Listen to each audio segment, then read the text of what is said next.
Driven to Win Presents. Silas Marner. Written by George Eliot. Let's begin the story. Part 1. Chapter 1. In the days when the spinning wheels hummed busily in the farmhouses and even great ladies, clothed in silk and thread lace, had their toy spinning wheels of polished oak, there might be seen in districts far away among the lanes, or deep in the bosom of the hills, certain pallid, undersized men, who, by the side of the brawny country folk, looked like the remnants of a disinherited race.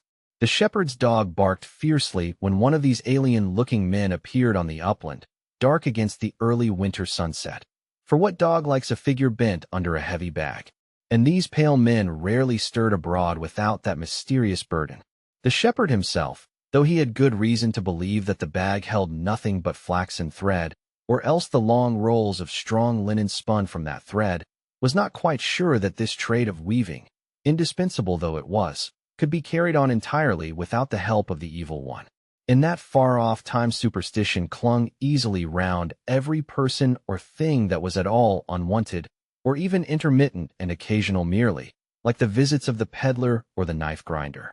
No one knew where wandering men had their homes or their origin, and how was a man to be explained unless you at least knew somebody who knew his father and mother? To the peasants of old times, the world outside their own direct experience was a region of vagueness and mystery.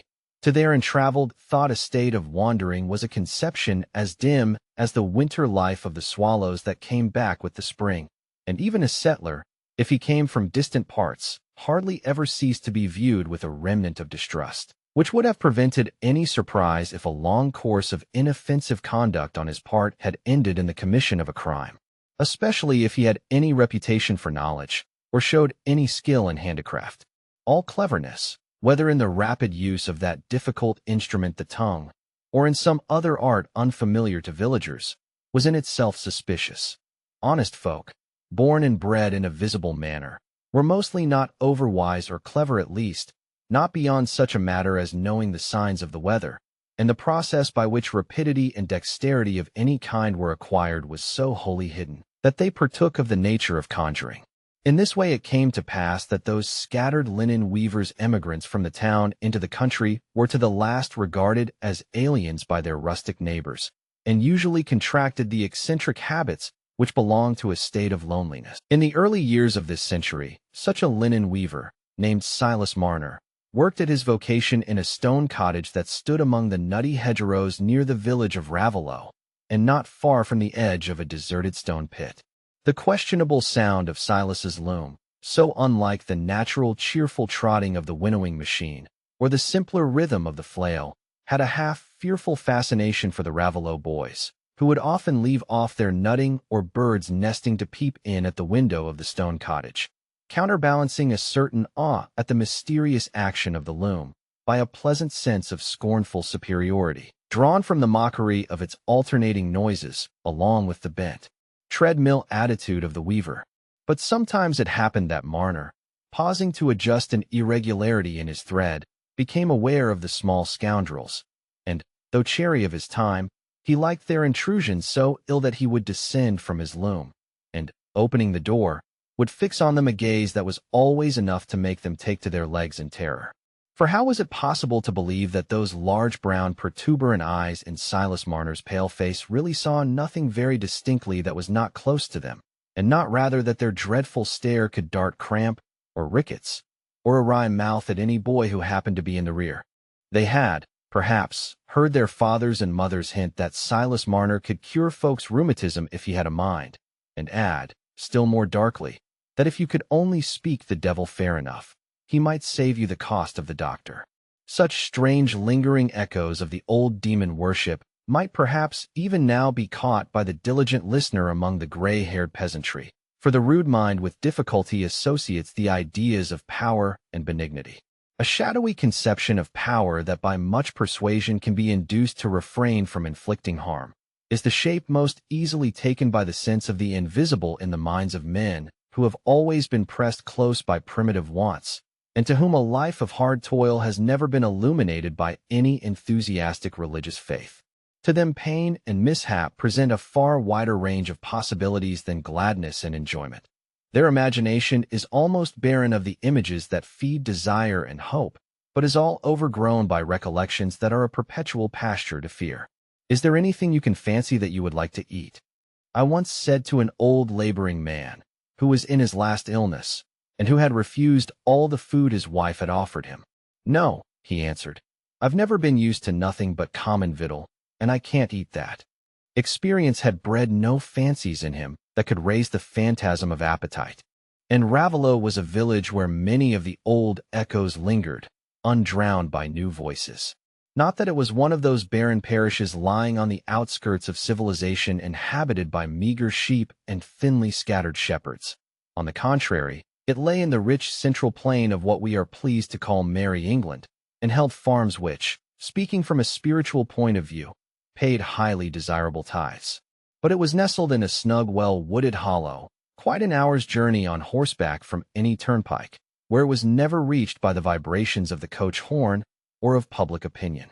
It was an important-looking village, with a fine old church and large churchyard in the heart of it, and 2 or 3 large brick and stone homesteads, with well-walled orchards and ornamental weathercocks, standing close upon the road, and lifting more imposing fronts than the rectory, which peeped from among the trees on the other side of the churchyard, a village which showed at once the summits of its social life, and told the practiced eye that there was no great park and manor house in the vicinity, but that there were several chiefs in Ravelot who could farm badly quite at their ease, drawing enough money from their bad farming, in those war times, to live in a rollicking fashion, and keep a jolly Christmas, Whitsun, and Eastertide. It was 15 years since Silas Marner had first come to Ravelot. He was then simply a pallid young man, with prominent short-sighted brown eyes, whose appearance would have had nothing strange for people of average culture and experience. But for the villagers near whom he had come to settle, it had mysterious peculiarities which corresponded with the exceptional nature of his occupation, and his advent from an unknown region called Northard. So had his way of life. He invited no comer to step across his door sill, and he never strolled into the village to drink a pint at the Rainbow, or to gossip at the wheelwrights. He sought no man or woman, save for the purposes of his calling, or in order to supply himself with necessaries. And it was soon clear to the Ravelot lasses that he would never urge one of them to accept him against her, well, quite as if he had heard them declare that they would never marry a dead man come to life again.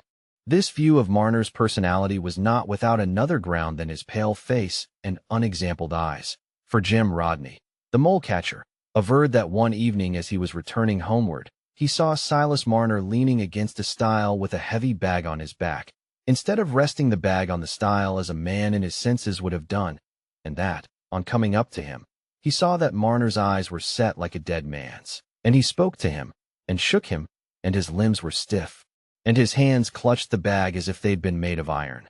But just as he had made up his mind that the weaver was dead, he came all right again, like, as you might say, in the winking of an eye, and said good night, and walked off. All this Jim swore he had seen, more by token that it was the very day he had been mole-catching on Squire Cass's land, down by the old saw-pit. Some said Marner must have been in a fit, a word which seemed to explain things otherwise incredible.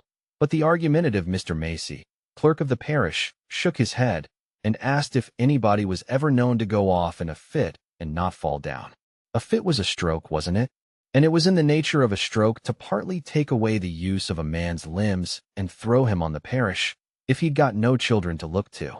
No, it was no stroke that would let a man stand on his legs, like a horse between the shafts, and then walk off as soon as you can say gee. But there might be such a thing as a man's soul being loose from his body, and going out and in, like a bird out of its nest and back. And that was how folks got over wise, for they went to school in this shell-less state to those who could teach them more than their neighbors could learn with their 5 senses, and the parson. And where did Master Marner get his knowledge of herbs from, and charms too, if he liked to give them away?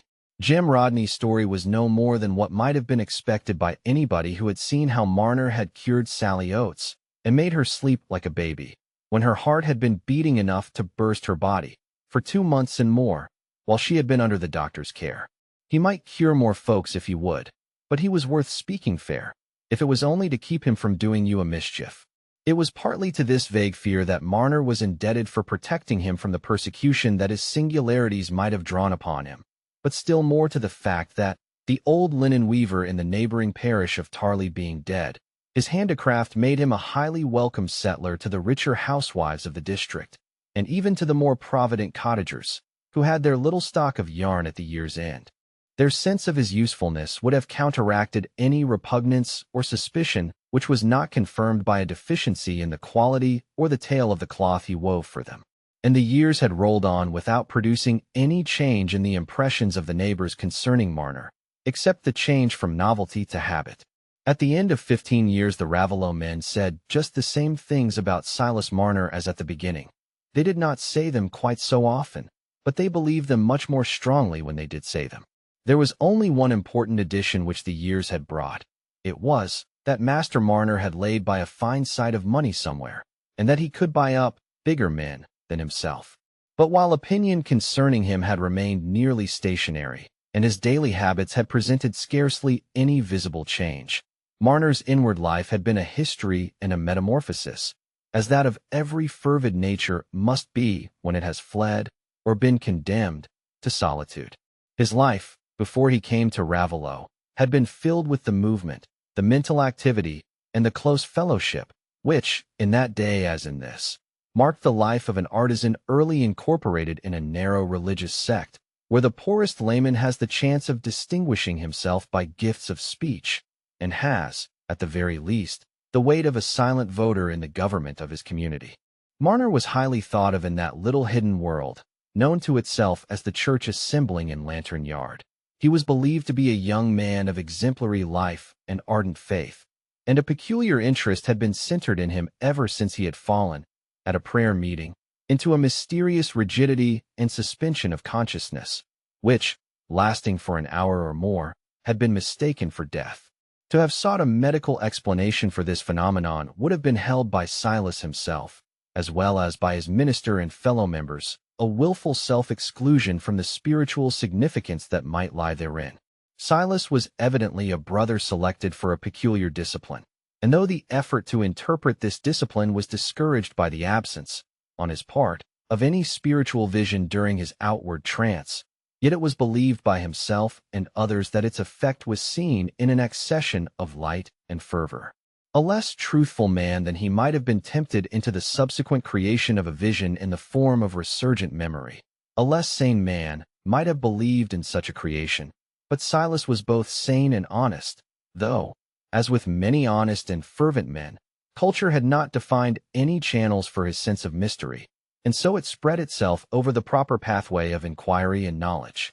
He had inherited from his mother some acquaintance with medicinal herbs, and their preparation a little store of wisdom, which she had imparted to him as a solemn bequest, but of late years he had had doubts about the lawfulness of applying this knowledge, believing that herbs could have no efficacy without prayer, and that prayer might suffice without herbs, so that the inherited delight he had in wandering in the fields in search of foxglove and dandelion and coltsfoot began to wear to him the character of a temptation.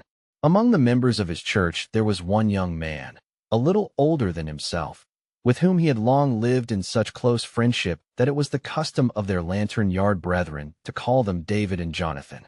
The real name of the friend was William Dane, and he, too, was regarded as a shining instance of youthful piety, though somewhat given to over-severity towards weaker brethren, and to be so dazzled by his own light as to hold himself wiser than his teachers. But whatever blemishes others might discern in William, to his friend's mind, he was faultless, for Marner had one of those impressible self-doubting natures which, at an inexperienced age, admire imperativeness and lean on contradiction. The expression of trusting simplicity in Marner's face, heightened by that absence of special observation, that defenseless, deer-like gaze which belongs to large prominent eyes, was strongly contrasted by the self-complacent suppression of inward triumph that lurked in the narrow, slanting eyes and compressed lips of William Dane. One of the most frequent topics of conversation between the two friends was assurance of salvation. Silas confessed that he could never arrive at anything higher than hope mingled with fear, and listened with longing wonder when William declared that he had possessed unshaken assurance ever since, in the period of his conversion, He had dreamed that he saw the words calling and election sure standing by themselves on a white page in the open Bible. Such colloquies have occupied many a pair of pale-faced weavers, whose unnurtured souls have been like young winged things, fluttering forsaken in the twilight. It had seemed to the unsuspecting Silas that the friendship had suffered no chill even from his formation of another attachment of a closer kind. For some months he had been engaged to a young servant woman, waiting only for a little increase to their mutual savings in order to their marriage. And it was a great delight to him that Sarah did not object to William's occasional presence in their Sunday interviews.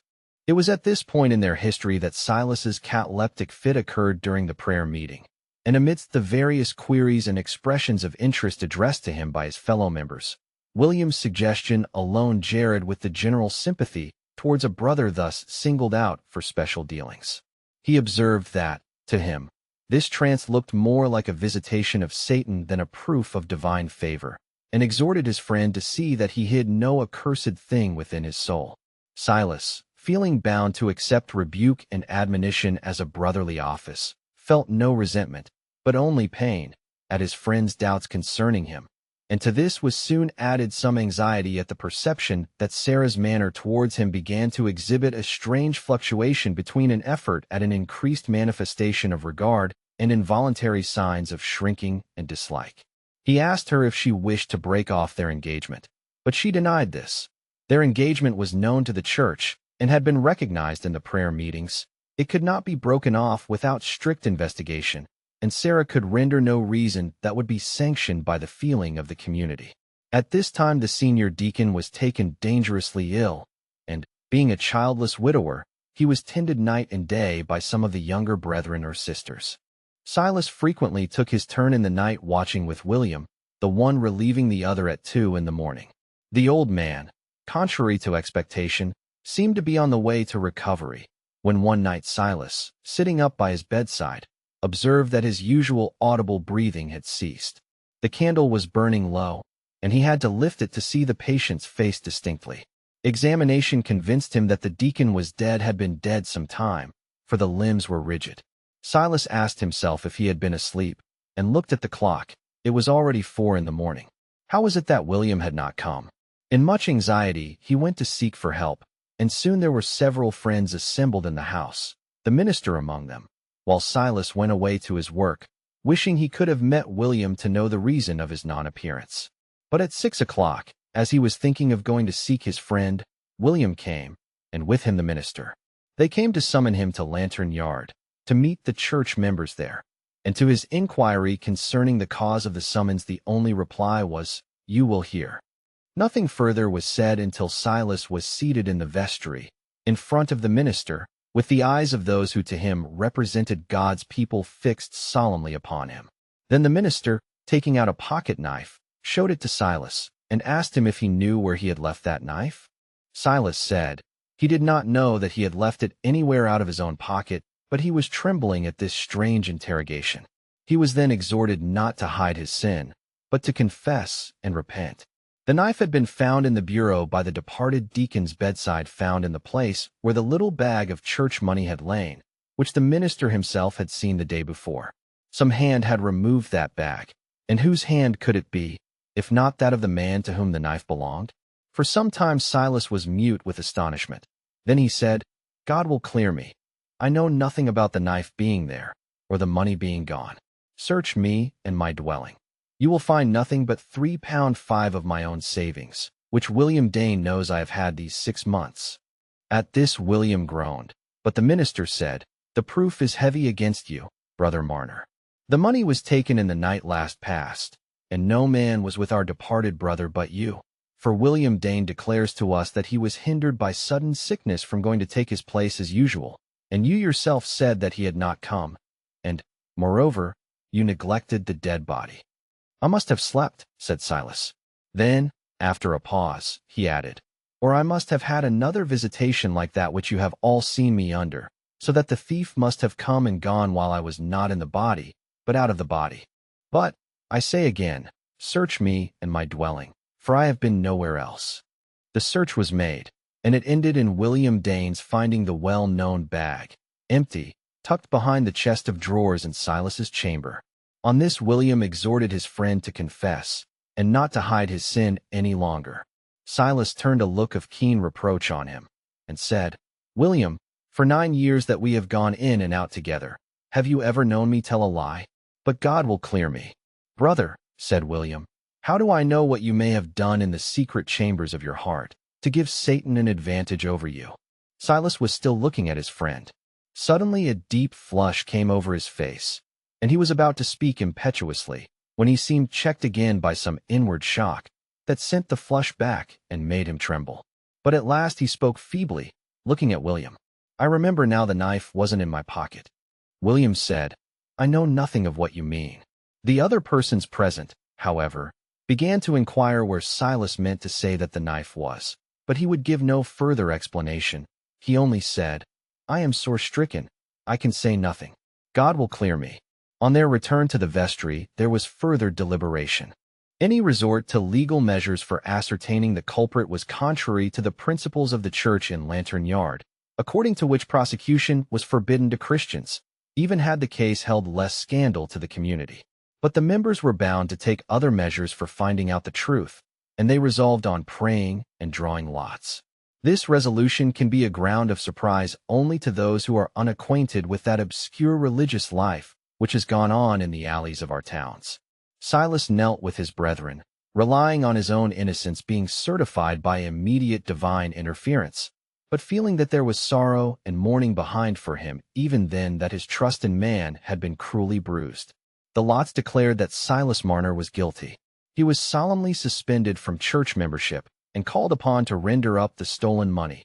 Only on confession, as the sign of repentance, could he be received once more within the folds of the church. Marner listened in silence. At last, when everyone rose to depart, he went towards William Dane and said, in a voice shaken by agitation, "The last time I remember using my knife was when I took it out to cut a strap for you. I don't remember putting it in my pocket again.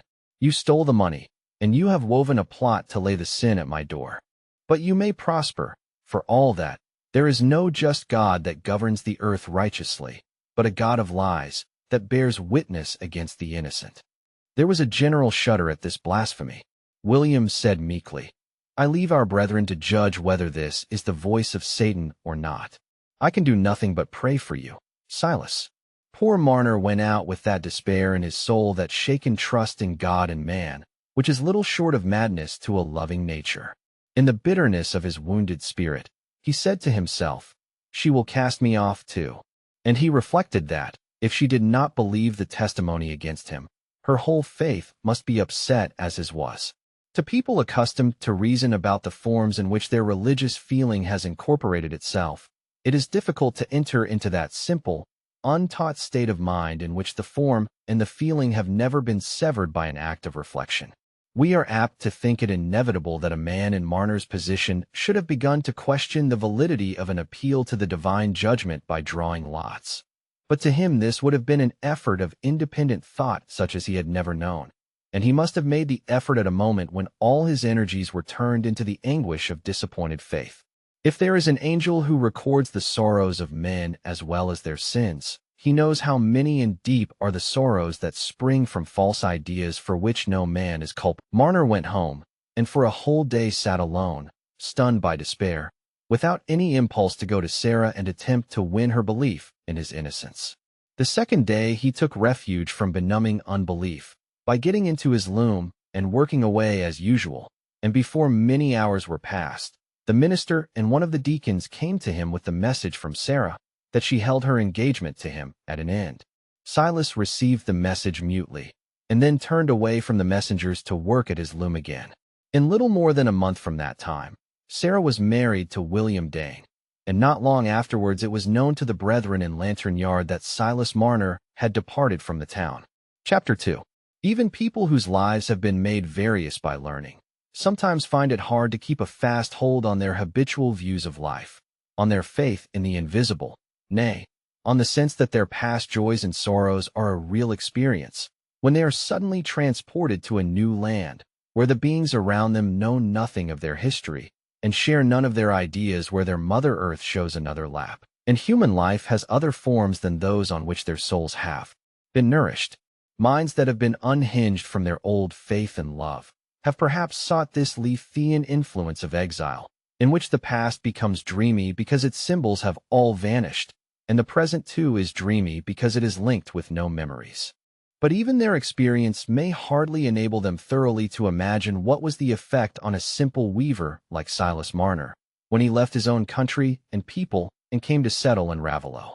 Nothing could be more unlike his native town, set within sight of the widespread hillsides, than this low, wooded region, where he felt hidden even from the heavens by the screening trees and hedgerows.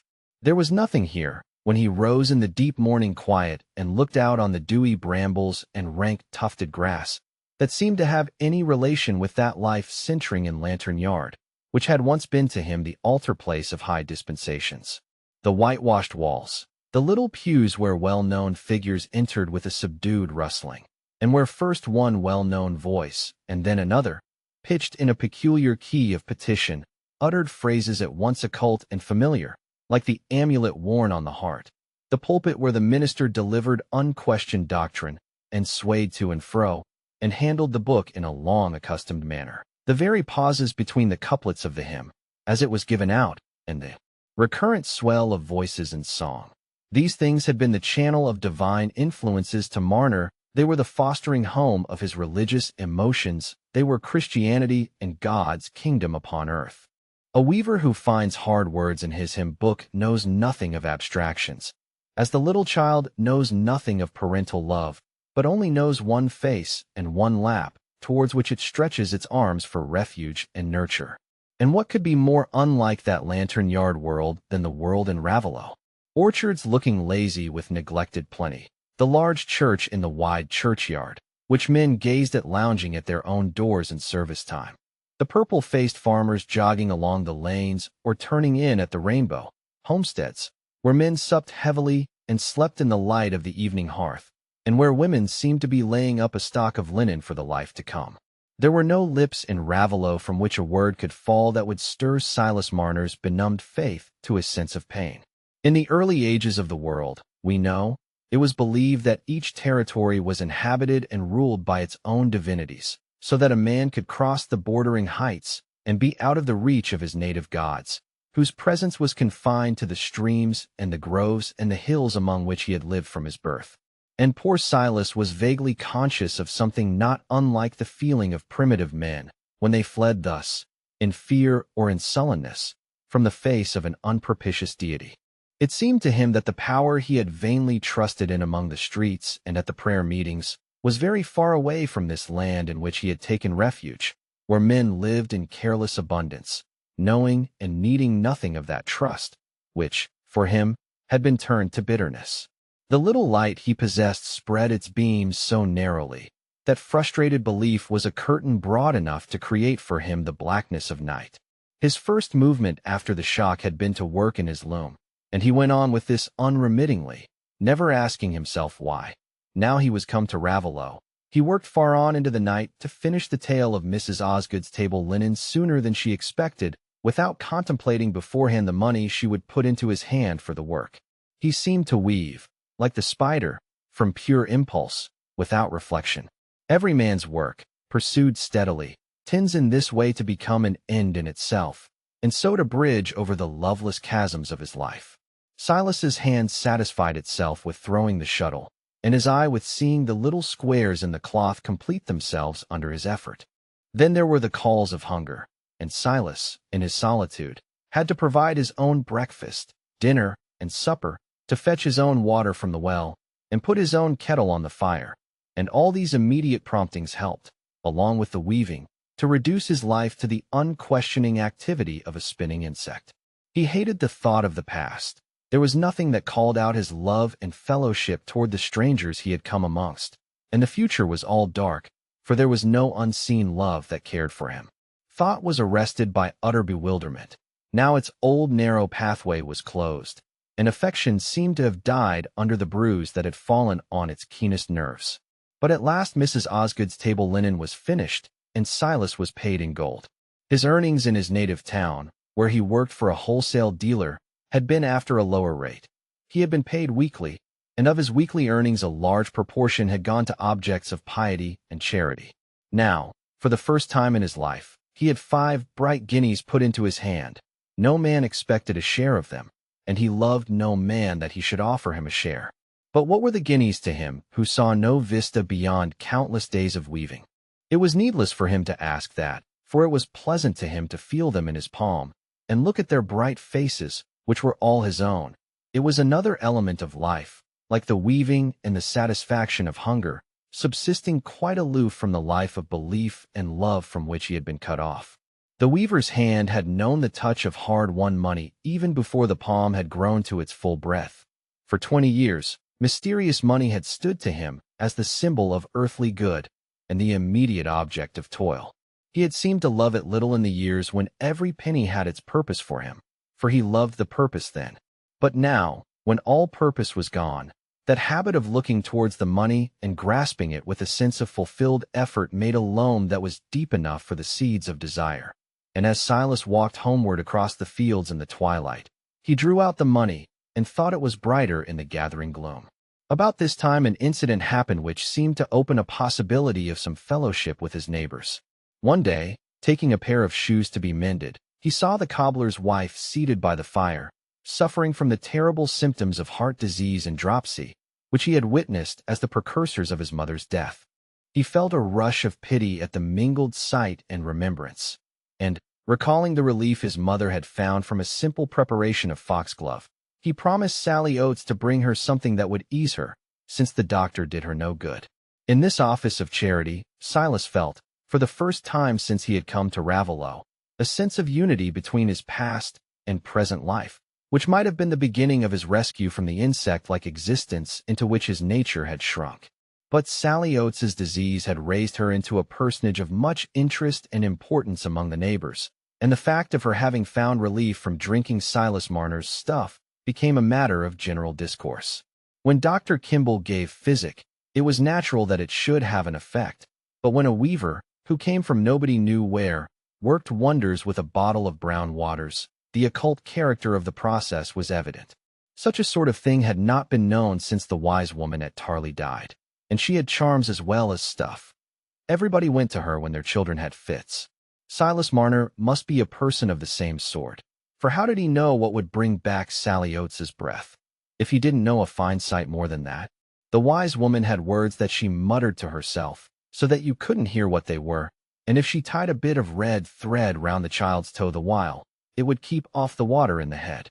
There were women in Raveloe, at that present time, who had worn one of the wise woman's little bags round their necks, and, in consequence, had never had an idiot child, as in Coulter had.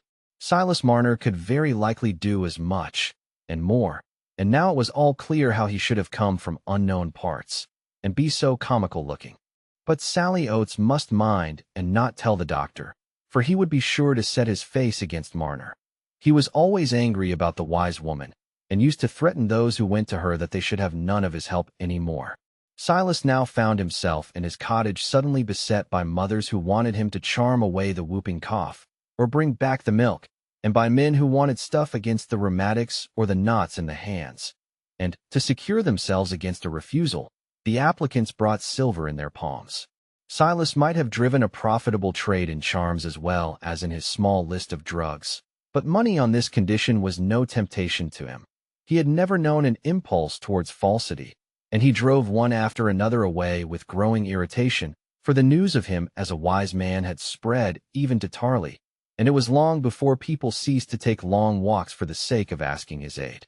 But the hope in his wisdom was at length changed into dread, for no one believed him when he said he knew no charms and could work no cures, and every man and woman who had an accident or a new attack after applying to him set the misfortune down to Master Marner's ill will and irritated glances.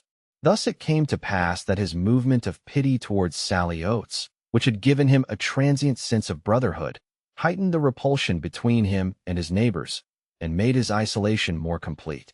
Gradually the guineas, the crowns, and the half-crowns grew to a heap, and Marner drew less and less for his own wants, trying to solve the problem of keeping himself strong enough to work 16 hours a day on as small an outlay as possible. Have not men, shut up in solitary imprisonment, found an interest in marking the moments by straight strokes of a certain length on the wall, until the growth of the sum of straight strokes, arranged in triangles, has become a mastering purpose? Do we not while away moments of inanity or fatigued waiting by repeating some trivial movement or sound, until the repetition has bred a want, which is incipient habit, that will help us to understand how the love of accumulating money grows an absorbing passion in men whose imaginations, even in the very beginning of their hoard, showed them no purpose beyond it. Marner wanted the heaps of tin to grow into a square, and then into a larger square, and every added guinea, while it was itself a satisfaction, bred a new desire. In this strange world, made a hopeless riddle to him, he might, if he had had a less intense nature, have sat weaving looking towards the end of his pattern, or towards the end of his web, till he forgot the riddle, and everything else but his immediate sensations. But the money had come to mark off his weaving into periods, and the money not only grew, but it remained with him. He began to think it was conscious of him, as his loom was, and he would on no account have exchanged those coins, which had become his familiars, for other coins with unknown faces. He handled them, he counted them, till their form and color were like the satisfaction of a thirst to him. But it was only in the night, when his work was done, that he drew them out to enjoy their companionship. He had taken up some bricks in his floor underneath his loom, and here he had made a hole in which he set the iron pot that contained his guineas and silver coins, covering the bricks with sand whenever he replaced them. Not that the idea of being robbed presented itself often or strongly to his mind. Hoarding was common in country districts in those days. There were old laborers in the parish of Raveloe who were known to have their savings by them, probably inside their flock beds. But their rustic neighbors, though not all of them as honest as their ancestors in the days of King Alfred, had not imaginations bold enough to lay a plan of burglary. How could they have spent the money in their own village without betraying themselves? They would be obliged to run away, a course as dark and dubious as a balloon journey. So, year after year, Silas Marner had lived in this solitude, his guineas rising in the iron pot, and his life narrowing and hardening itself more and more into a mere pulsation of desire and satisfaction that had no relation to any other being. His life had reduced itself to the functions of weaving and hoarding, without any contemplation of an end towards which the functions tended. The same sort of process has perhaps been undergone by wiser men, when they have been cut off from faith and love only. Instead of a loom and a heap of guineas, they have had some erudite research, some ingenious project, or some well-knit theory. Strangely, Marner's face and figure shrank and bent themselves into a constant mechanical relation to the objects of his life, so that he produced the same sort of impression as a handle or a crooked tube, which has no meaning standing apart. The prominent eyes that used to look trusting and dreamy now looked as if they had been made to see only one kind of thing that was very small, like tiny grain, for which they hunted everywhere, and he was so withered and yellow that, though he was not yet 40, the children always called him Old Master Marner. Yet even in this stage of withering a little incident happened, which showed that the sap of affection was not all gone. It was one of his daily tasks to fetch his water from a well a couple of fields off, and for this purpose, ever since he came to Raveloe, he had had a brown earthenware pot, which he held as his most precious utensil among the very few conveniences he had granted himself. It had been his companion for 12 years, always standing on the same spot, always lending its handle to him in the early morning, so that its form had an expression for him of willing helpfulness, and the impress of its handle on his palm gave a satisfaction mingled with that of having the fresh, clear water. One day, as he was returning from the well, he stumbled against the step of the stile, and his brown pot, falling with force against the stones that overarched the ditch below him, was broken in 3 pieces. Silas picked up the pieces and carried them home with grief in his heart. The brown pot could never be of use to him any more, but he stuck the bits together and propped the ruin in its old place for a memorial. This is the history of Silas Marner, until the 15th year after he came to Raveloe. The livelong day he sat in his loom, his ear filled with its monotony, his eyes bent close down on the slow growth of sameness in the brownish web, his muscles moving with such even repetition that their pause seemed almost as much a constraint as the holding of his breath. But at night came his revelry, At night he closed his shutters, and made fast his doors, and drew forth his gold. Long ago the heap of coins had become too large for the iron pot to hold them, and he had made for them 2 thick leather bags, which wasted no room in their resting place, but lent themselves flexibly to every corner. How the guineas shone as they came pouring out of the dark leather mouths! The silver bore no large proportion in amount to the gold, because the long pieces of linen which formed his chief work were always partly paid for in gold, and out of the silver he supplied his own bodily wants, choosing always the shillings and sixpences to spend in this way. He loved the guineas best, but he would not change the silver, the crowns and half-crowns that were his own earnings, begotten by his labor. He loved them all. He spread them out in heaps and bathed his hands in them.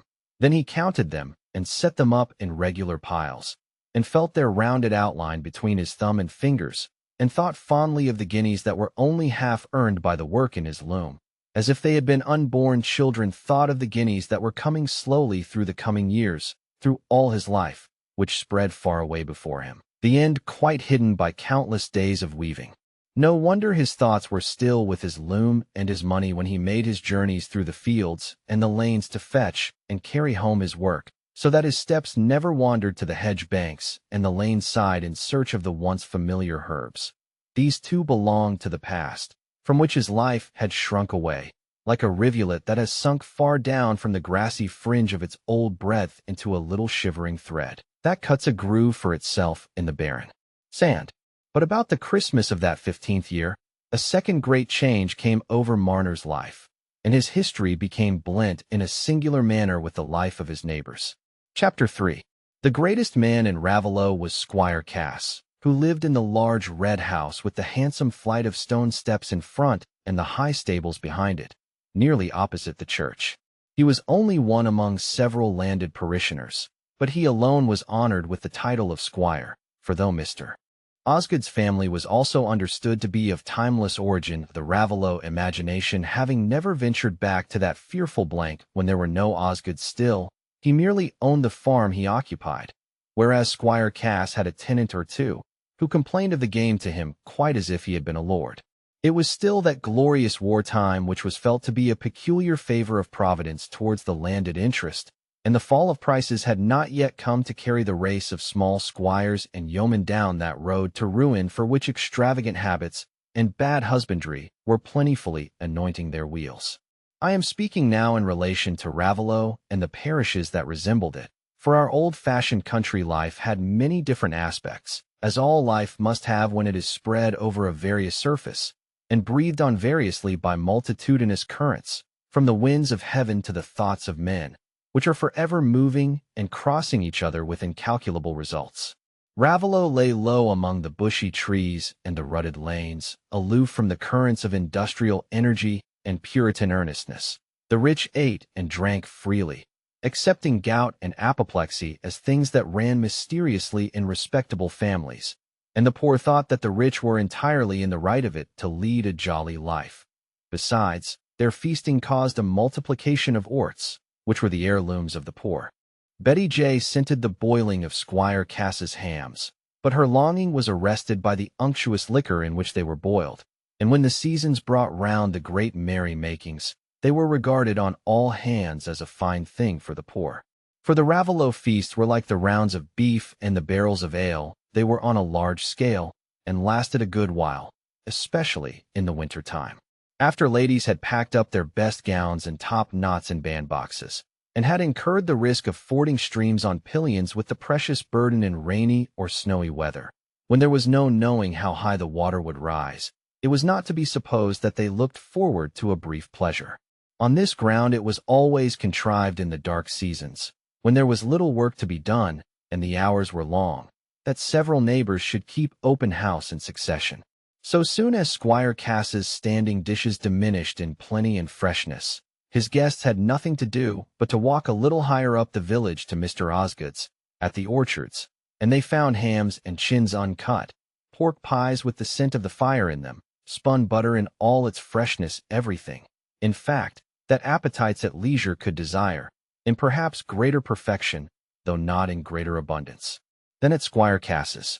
For the squire's wife had died long ago, and the red house was without that presence of the wife and mother which is the fountain of wholesome love and fear in parlor and kitchen, and this helped to account not only for there being more profusion than finished excellence in the holiday provisions, but also for the frequency with which the proud squire condescended to preside in the parlor of the Rainbow rather than under the shadow of his own dark wainscot. Perhaps, also, for the fact that his sons had turned out rather ill. Raveloe was not a place where moral censure was severe, but it was thought a weakness in the squire that he had kept all his sons at home in idleness. And though some license was to be allowed to young men whose fathers could afford it, people shook their heads at the courses of the second son, Dunstan, commonly called Dunsey Cass, whose taste for swapping and betting might turn out to be a sowing of something worse than wild oats. To be sure, the neighbors said, it was no matter what became of Dunsey, a spiteful, jeering fellow, who seemed to enjoy his drink the more when other people went dry, always provided that his doings did not bring trouble on a family like Squire Cass's, with a monument in the church, and tankards older than King George. But it would be 1,000 pities if Mr. Godfrey, the eldest, a fine, open-faced, good-natured young man who was to come into the land some day, should take to going along the same road with his brother, as he had seemed to do of late. If he went on in that way, he would lose Miss Nancy Lammeter, for it was well known that she had looked very shyly on him ever since last Whitsuntide 12-month, when there was so much talk about his being away from home days and days together. There was something wrong, more than common, that was quite clear, for Mr. Godfrey didn't look half so fresh-colored and open as he used to do. At one time everybody was saying, what a handsome couple he and Miss Nancy Lammeter would make. And if she could come to be mistress at the Red House, there would be a fine change, for the Lammeters had been brought up in that way, that they never suffered a pinch of salt to be wasted, and yet everybody in their household had of the best, according to his place.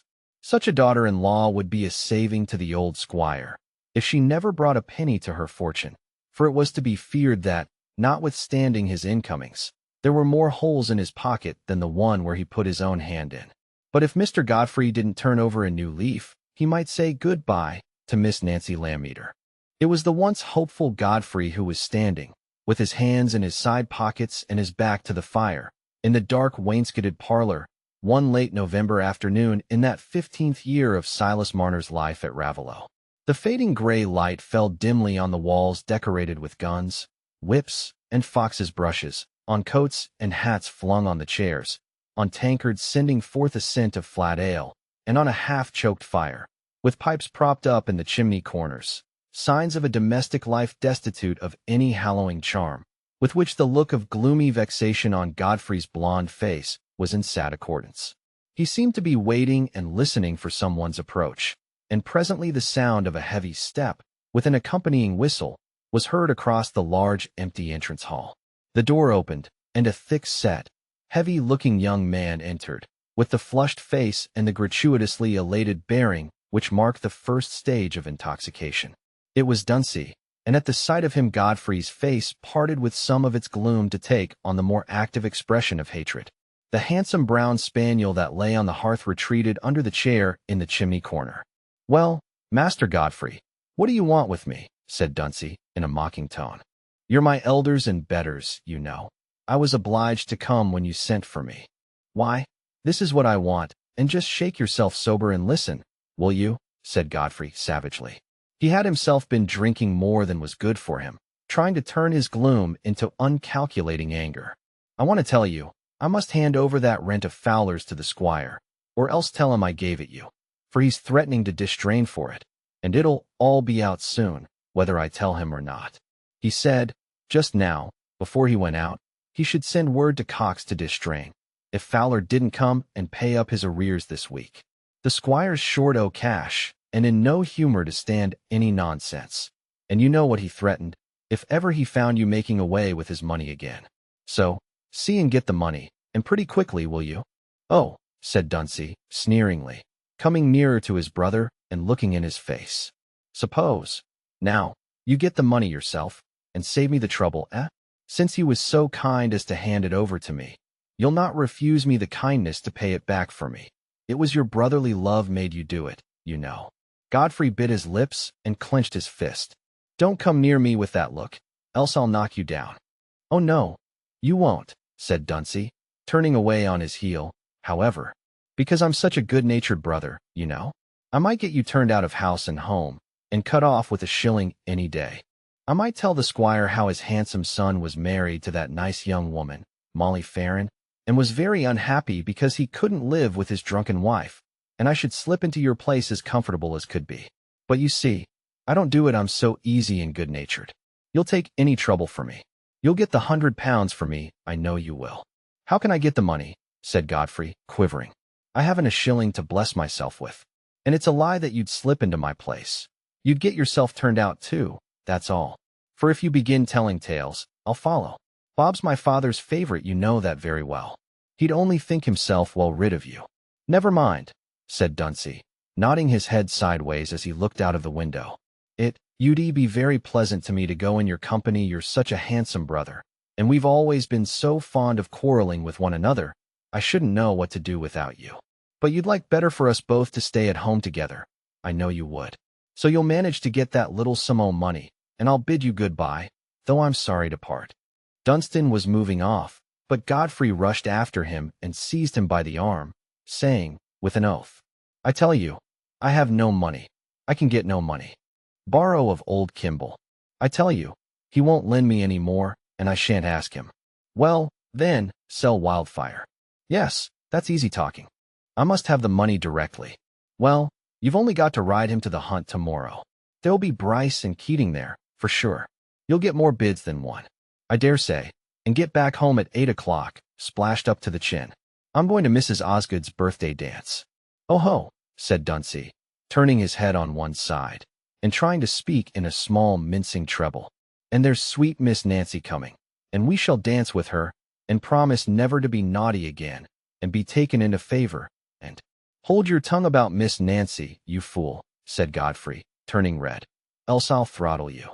What for? Said Dunsey, still in an artificial tone, but taking a whip from the table and beating the butt end of it on his palm. You've a very good chance. I'd advise you to creep up her sleeve again. You'd be saving time. If Molly should happen to take a drop too much laudanum some day, and make a widower of you, Miss Nancy wouldn't mind being a second, if she didn't know it. And you've got a good-natured brother, who'll keep your secret well, because you'll be so very obliging to him. I'll tell you what it is, said Godfrey, quivering and pale again. My patience is pretty near at an end. If you'd a little more sharpness in you, you might know that you may urge a man a bit too far, and make one leap as easy as another. I don't know but what it is so now. I may as well tell the squire everything myself. I should get you off my back, if I got nothing else. And after all, he'll know some time. She's been threatening to come herself and tell him. So, don't flatter yourself that your secrecy's worth any price you choose to ask. You drain me of money till I have got nothing to pacify her with, and she'll do as she threatens some day. It's all one. I'll tell my father everything myself, and you may go to the devil. Dunsey perceived that he had overshot his mark, and that there was a point at which even the hesitating Godfrey might be driven into decision. But he said, with an air of unconcern, As you please, but I'll have a draught of ale first. And ringing the bell, he threw himself across 2 chairs and began to rap the window seat with the handle of his whip. Godfrey stood, still with his back to the fire, uneasily moving his fingers among the contents of his side pockets, and looking at the floor. That big muscular frame of his held plenty of animal courage, but helped him to no decision when the dangers to be braved were such as could neither be knocked down nor throttled. His natural irresolution and moral cowardice were exaggerated by a position in which dreaded consequences seemed to press equally on all sides, and his irritation had no sooner provoked him to defy Dunstan and anticipate all possible betrayals, than the miseries he must bring on himself by such a step seemed more unendurable to him than the present evil. The results of confession were not contingent, they were certain, whereas betrayal was not certain. From the near vision of that certainty, he fell back on suspense and vacillation with a sense of repose. The disinherited son of a small squire, equally disinclined to dig and to beg, was almost as helpless as an uprooted tree, which, by the favor of earth and sky, has grown to a handsome bulk on the spot where it first shot upward. Perhaps it would have been possible to think of digging with some cheerfulness if Nancy Lammeter were to be won on those terms. But, since he must irrevocably lose her as well as the inheritance, and must break every tie but the one that degraded him and left him without motive for trying to recover his better self. He could imagine no future for himself on the other side of confession, but that of listing for a soldier, the most desperate step, short of suicide, in the eyes of respectable families. No, he would rather trust to casualties than to his own resolve, rather go on sitting at the feast and sipping the wine he loved, though with the sword hanging over him and terror in his heart, than rush away into the cold darkness where there was no pleasure left. The utmost concession to Dunstan about the horse began to seem easy, compared with the fulfillment of his own threat. But his pride would not let him recommence the conversation otherwise than by continuing the quarrel. Dunstan was waiting for this, and took his ale in shorter draughts than usual. "It's just like you," Godfrey burst out, in a bitter tone, "to talk about my selling Wildfire in that cool way, the last thing I've got to call my own, and the best bit of horse flesh I ever had in my life. And if you'd got a spark of pride in you, you'd be ashamed to see the stables emptied and everybody sneering about it. But it's my belief you'd sell yourself, if it was only for the pleasure of making somebody feel he'd got a bad bargain." I, said Dunstan, very placably. "You do me justice, I see. You know I'm a jewel for enticing people into bargains. For which reason I advise you to let me sell Wildfire. I'd ride him to the hunt tomorrow for you, with pleasure. I shouldn't look so handsome as you in the saddle, but it's the horse they'll bid for, and not the rider." "Yes, I dare say trust my horse to you." "As you please," said Dunstan, rapping the window seat again with an air of great unconcern. "It's you have got to pay Fowler's money. It's none of my business. You received the money from him when you went to Bramcote, and you told the squire it wasn't paid. I'd nothing to do with that.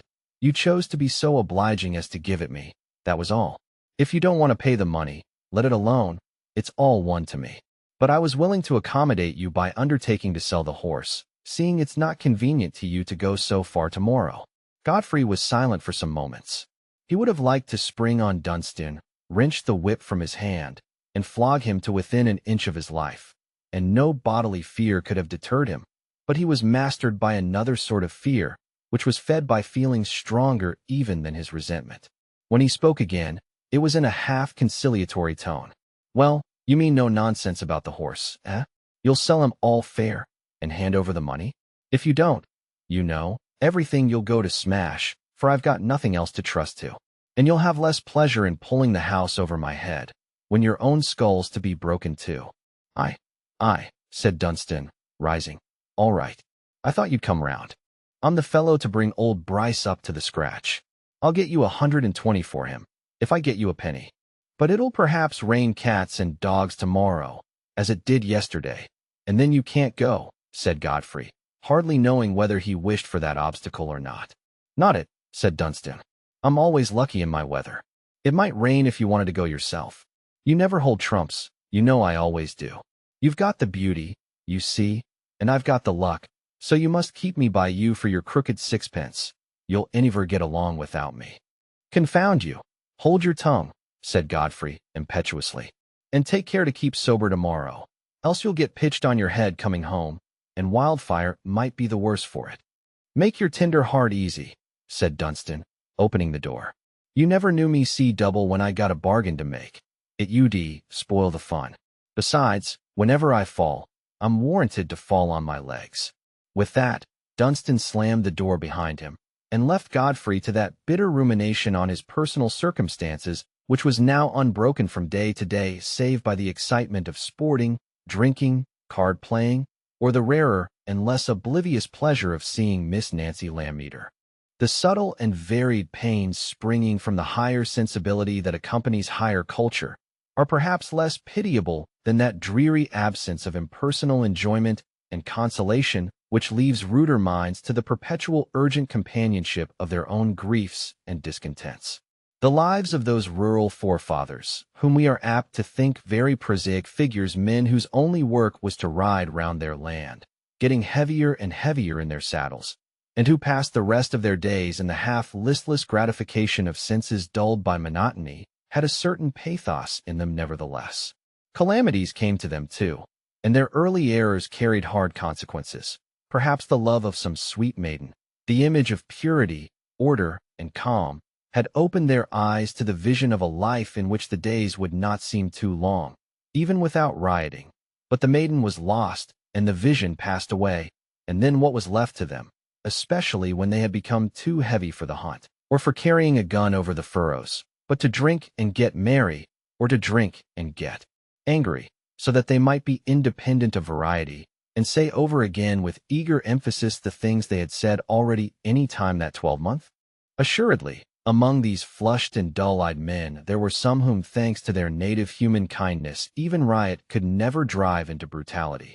Men who, when their cheeks were fresh, had felt the keen point of sorrow or remorse, had been pierced by the reeds they leaned on, or had lightly put their limbs in fetters from which no struggle could loose them. And under these sad circumstances, common to us all, their thoughts could find no resting place outside the ever-trodden round of their own petty history. That, at least, was the condition of Godfrey Cass in this 26th year of his life. A movement of compunction, helped by those small, indefinable influences which every personal relation exerts on a pliant nature, had urged him into a secret marriage, which was a blight on his life. It was an ugly story of low passion, delusion, and waking from delusion, which needs not to be dragged from the privacy of Godfrey's bitter memory. He had long known that the delusion was partly due to a trap laid for him by Dunstan, who saw in his brother's degrading marriage the means of gratifying at once his jealous hate and his cupidity. And if Godfrey could have felt himself simply a victim, the iron bit that destiny had put into his mouth would have chafed him less intolerably. If the curses he muttered half aloud when he was alone had had no other object than Dunstan's diabolical cunning, he might have shrunk less from the consequences of avowal. But he had something else to curse: his own vicious folly, which now seemed as mad and unaccountable to him as almost all our follies and vices do when their promptings have long passed away. For 4 years he had thought of Nancy Lammeter, and wooed her with tacit, patient worship, as the woman who made him think of the future with joy. She would be his wife, and would make home lovely to him, as his father's home had never been, and it would be easy, when she was always near, to shake off those foolish habits that were no pleasures, but only a feverish way of annulling vacancy.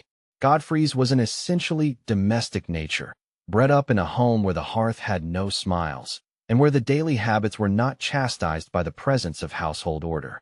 His easy disposition made him fall in unresistingly with the family courses, but the need of some tender, permanent affection, the longing for some influence that would make the good he preferred easy to pursue, caused the neatness, purity, and liberal orderliness of the Lammeter household, sunned by the smile of Nancy, to seem like those fresh, bright hours of the morning when temptations go to sleep and leave the ear open to the voice of the good angel, inviting to industry, sobriety, and peace.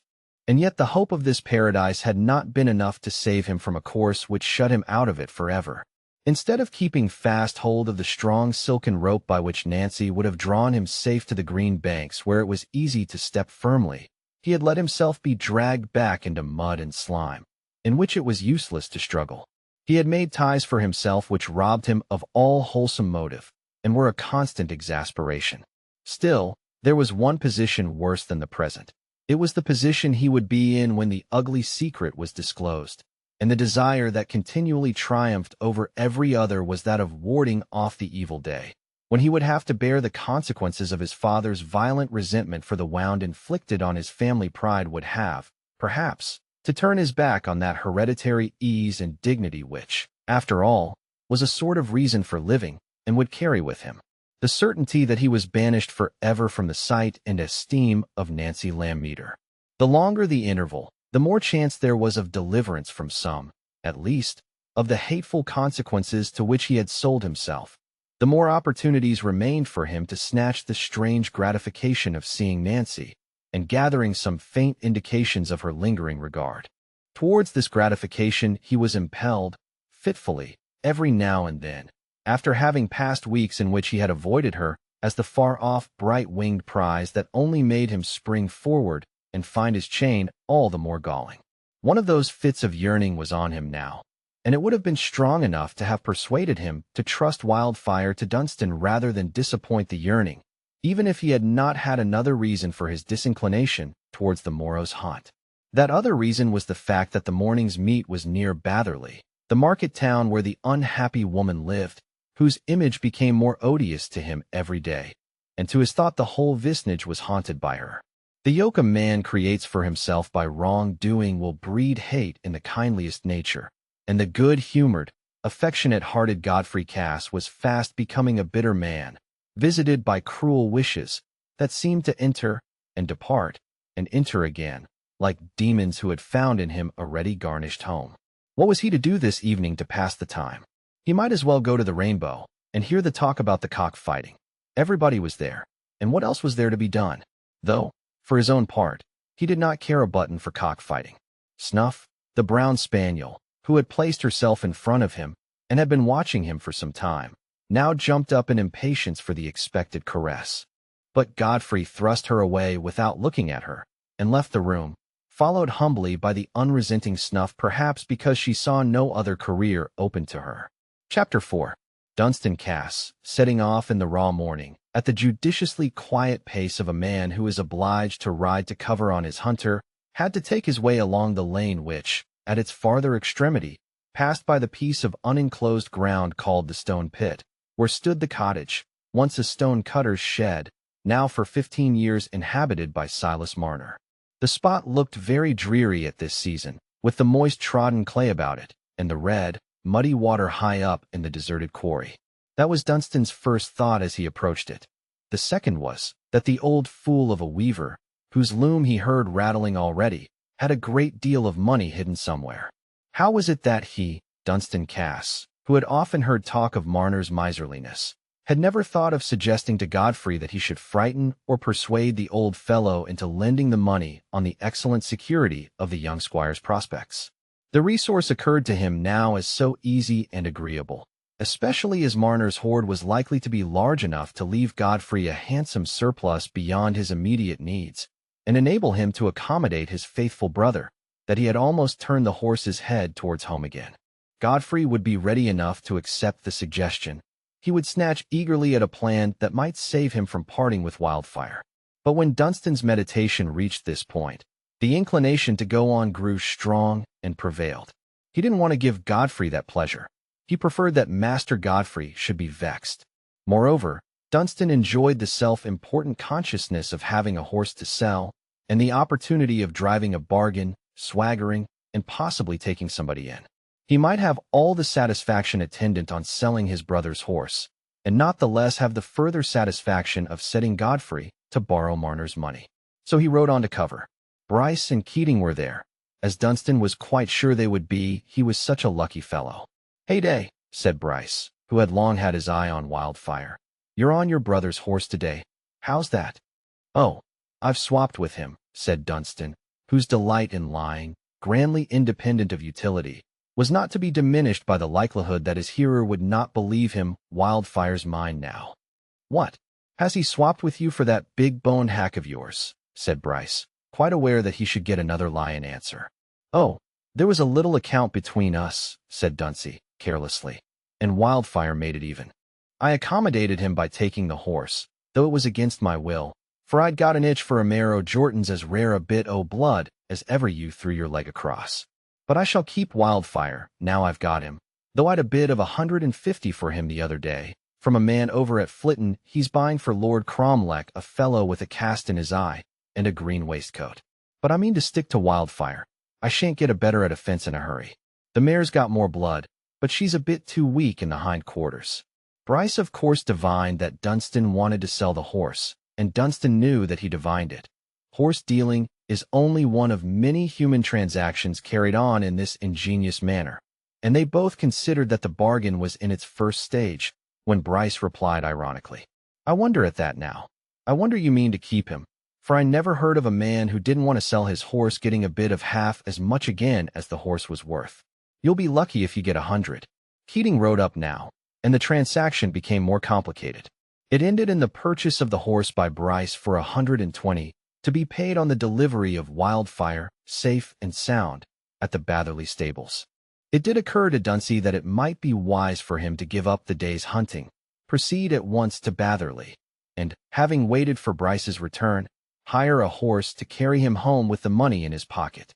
But the inclination for a run, encouraged by confidence in his luck, and by a draught of brandy from his pocket pistol at the conclusion of the bargain, was not easy to overcome, especially with a horse under him that would take the fences to the admiration of the field.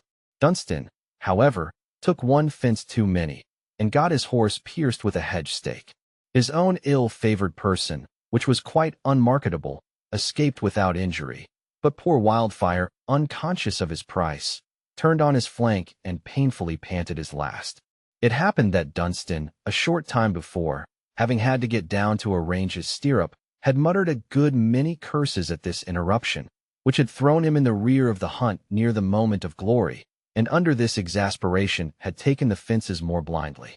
He would soon have been up with the hounds again, when the fatal accident happened, and hence he was between eager riders in advance, not troubling themselves about what happened behind them, and far-off stragglers, who were as likely as not to pass quite aloof from the line of road in which Wildfire had fallen.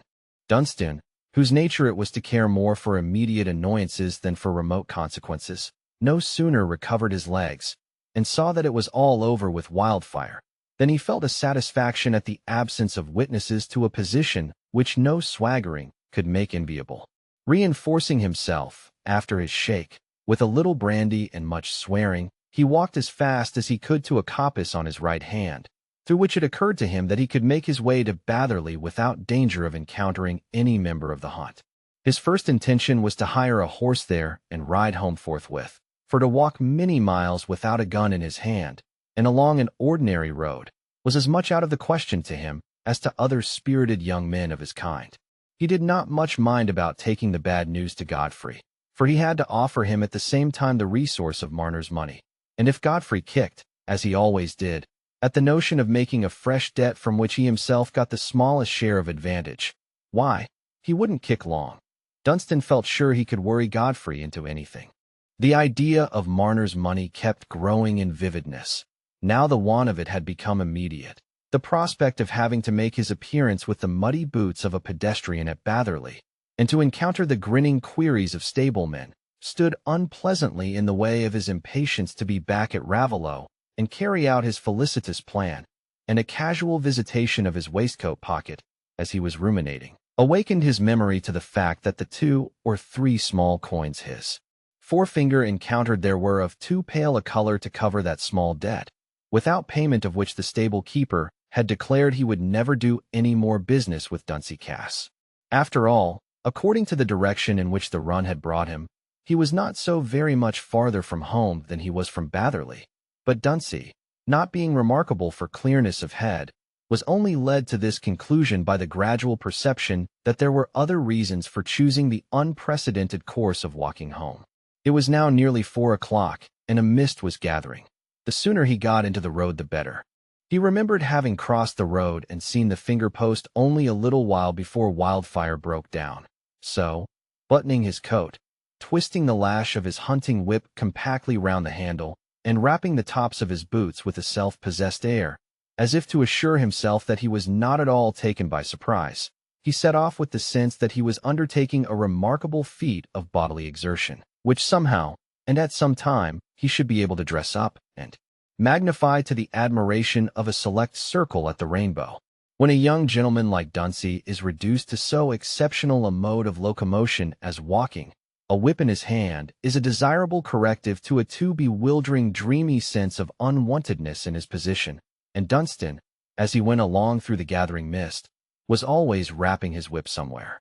It was Godfrey's whip, which he had chosen to take without leave because it had a gold handle. Of course no one could see, when Dunstan held it, that the name Godfrey Cass was cut in deep letters on that gold handle. They could only see that it was a very handsome whip. Dunsey was not without fear that he might meet some acquaintance in whose eyes he would cut a pitiable figure, for mist is no screen when people get close to each other.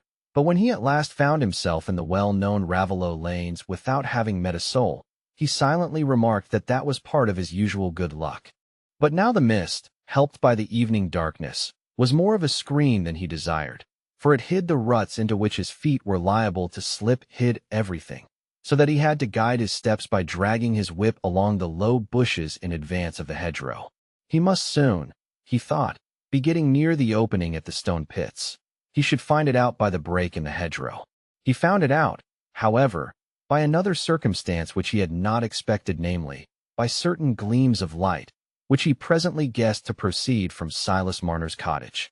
That cottage and the money hidden within it had been in his mind continually during his walk, and he had been imagining ways of cajoling and tempting the weaver to part with the immediate possession of his money for the sake of receiving interest. Dunstan felt as if there must be a little frightening added to the cajolery, for his own arithmetical convictions were not clear enough to afford him any forcible demonstration as to the advantages of interest, and as for security, he regarded it vaguely as a means of cheating a man by making him believe that he would be paid. Altogether, the operation on the miser's mind was a task that Godfrey would be sure to hand over to his more daring and cunning brother. Dunstan had made up his mind to that, and by the time he saw the light gleaming through the chinks of Marner's shutters, the idea of a dialogue with the weaver had become so familiar to him that it occurred to him as quite a natural thing to make the acquaintance forthwith. There might be several conveniences attending this course. The weaver had possibly got a lantern, and Dunstan was tired of feeling his way. He was still nearly 3/4 of a mile from home, and the lane was becoming unpleasantly slippery, for the mist was passing into rain. He turned up the bank, not without some fear lest he might miss the right way, since he was not certain whether the light were in front or on the side of the cottage. But he felt the ground before him cautiously with his whip handle, and at last arrived safely at the door. He knocked loudly, rather enjoying the idea that the old fellow would be frightened at the sudden noise. He heard no movement in reply. All was silence in the cottage. Was the weaver gone to bed, then? If so, why had he left a light? That was a strange forgetfulness in a miser. Dunstan knocked still more loudly, and, without pausing for a reply, pushed his fingers through the latch hole, intending to shake the door and pull the latch string up and down, not doubting that the door was fastened. But, to his surprise, at this double motion the door opened, and he found himself in front of a bright fire which lit up every corner of the cottage, the bed, the loom, the 3 chairs, and the table, and showed him that Marner was not there. Nothing at that moment could be much more inviting to Dunstan than the bright fire on the brick hearth. He walked in and seated himself by it at once. There was something in front of the fire, too, that would have been inviting to a hungry man, if it had been in a different stage of cooking. It was a small bit of pork suspended from the kettle hanger by a string passed through a large door key, in a way known to primitive housekeepers unpossessed of jacks. But the pork had been hung at the farthest extremity of the hanger, apparently to prevent the roasting from proceeding too rapidly during the owner's absence. The old staring simpleton had hot meat for his supper, then? Thought Dunstan. People had always said he lived on moldy bread, on purpose to check his appetite. But where could he be at this time, and on such an evening, leaving his supper in this stage of preparation, and his door unfastened? Dunstan's own recent difficulty in making his way suggested to him that the weaver had perhaps gone outside his cottage to fetch in fuel, or for some such brief purpose, and had slipped into the stone pit. That was an interesting idea to Dunstan, carrying consequences of entire novelty. If the weaver was dead, who had a right to his money? Who would know where his money was hidden? Who would know that anybody had come to take it away? He went no farther into the subtleties of evidence. The pressing question, where is the money, now took such entire possession of him as to make him quite forget that the weaver's death was not a certainty. A dull mind, once arriving at an inference that flatters a desire, is rarely able to retain the impression that the notion from which the inference started was purely problematic. And Dunstan's mind was as dull as the mind of a possible felon usually is. There were only 3 hiding places where he had ever heard of cottagers' hoards being found: the thatch, the bed, and a hole in the floor. Marner's cottage had no thatch, and Dunstan's first act, after a train of thought made rapid by the stimulus of cupidity, was to go up to the bed. But while he did so, his eyes traveled eagerly over the floor, where the bricks, distinct in the firelight, were discernible under the sprinkling of sand. But not everywhere, for there was one spot, and one only, which was quite covered with sand, and sand showing the marks of fingers, which had apparently been careful to spread it over a given space. It was near the treadles of the loom. In an instant Dunstan darted to that spot, swept away the sand with his whip, and, inserting the thin end of the hook between the bricks, found that they were loose. In haste he lifted up 2 bricks, and saw what he had no doubt was the object of his search. For what could there be but money in those 2 leathern bags? And, from their weight, they must be filled with guineas. Dunstan felt round the hole, to be certain that it held no more, then hastily replaced the bricks, and spread the sand over them. Hardly more than 5 minutes had passed since he entered the cottage, but it seemed to Dunstan like a long while. And though he was without any distinct recognition of the possibility that Marner might be alive, and might re-enter the cottage at any moment, he felt an undefinable dread laying hold on him. As he rose to his feet with the bags in his hand, he would hasten out into the darkness, and then consider what he should do with the bags. He closed the door behind him immediately, that he might shut in the stream of light. A few steps would be enough to carry him beyond betrayal by the gleams from the shutter chinks and the latch hole. The rain and darkness had got thicker, and he was glad of it, though it was awkward walking with both hands filled, so that it was as much as he could do to grasp his whip along with one of the bags. But when he had gone a yard or 2, he might take his time. So he stepped forward into the darkness. Chapter 5. When Dunstan Cass turned his back on the cottage, Silas Marner was not more than 100 yards away from it, plodding along from the village with a sack thrown round his shoulders as an overcoat, and with a horn lantern in his hand. His legs were weary, but his mind was at ease, free from the presentiment of change. The sense of security more frequently springs from habit than from conviction, and for this reason it often subsists after such a change in the conditions as might have been expected to suggest alarm. The lapse of time during which a given event has not happened is, in this logic of habit, constantly alleged as a reason why the event should never happen, even when the lapse of time is precisely the added condition which makes the event imminent. A man will tell you that he has worked in a mine for 40 years unhurt by an accident as a reason why he should apprehend no danger, though the roof is beginning to sink, and it is often observable that the older a man gets, the more difficult it is to him to retain a believing conception of his own death. This influence of habit was necessarily strong in a man whose life was so monotonous as Marner's, who saw no new people and heard of no new events to keep alive in him the idea of the unexpected and the changeful. And it explains simply enough why his mind could be at ease, though he had left his house and his treasure more defenseless than usual.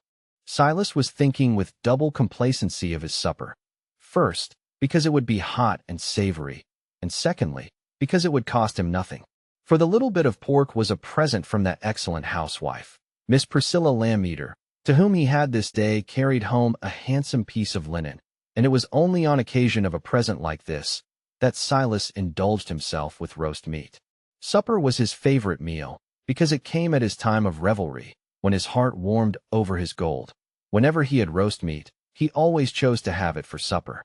But this evening, he had no sooner ingeniously knotted his string fast round his bit of pork, twisted the string according to rule over his door key, passed it through the handle, and made it fast on the hanger, then he remembered that a piece of very fine twine was indispensable to his setting up a new piece of work in his loom early in the morning. It had slipped his memory, because, in coming from Mr. Lammeter's, he had not had to pass through the village, but to lose time by going on errands in the morning was out of the question. It was a nasty fog to turn out into, but there were things Silas loved better than his own comfort. So, drawing his pork to the extremity of the hanger, and arming himself with his lantern and his old sack, he set out on what, in ordinary weather, would have been a 20 minutes errand. He could not have locked his door without undoing his well-knotted string and retarding his supper. It was not worth his while to make that sacrifice. What thief would find his way to the stone pits on such a night as this? And why should he come on this particular night, when he had never come through all the 15 years before? These questions were not distinctly present in Silas's mind.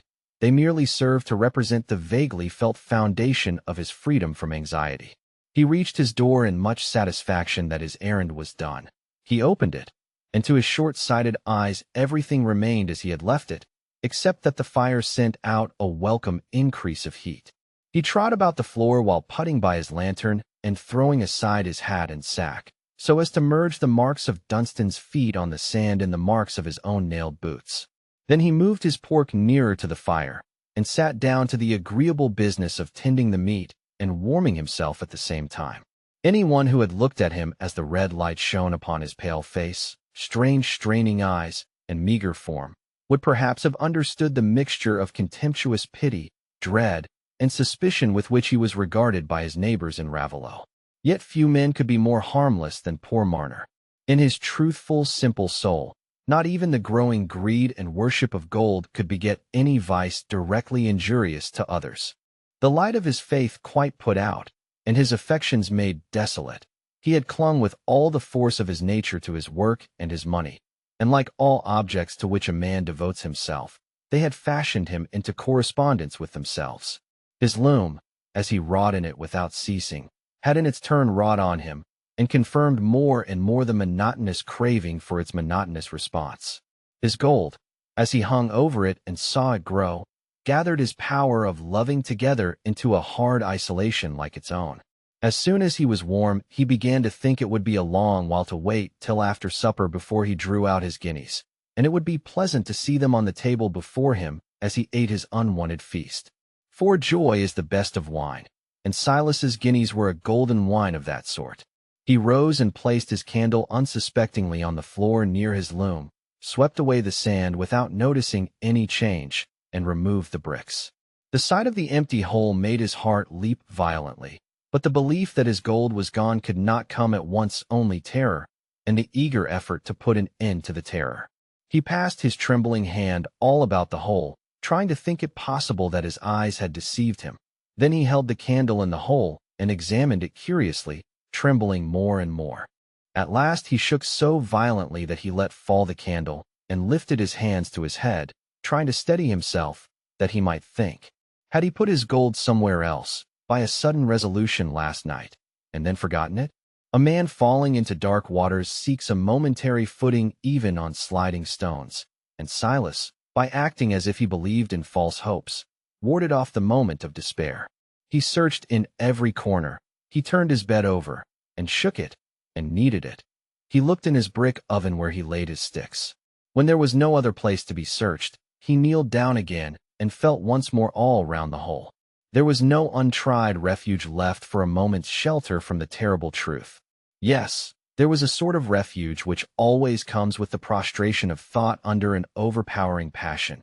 It was that expectation of impossibilities, that belief in contradictory images, which is still distinct from madness, because it is capable of being dissipated by the external fact. Silas got up from his knees trembling, and looked round at the table. Didn't the gold lie there after all? The table was bare. Then he turned and looked behind him, looked all round his dwelling, seeming to strain his brown eyes after some possible appearance of the bags where he had already sought them in vain. He could see every object in his cottage, and his gold was not there. Again he put his trembling hands to his head, and gave a wild ringing scream, the cry of desolation. For a few moments after, he stood motionless, but the cry had relieved him from the first maddening pressure of the truth. He turned, and tottered towards his loom, and got into the seat where he worked, instinctively seeking this as the strongest assurance of reality. And now that all the false hopes had vanished, and the first shock of certainty was past, the idea of a thief began to present itself, and he entertained it eagerly, because a thief might be caught and made to restore the gold. The thought brought some new strength with it, and he started from his loom to the door. As he opened it, the rain beat in upon him, for it was falling more and more heavily.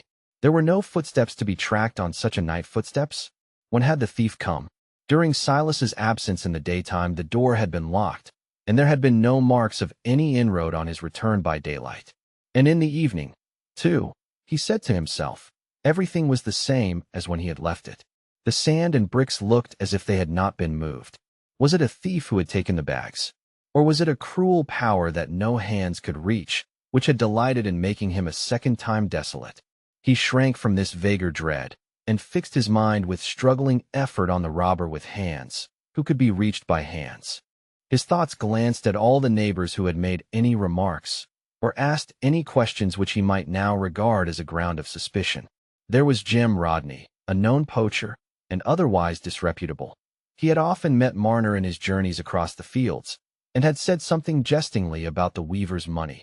Nay, he had once irritated Marner by lingering at the fire when he called to light his pipe, instead of going about his business. Jem Rodney was the man. There was ease in the thought. Jem could be found and made to restore the money. Marner did not want to punish him, but only to get back his gold which had gone from him, and left his soul like a forlorn traveler on an unknown desert. The robber must be laid hold of. Marner's ideas of legal authority were confused, but he felt that he must go and proclaim his loss, and the great people in the village, the clergyman, the constable, and Squire Cass would make Jem Rodney, or somebody else, deliver up the stolen money. He rushed out in the rain, under the stimulus of this hope, forgetting to cover his head, not caring to fasten his door, for he felt as if he had nothing left to lose. He ran swiftly, till want of breath compelled him to slacken his pace as he was entering the village at the turning close to the Rainbow. The Rainbow, in Marner's view, was a place of luxurious resort for rich and stout husbands, whose wives had superfluous stores of linen. It was the place where he was likely to find the powers and dignities of Ravelot, and where he could most speedily make his loss public. He lifted the latch and turned into the bright bar or kitchen on the right hand, where the less lofty customers of the house were in the habit of assembling, the parlor on the left being reserved for the more select society in which Squire Cass frequently enjoyed the double pleasure of conviviality and condescension. But the parlor was dark tonight, the chief personages who ornamented its circle being all at Mrs. Osgood's birthday dance, as Godfrey Cass was. And in consequence of this, the party on the high-screen seats in the kitchen was more numerous than usual. Several personages, who would otherwise have been admitted into the parlor and enlarged the opportunity of hectoring and condescension for their betters, being content this evening to vary their enjoyment by taking their spirits and water where they could themselves hector and condescend in company that called for beer. Chapter 6. The conversation, which was at a high pitch of animation when Silas approached the door of the Rainbow, had, as usual, been slow and intermittent when the company first assembled. The pipes began to be puffed in a silence which had an air of severity. The more important customers, who drank spirits and sat nearest the fire, staring at each other as if a bet were depending on the first man who winked, while the beer drinkers, chiefly men in fustian jackets and smock frocks, kept their eyelids down and rubbed their hands across their mouths, as if their draughts of beer were a funereal duty attended with embarrassing sadness. At last Mr. Snell, the landlord, a man of a neutral disposition, accustomed to stand aloof from human differences as those of beings who were all alike in need of liquor, broke silence by saying in a doubtful tone to his cousin the butcher, "Some folks you'd say that was a fine beast you druv in yesterday, Bob." The butcher, a jolly, smiling, red-haired man, was not disposed to answer rashly. He gave a few puffs before he spat and replied, "And they wouldn't be fur wrong, John." After this feeble, delusive thaw, the silence set in as severely as before. "Was it a red Durham?" said the farrier, taking up the thread of discourse after the lapse of a few minutes. The farrier looked at the landlord, and the landlord looked at the butcher, as the person who must take the responsibility. "Red it was," said the butcher, in his good-humored husky treble, "and a Durham it was." "Then you needn't tell me who you bought it of," said the farrier, looking round with some triumph. "I know who it is has got the red Durhams o' this countryside, and she'd a white star on her brow, I'll bet a penny." The farrier leaned forward with his hands on his knees as he put this question, and his eyes twinkled knowingly. "Well, yes, she might," said the butcher, slowly, considering that he was giving a decided affirmative. "I don't say contrary." "I knew that very well," said the farrier, throwing himself backward again, and speaking defiantly. "If I don't know Mr. Lammeter's cows, I should like to know who does, that's all. And as for the cow you've bought, bargain or no bargain, I've been at the drenching of her, contradict me who will." The farrier looked fierce, and the mild butcher's conversational spirit was roused a little. "I'm not for contradicting no man," he said. "I'm for peace and quietness. Some are for cutting long ribs, I'm for cutting 'em short myself, but I don't quarrel with them. All I say is, it's a lovely carcass, and anybody as was reasonable, it ud bring tears into their eyes to look at it." "Well, it's the cow as I drenched, whatever it is," pursued the farrier, angrily, "and it was Mr. Lammeter's cow, else you told a lie when you said it was a red Durham." "I tell no lies," said the butcher, with the same mild huskiness as before, "and I contradict none, not if a man was to swear himself black. He's no meat o' mine, nor none o' my bargains." All I say is, it's a lovely carcass. And what I say, I'll stick to, but I'll quarrel why no man. No, said the farrier, with bitter sarcasm, looking at the company generally. And p'raps you aren't pig-headed, and p'raps you didn't say the cow was a red Durham, and p'raps you didn't say she'd got a star on her brow. Stick to that. Now you're at it. Come, come, said the landlord. Let the cow alone. The truth lies atween you. You're both right and both wrong, as I allays say. And as for the cows being Mr. Lamb-eaters, I say nothing to that. But this I say, as the rainbow's the rainbow. And for the matter o' that, if the talk is to be o' the Lamb-eaters, you know the most youpo that head. Mr. Macy? You remember when first Mr. Lamb-eater's father come into these parts, and took the warrants. Mr. Macy, tailor and parish clerk, the latter of which functions rheumatism had of late obliged him to share with a small-featured young man who sat opposite him, held his white head on one side, and twirled his thumbs with an air of complacency, slightly seasoned with criticism. He smiled pityingly in answer to the landlord's appeal, and said, I know, but I let other folks talk. I've laid by now, and GV up to the young UNS. Ask them as have been to school at Tarley. They've learnt pronouncing. That's come up since my day. If you're pointing at me, Mr. Macy, said the deputy clerk, with an air of anxious propriety, I'm nowise a man to speak out of my place. As the psalm says, I know what's right, nor only so, but also practice what I know. Well, then, I wish you'd keep hold o' the tune, when it's set for you. If you're for practicing, I wish you'd practice that, said a large jocose-looking man, an excellent wheelwright in his weekday capacity, but on Sundays leader of the choir. He winked, as he spoke, at two of the company, who were known officially as the bassoon and the key bugle, in the confidence that he was expressing the sense of the musical profession in Raveloe. Mr. Tookie, the deputy clerk, who shared the unpopularity common to deputies, turned very red, but replied, with careful moderation, Mr. Winthrop, if you'll bring me any proof as I'm in the wrong, I'm not the man to say I won't alter. But there's people set up their own ears for a standard and expect the whole choir to follow 'em. There may be two opinions, I hope. I, said Mr. Macy, who felt very well satisfied with this attack on youthful presumption. You're right there, Tookie. There's allays two pinions. There's the pinion a man has of himsen, and there's the pinion other folks have on him. There'd be two pinions about a cracked bell, if the bell could hear itself. Well, Mr. Macy, said poor Tookie, serious amidst the general laughter, I undertook to partially fill up the office of parish clerk by Mr. Crackenthorpe's desire, whenever your infirmities should make you unfitting, and it's one of the rights thereof to sing in the choir, else why have you done the same yourself? But the old gentleman and you are two folks, said Ben Winthrop. The old gentleman's got a gift. Why, the squire used to invite him to take a glass, only to hear him sing the Red Rovier, didn't he, Mr. Macy? It's a natural gift. There's my little lad Aaron. He's got a gift he can sing a tune off straight, like a throstle. But as for you, Master Tookie, you'd better stick to your immense. Your voice is well enough when you keep it up in your nose. It's your inside as isn't right made for music. It's no better nor a hollow stalk. This kind of unflinching frankness was the most piquant form of joke to the company at the Rainbow, and Ben Winthrop's insult was felt by everybody to have capped Mr. Macy's epigram. I see what it is plain enough, said Mr. Tookie, unable to keep cool any longer. There's a conspiracy to turn me out o' the choir, as I shouldn't share the Christmas money, that's where it is. But I shall speak to Mr. Crackenthorpe. I'll not be put upon by no man. Nay, Tookie, said Ben Winthrop. We'll pay you your share to keep out of it, that's what we'll do. There's things folks UD pay to be rid on, besides varmin. Come, said the landlord, who felt that paying people for their absence was a principle dangerous to society. A joke's a joke. We're all good friends here, I hope. We must give and take. You're both right, and you're both wrong, as I say. I agree why Mr. Macy here, as there's two opinions, and if mine was asked, I should say they're both right. Tookie's right and Winthrop's right, and they've only got to split the difference and make themselves even. The farrier was puffing his pipe rather fiercely, in some contempt at this trivial discussion.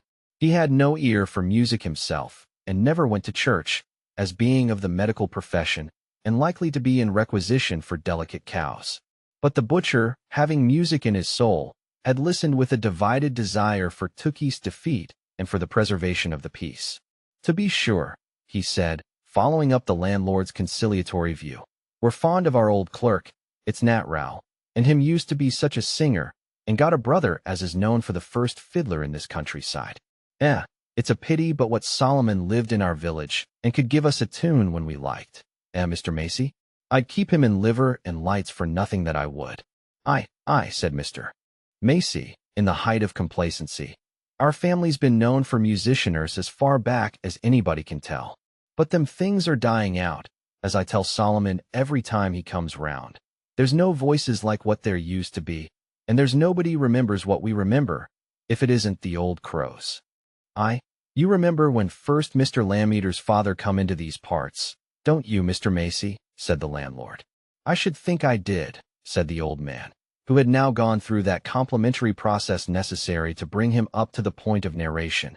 "And a fine old gentleman, he was as fine, and finer nor the Mr. Lammeter as now is. He came from a bit north'ard, so far as I could ever make out. But there's nobody rightly knows about those parts.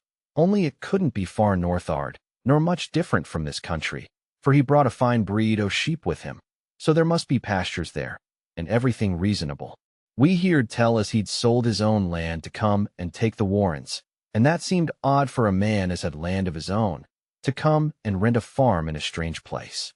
But they said it was along of his wife's dying, though there's reasons and things as nobody knows on. That's pretty much what I've made out. Yet some folks are so wise, they'll find you 50 reasons straight off, and all the while the real reason's winking at 'em in the corner, and they niver see't. Howsomever, it was soon seen as we'd got a new parishioner as knowed the rights and customs o' things, and kep a good house, and was well looked on by everybody.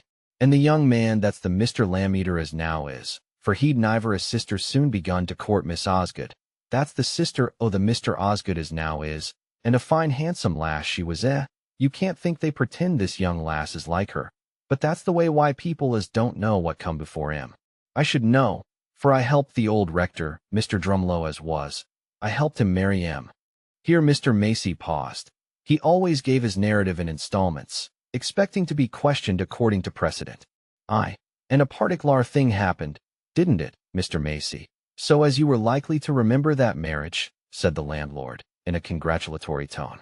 "I should think there did a very particular thing," said Mr. Macy, nodding sideways. "For Mr. Drumlow, poor old gentleman, I was fond on him, though he'd got a bit confused in his head, what why age and why taking a drop o' summat warm when the service come of a cold morning. And young Mr. Lammeter, he'd have no way but he must be married in January, which, to be sure, 's a unreasonable time to be married in, for it isn't like a christening or a burying, as you can't help. And so Mr. Drumlow, poor old gentleman, I was fond on him, but when he come to put the questions, he put 'em by the rule o' contrary, like, and he says, 'Wilt thou have this man to thy wedded wife?' says he, and then he says, 'Wilt thou have this woman to thy wedded husband?' says he.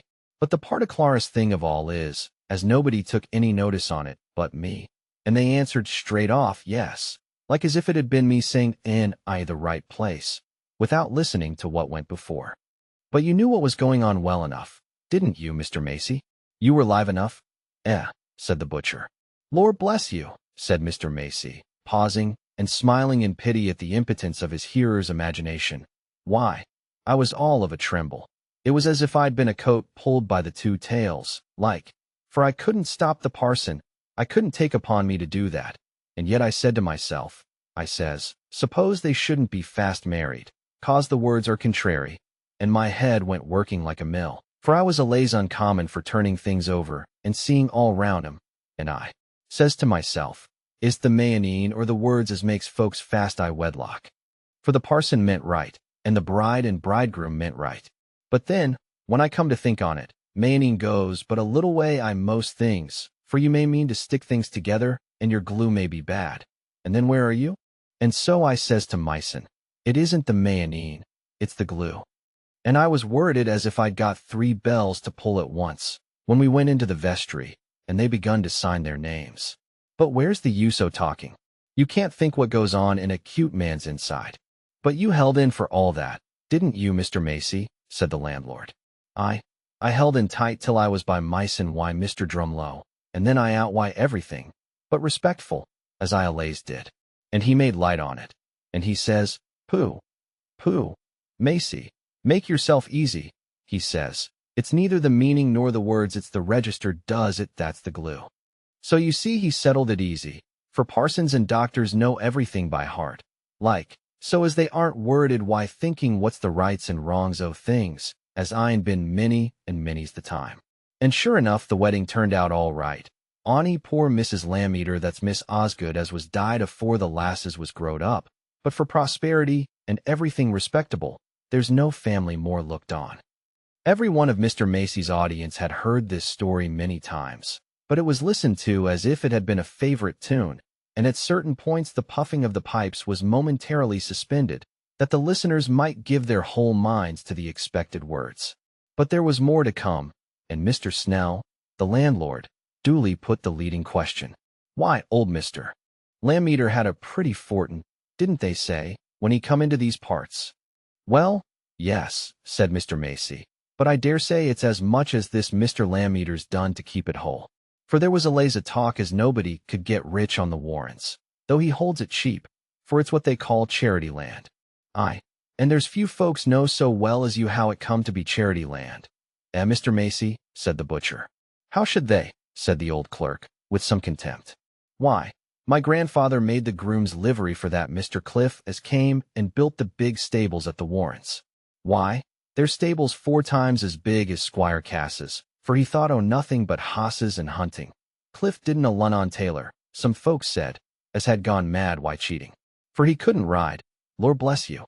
They said he'd got no more grip o' the hoss than if his legs had been crossed sticks. My grandfather heard old Squire Cass say so many and many a time. But ride he would, as if old Harry had been a-driving him, and he'd a son, a lad o' 16, and nothing would his father have him do, but he must ride and ride though the lad was fright, they said. And it was a common saying as the father wanted to ride the tailor out o' the lad, and make a gentleman on him not, but what I'm a tailor myself, but in respect as God made me such, I'm proud on it, for Macy, tailor, been rode up over our door since afore the Queen's heads went out on the shillings. But Cliff, he was ashamed o' being called a tailor, and he was sore vexed as his riding was laughed at, and nobody o' the gentlefolks hereabout could abide him. Howsomever, the poor lad got sickly and died, and the father didn't live long after him, for he got queerer nor ever, and they said he used to go out the dead o' the night, wi' a lantern in his hand, to the stables, and set a lot o' lights burning, for he got as he couldn't sleep, and there he'd stand, cracking his whip and looking at his hosses, and they said it was a mercy as the stables didn't get burnt down why, the poor dumb creeters in 'em. But at last he died raving, and they found as he'd left all his property, warrens and all, to a Lunnon charity, and that's how the warrens come to be charity land. Though, as for the stables, Mr. Lammeter never uses 'em, they're out o' all character, Lord bless you. If you was to set the doors a-banging in 'em, it ud sound like thunder half o'er the parish. Aye, but there's more going on in the stables than what folks see by daylight. Mr. Macy, said the landlord. Aye, go that way of a dark night, that's all, said Mr. Macy, winking mysteriously, and then make believe, if you like, as you didn't see lights the stables, nor hear the stamping o' the hosses, nor the cracking o' the whips, and howling, too, if it's toward daybreak. Cliff's Holiday has been the name of it ever sin I were a boy. That's to say, some said as it was the holiday old Harry give him from roasting, like. That's what my father told me, and he was a reasonable man, though there's folks nowadays know what happened afore they were born better nor they know their own business. What do you say to that? Dowlas, said the landlord, turning to the farrier, who was swelling with impatience for his cue. There's a nut for you to crack. Mr. Dowlas was the negative spirit in the company, and was proud of his position. Say? I say what a man should say as doesn't shut his eyes to look at a finger post. I say, as I'm ready to wager any man £10, if he'll stand out me any dry night in the pasture before the Warren stables, as we shall neither see lights nor hear noises, if it isn't the blowing of our own noses. That's what I say, and I've said it many a time. But there's nobody you'll venture a 10-pun note on their gosius, as they make so sure of. Why, Dowlas, that's easy betting, "That is," said Ben Winthrop. "You might as well bet a man as he wouldn't catch the rheumatize if he stood up to S neck in the pool of a frosty night. You'd be fine fun for a man to win his bet as he'd catch the rheumatize. Folks as believe in Cliff's holiday aren't a-going to venture near it for a matter o' £10. If Master Dowlas wants to know the truth on it," said Mr. Macy, with a sarcastic smile, tapping his thumbs together, "he's no call to lay any bet. Let him go and stand by himself. There's nobody you'll hinder him, and then he can let the parishioners know if they're wrong." "Thank you. I'm obliged to you," said the farrier, with a snort of scorn. "If folks are fools, it's no business o' mine. I don't want to make out the truth about Gozy S. I know it ain't ready. But I'm not against a bet, everything fair and open. Let any man bet me £10 as I shall see Cliff's holiday, and I'll go and stand by myself. I want no company. I'd as lief do it as I'd fill this pipe." "Ah, but who's to watch you, Dowlas, and see you do it? That's no fair bet," said the butcher. "No fair bet," replied Mr. Dowlas, angrily. "I should like to hear any man stand up and say, I want to bet unfair. Come now, Master Lundy, I should like to hear you say it." "Very like you would," said the butcher. "But it's no business o' mine. You're none o' my bargains, and I aren't a-going to try and bait your price. If anybody LL bid for you at your own valuing, let him. I'm for peace and quietness, I am." "Yes, that's what every yapping cur is, when you hold a stick up at him," said the farrier. "But I'm afraid o' neither man nor ghost, and I'm ready to lay a fair bet. I aren't a turn-tail cur." "But there's this in it, Dowlas," said the landlord, speaking in a tone of much candor and tolerance. "There's folks, I my opinion, they can't see ghostes, not if they stood as plain as a pike staff before 'em. And there's reason I that. For there's my wife, now, can't smell, not if she'd the strongest o' cheese under her nose. I never seed a ghost myself, but then I says to myself, very like I haven't got the smell for 'em. I mean, putting a ghost for a smell, or else contrary ways. And so, I'm for holding with both sides. For, as I say, the truth lies between 'em. And if Dowlas was to go and stand, and say he'd never seen a wink o' Cliff's holiday all the night through, I'd back him. And if anybody said as Cliff's holiday was certain sure, for all that, I'd back him too. For the smell's what I go by." The landlord's analogical argument was not well received by the farrier, a man intensely opposed to compromise. "Tut, tut," he said, setting down his glass with refreshed irritation. "What's the smell got to do with it? Did ever a ghost give a man a black eye? That's what I should like to know. If Gozy S want me to believe in 'im, let 'im leave off skulking at the dark and I lone places. Let 'im come where there's company and candles. As if Gozy S ud want to be believed in by anybody so ignorant," said Mr. Macy, in deep disgust at the farrier's crass incompetence to apprehend the conditions of ghostly phenomena. Chapter 7. Yet the next moment there seemed to be some evidence that ghosts had a more condescending disposition than Mr. Macy attributed to them. For the pale thin figure of Silas Marner was suddenly seen standing in the warm light, uttering no word, but looking round at the company with his strange, unearthly eyes. The long pipes gave a simultaneous movement, like the antennae of startled insects, and every man present, not excepting even the skeptical farrier, had an impression that he saw, not Silas Marner in the flesh, but an apparition, for the door by which Silas had entered was hidden by the high-screened seats, and no one had noticed his approach. Mr. Macy, sitting a long way off the ghost, might be supposed to have felt an argumentative triumph, which would tend to neutralize his share of the general alarm. Had he not always said that when Silas Marner was in that strange trance of his soul went loose from his body? Here was the demonstration.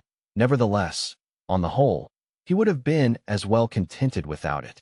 For a few moments there was a dead silence, Marner's want of breath and agitation not allowing him to speak. The landlord, under the habitual sense that he was bound to keep his house open to all company, and confident in the protection of his unbroken neutrality, at last took on himself the task of adjuring the ghost. "Master Marner," he said, in a conciliatory tone, "what's lacking to you? What's your business here?" "Robbed," said Silas, gaspingly. "I've been robbed. I want the constable and the justice and Squire Cass and Mr. Crackenthorpe." "Lay hold on him, Jim Rodney," said the landlord, the idea of a ghost subsiding. "He's off his head, I doubt. He's wet through." Jim Rodney was the outermost man, and sat conveniently near Marner's standing place, but he declined to give his services. "Come and lay hold on him yourself, Mr. Snell, if you've a mind," said Jim, rather sullenly. "He's been robbed, and murdered too, for what I know," he added, in a muttering tone. "Jim Rodney," said Silas, turning and fixing his strange eyes on the suspected man. "Master Marner, what do you want why me?" said Jim, trembling a little, and seizing his drinking can as a defensive weapon. "If it was you stole my money," said Silas, clasping his hands entreatingly, and raising his voice to a cry, "give it me back, and I won't meddle with you. I won't set the constable on you. Give it me back, and I'll let you have a guinea." "Me stole your money," said Jim, angrily. "I'll pitch this can at your eye if you talk o' my stealing your money." Come, Master Marner," said the landlord, now rising resolutely, and seizing Marner by the shoulder. "If you've got any information to lay, speak it out sensible, and show as you're in your right mind, if you expect anybody to listen to you. You're as wet as a drowned rat. Sit down and dry yourself, and speak straightforward." To be sure, man," said the farrier, who began to feel that he had not been quite on a par with himself and the occasion. "Let's have no more staring and screaming, else we'll have you strapped for a madman. That was why I didn't speak at the first, thinks I, the man's run mad."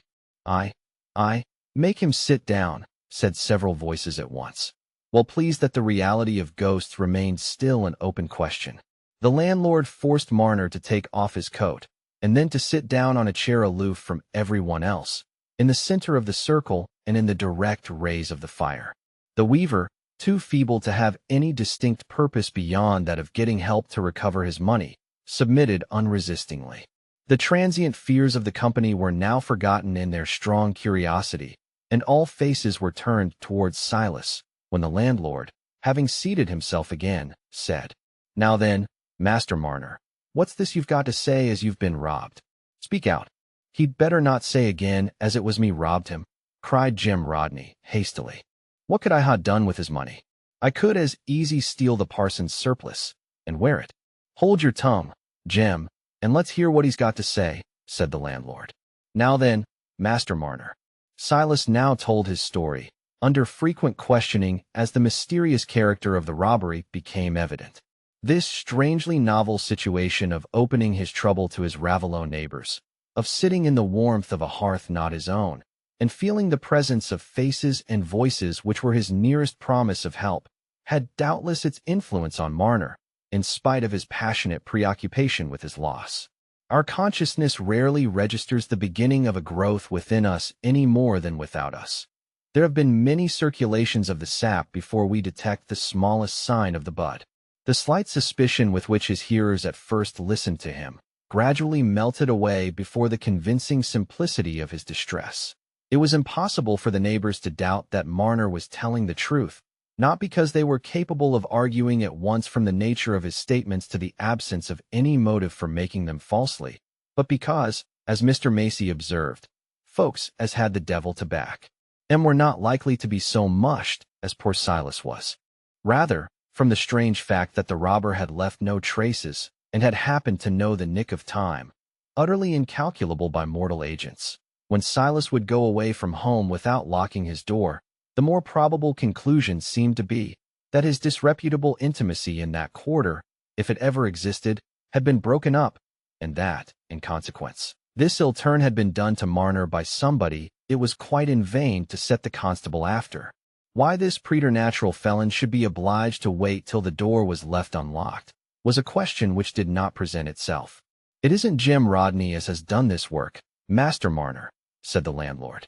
"You mustn't be a-casting your eye at poor Jim. There may be a bit of a reckoning against Jim for the matter of a hair or so, if anybody was bound to keep their eyes staring open and niver to wink. But Jim's been a-sitting here drinking his can, like the decentest man I the parish, since before you left your house, Master Marner, by your own account." I, said Mr. Macy. "Let's have no accusing o' the innocent. That isn't the law.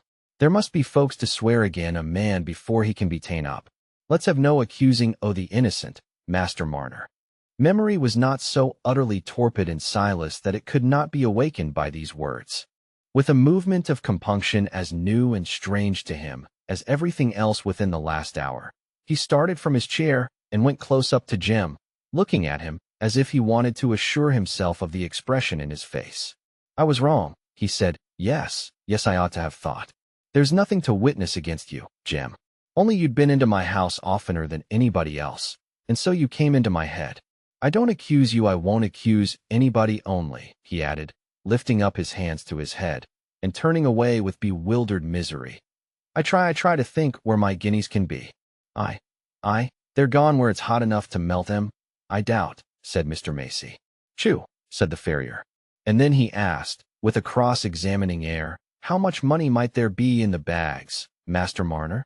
£272, 12 and sixpence, last night when I counted it," said Silas, seating himself again, with a groan. "Pooh! Why, they be none so heavy to carry. Some tramp's been in, that's all. And as for the no footmarks, and the bricks in the sand being all right, why, your eyes are pretty much like a insect's, Master Marner. They're obliged to look so close, you can't see much at a time. It's my opinion as, if I'd been you, or you'd been me, for it comes to the same thing, you wouldn't have thought you'd found everything as you left it. But what I vote is, as two of the sensiblest o' the company should go with you to Master Kinch. The constable's he's ill, I bed. I know that much, and get him to appoint one of us as deputy, for that's the law, and I don't think anybody you'll take upon him to contradict me there. It isn't much of a walk to Kinch's, and then, if it's me as his deputy, I'll go back with you, Master Marner, and examine your premises. And if anybody's got any fault to find with that, I'll thank him to stand up and say it out like a man." By this pregnant speech the farrier had re-established his self-complacency, and waited with confidence to hear himself named as one of the superlatively sensible men. "Let us see how the night is, though," said the landlord, who also considered himself personally concerned in this proposition. "Why, it rains heavy still," he said, returning from the door. "Well, I'm not the man to be afraid o' the rain," said the farrier, "for it'll look bad when Justice Malum hears as respectable men like us had a information laid before him and took no steps." The landlord agreed with this view, and after taking the sense of the company, and duly rehearsing a small ceremony known in high ecclesiastical life as the nolo episcopari, he consented to take on himself the chill dignity of going to Kinch's. But to the farrier's strong disgust, Mr. Macy now started an objection to his proposing himself as a deputy constable, for that oracular old gentleman, claiming to know the law, stated, as a fact delivered to him by his father, that no doctor could be a constable. "And you're a doctor, I reckon, though you're only a cow doctor, for a fly's a fly, though it may be a hoss fly," concluded Mr. Macy, wondering a little at his own cuteness. There was a hot debate upon this, the farrier being of course indisposed to renounce the quality of doctor, but contending that a doctor could be a constable if he liked the law meant he needn't be one if he didn't like. Mr. Macy thought this was nonsense, since the law was not likely to be fonder of doctors than of other folks. Moreover, if it was in the nature of doctors more than of other men not to like being constables, how came Mr. Dowlas to be so eager to act in that capacity? "I don't want to act the constable," said the farrier, driven into a corner by this merciless reasoning, "and there's no man can say it of me, if he'd tell the truth. But if there's to be any jealousy and envying about going to Kinch's in the rain, let them go as like it. You won't get me to go, I can tell you." By the landlord's intervention, however, the dispute was accommodated. Mr. Dowlas consented to go as a second person disinclined to act officially, and so poor Silas, furnished with some old coverings, turned out with his two companions into the rain again, thinking of the long night hours before him, not as those do who long to rest, but as those who expect to watch for the morning. Chapter 8. When Godfrey Cass returned from Mrs. Osgood's party at midnight, he was not much surprised to learn that Dunsey had not come home. Perhaps he had not sold Wildfire, and was waiting for another chance. Perhaps, on that foggy afternoon, he had preferred housing himself at the Red Lion at Batherley for the night, if the run had kept him in that neighborhood, for he was not likely to feel much concern about leaving his brother in suspense. Godfrey's mind was too full of Nancy Lammeter's looks and behavior, too full of the exasperation against himself and his lot, which the sight of her always produced in him, for him to give much thought to Wildfire, or to the probabilities of Dunstan's conduct. The next morning the whole village was excited by the story of the robbery, and Godfrey, like everyone else, was occupied in gathering and discussing news about it, and in visiting the stone pits. The rain had washed away all possibility of distinguishing footmarks, but a close investigation of the spot had disclosed, in the direction opposite to the village, a tinder box, with a flint and steel, half sunk in the mud. It was not Silas's tinder box, for the only one he had ever had was still standing on his shelf, and the inference generally accepted was that the tinder box in the ditch was somehow connected with the robbery. A small minority shook their heads, and intimated their opinion that it was not a robbery to have much light thrown on it by tinder boxes, that Master Marner's tale had a queer look with it, and that such things had been known as a man's doing himself a mischief, and then setting the justice to look for the doer. But when questioned closely as to their grounds for this opinion, and what Master Marner had to gain by such false pretenses, they only shook their heads as before, and observed that there was no knowing what some folks counted gain.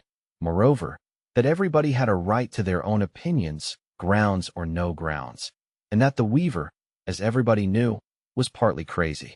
Mr. Macy, though he joined in the defense of Marner against all suspicions of deceit, also pooh-poohed the tinder box, indeed, repudiated it as a rather impious suggestion, tending to imply that everything must be done by human hands, and that there was no power which could make away with the guineas without moving the bricks. Nevertheless, he turned round rather sharply on Mr. Tookie, when the zealous deputy, feeling that this was a view of the case peculiarly suited to a parish clerk, carried it still farther, and doubted whether it was right to inquire into a robbery at all when the circumstances were so mysterious. As if, concluded Mr. Tookie, as if there was nothing but what could be made out by justices and constables. Now, don't you be for overshooting the mark, Tookie, said Mr. Macy, nodding his head aside admonishingly. That's what you're a laze at. If I throw a stone and hit, you think there's summat better than hitting, and you try to throw a stone beyond. What I said was against the tinder box. I said nothing against justices and constables, for they're o' King George's making, and it you'd be ill becoming a man in a parish office to fly out again King George. While these discussions were going on amongst the group outside the Rainbow, a higher consultation was being carried on within, under the presidency of Mr. Crackenthorpe, the rector, assisted by Squire Cass, and other substantial parishioners. It had just occurred to Mr. Snell, the landlord, he being, as he observed, a man accustomed to put two and two together to connect with the tinder box, which, as deputy constable, he himself had had the honorable distinction of finding, certain recollections of a peddler who had called to drink at the house about a month before, and had actually stated that he carried a tinder box about with him to light his pipe. Here, surely, was a clue to be followed out. And as memory, when duly impregnated with ascertained facts, is sometimes surprisingly fertile, Mr. Snell gradually recovered a vivid impression of the effect produced on him by the peddler's countenance and conversation. He had a look with his eye which fell unpleasantly on Mr. Snell's sensitive organism. To be sure, he didn't say anything particular, no, except that about the tinder box, but it isn't what a man says, it's the way he says it. Moreover, he had a swarthy foreignness of complexion which boded little honesty. Did he wear earrings? Mr. Crackenthorpe wished to know, having some acquaintance with foreign customs. Well, stay, let me see, said Mr. Snell, like a docile clairvoyant, who would really not make a mistake if she could help it. After stretching the corners of his mouth and contracting his eyes, as if he were trying to see the ear-rings, he appeared to give up the effort, and said, well, he'd got ear-rings in his box to sell, so it's nat'ral to suppose he might wear 'em. But he called at every house, most, in the village. There's somebody else, mayhap, saw him in his ears, though I can't take upon me rightly to say. Mr. Snell was correct in his surmise, that somebody else would remember the peddler's ear-rings. For on the spread of inquiry among the villagers, it was stated with gathering emphasis that the parson had wanted to know whether the peddler wore ear-rings in his ears, and an impression was created that a great deal depended on the eliciting of this fact. Of course, everyone who heard the question, not having any distinct image of the peddler as without ear-rings, immediately had an image of him with ear-rings, larger or smaller, as the case might be, and the image was presently taken for a vivid recollection, so that the glazier's wife, a well-intentioned woman, not given to lying, and whose house was among the cleanest in the village, was ready to declare, as sure as ever she meant to take the sacrament the very next Christmas that was ever coming, that she had seen big earrings in the shape of the young moon in the peddler's 2 ears, while Jenny Oates, the cobbler's daughter, being a more imaginative person, stated not only that she had seen them too, but that they had made her blood creep, as it did at that very moment while there she stood. Also, by way of throwing further light on this clue of the tinder box, a collection was made of all the articles purchased from the peddler at various houses and carried to the Rainbow to be exhibited there. In fact, there was a general feeling in the village that for the clearing up of this robbery there must be a great deal done at the Rainbow, and that no man need offer his wife an excuse for going there while it was the scene of severe public duties. Some disappointment was felt, and perhaps a little indignation also, when it became known that Silas Marner, on being questioned by the squire and the parson, had retained no other recollection of the peddler than that he had called at his door, but had not entered his house, having turned away at once when Silas, holding the door ajar, had said that he wanted nothing. This had been Silas's testimony, though he clutched strongly at the idea of the peddler's being the culprit, if only because it gave him a definite image of a whereabout for his gold after it had been taken away from its hiding place. He could see it now in the peddler's box. But it was observed with some irritation in the village that anybody but a blind creature like Marner would have seen the man prowling about. For how came he to leave his tinder box in the ditch close by? If he hadn't been lingering there? Doubtless. He had made his observations when he saw Marner at the door. Anybody might know and only look at him that the weaver was a half-crazy miser. It was a wonder the peddler hadn't murdered him. Men of that sort, with rings in their ears, had been known for murderers often and often. There had been one tried at the Sizes, not so long ago, but what there were people living who remembered it. Godfrey Cass, indeed, entering the Rainbow during one of Mr. Snell's frequently repeated recitals of his testimony, had treated it lightly, stating that he himself had bought a penknife of the peddler and thought him a merry, grinning fellow enough.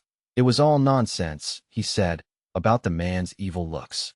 But this was spoken of in the village as the random talk of youth, as if it was only Mr. Snell who had seen something odd about the peddler. On the contrary, there were at least half a dozen who were ready to go before Justice Mallam, and give in much more striking testimony than any the landlord could furnish. It was to be hoped Mr. Godfrey would not go to Tarley and throw cold water on what Mr. Snell said there, and so prevent the justice from drawing up a warrant. He was suspected of intending this, when, after midday, he was seen setting off on horseback in the direction of Tarley. But by this time Godfrey's interest in the robbery had faded before his growing anxiety about Dunstan and Wildfire, and he was going, not to Tarley, but to Batherley, unable to rest in uncertainty about them any longer. The possibility that Dunstan had played him the ugly trick of riding away with Wildfire, to return at the end of a month, when he had gambled away or otherwise squandered the price of the horse, was a fear that urged itself upon him more, even, than the thought of an accidental injury. And now that the dance at Mrs. Osgood's was past, he was irritated with himself that he had trusted his horse to Dunstan. Instead of trying to still his fears, he encouraged them, with that superstitious impression which clings to us all, that if we expect evil very strongly it is the less likely to come. And when he heard a horse approaching at a trot, and saw a hat rising above a hedge beyond an angle of the lane, he felt as if his conjuration had succeeded. But no sooner did the horse come within sight, than his heart sank again. It was not Wildfire, and in a few moments more he discerned that the rider was not Dunstan, but Bryce, who pulled up to speak, with a face that implied something disagreeable. "Well, Mr. Godfrey, that's a lucky brother of yours, that Master Dunsey, isn't he?" "What do you mean?" said Godfrey hastily. "Why, hasn't he been home yet?" said Bryce. "Home? No. What has happened? Be quick. What has he done with my horse?" "Ah, I thought it was yours, though he pretended you had parted with it to him." "Has he thrown him down and broken his knees?" said Godfrey, flushed with exasperation. "Worse than that," said Bryce. "You see, I'd made a bargain with him to buy the horse for 120 a swinging price, but I always liked the horse. And what does he do but go and stake him fly at a hedge with stakes in it, atop of a bank with a ditch before it. The horse had been dead a pretty good while when he was found. So he hasn't been home since, has he?" "Home? No," said Godfrey, "and he'd better keep away. Confound me for a fool. I might have known this would be the end of it. Well, to tell you the truth, said Bryce, after I'd bargained for the horse, it did come into my head that he might be riding and selling the horse without your knowledge, for I didn't believe it was his own. I knew Master Dunsey was up to his tricks sometimes. But where can he be gone? He's never been seen at Batherley. He couldn't have been hurt, for he must have walked off. Hurt, said Godfrey bitterly. He'll never be hurt. He's made to hurt other people. And so you did give him leave to sell the horse? Said Bryce. Yes. I wanted to part with the horse. He was always a little too hard in the mouth for me, said Godfrey, his pride making him wince under the idea that Bryce guessed the sale to be a matter of necessity. I was going to see after him. I thought some mischief had happened. I'll go back now, he added, turning the horse's head, and wishing he could get rid of Bryce, for he felt that the long-dreaded crisis in his life was close upon him. You're coming on to Raveloe, aren't you? Well, no, not now, said Bryce. I was coming round there, for I had to go to Flitton, and I thought I might as well take you in my way, and just let you know all I knew myself about the horse. I suppose Master Dunsey didn't like to show himself till the ill news had blown over a bit. He's perhaps gone to pay a visit at the 3 Crowns. By Whitbridge, I know he's fond of the house. Perhaps he is, said Godfrey, rather absently. Then rousing himself, he said, with an effort at carelessness, we shall hear of him soon enough, I'll be bound. Well, here's my turning, said Bryce, not surprised to perceive that Godfrey was rather down. So I'll bid you good day, and wish I may bring you better news another time. Godfrey rode along slowly, representing to himself the scene of confession to his father from which he felt that there was now no longer any escape. The revelation about the money must be made the very next morning, and if he withheld the rest, Dunstan would be sure to come back shortly, and, finding that he must bear the brunt of his father's anger, would tell the whole story out of spite. There was one step, perhaps, by which he might still win Dunstan's silence and put off the evil day. He might tell his father that he had himself spent the money paid to him by Fowler, and as he had never been guilty of such an offense before, the affair would blow over after a little storming. But Godfrey could not bend himself to this. He felt that in letting Dunstan have the money, he had already been guilty of a breach of trust hardly less culpable than that of spending the money directly for his own behoof. And yet there was a distinction between the two acts which made him feel that the one was so much more blackening than the other as to be intolerable to him. I don't pretend to be a good fellow, he said to himself, but I'm not a scoundrel at least. I'll stop short somewhere. I'll bear the consequences of what I have done sooner than make believe I've done what I never would have done. I'd never have spent the money for my own pleasure. I was tortured into it. Through the remainder of this day Godfrey, with only occasional fluctuations, kept his will bent in the direction of a complete avowal to his father, and he withheld the story of Wildfire's loss till the next morning, that it might serve him as an introduction to heavier matter. The old squire was accustomed to his son's frequent absence from home, and thought neither Dunstan's nor Wildfire's. Godfrey said to himself again and again, that if he let slip this one opportunity of confession, he might never have another. The revelation might be made even in a more odious way than by Dunstan's malignity. She might come as she had threatened to do. And then he tried to make the scene easier to himself by rehearsal. He made up his mind how he would pass from the admission of his weakness in letting Dunstan have the money to the fact that Dunstan had a hold on him which he had been unable to shake off, and how he would work up his father to expect something very bad before he told him the fact. The old squire was an implacable man. He made resolutions in violent anger, and he was not to be moved from them after his anger had subsided as fiery volcanic matters cool and harden into rock. Like many violent and implacable men, he allowed evils to grow under favor of his own heedlessness, till they pressed upon him with exasperating force, and then he turned round with fierce severity and became unrelentingly hard. This was his system with his tenants. He allowed them to get into arrears, neglect their fences, reduce their stock, sell their straw, and otherwise go the wrong way. And then, when he became short of money in consequence of this indulgence, he took the hardest measures and would listen to no appeal. Godfrey knew all this, and felt it with the greater force because he had constantly suffered annoyance from witnessing his father's sudden fits of unrelentingness, for which his own habitual irresolution deprived him of all sympathy. He was not critical on the faulty indulgence which preceded these fits. That seemed to him natural enough. Still there was just the chance, Godfrey thought, that his father's pride might see this marriage in a light that would induce him to hush it up, rather than turn his son out and make the family the talk of the country for 10 miles round. This was the view of the case that Godfrey managed to keep before him pretty closely till midnight, and he went to sleep thinking that he had done with inward debating. But when he awoke in the still morning darkness, he found it impossible to reawaken his evening thoughts. It was as if they had been tired out and were not to be roused to further work. Instead of arguments for confession, he could now feel the presence of nothing but its evil consequences. The old dread of disgrace came back, the old shrinking from the thought of raising a hopeless barrier between himself and Nancy, the old disposition to rely on chances which might be favorable to him and save him from betrayal. Why, after all, should he cut off the hope of them by his own act? He had seen the matter in a wrong light yesterday.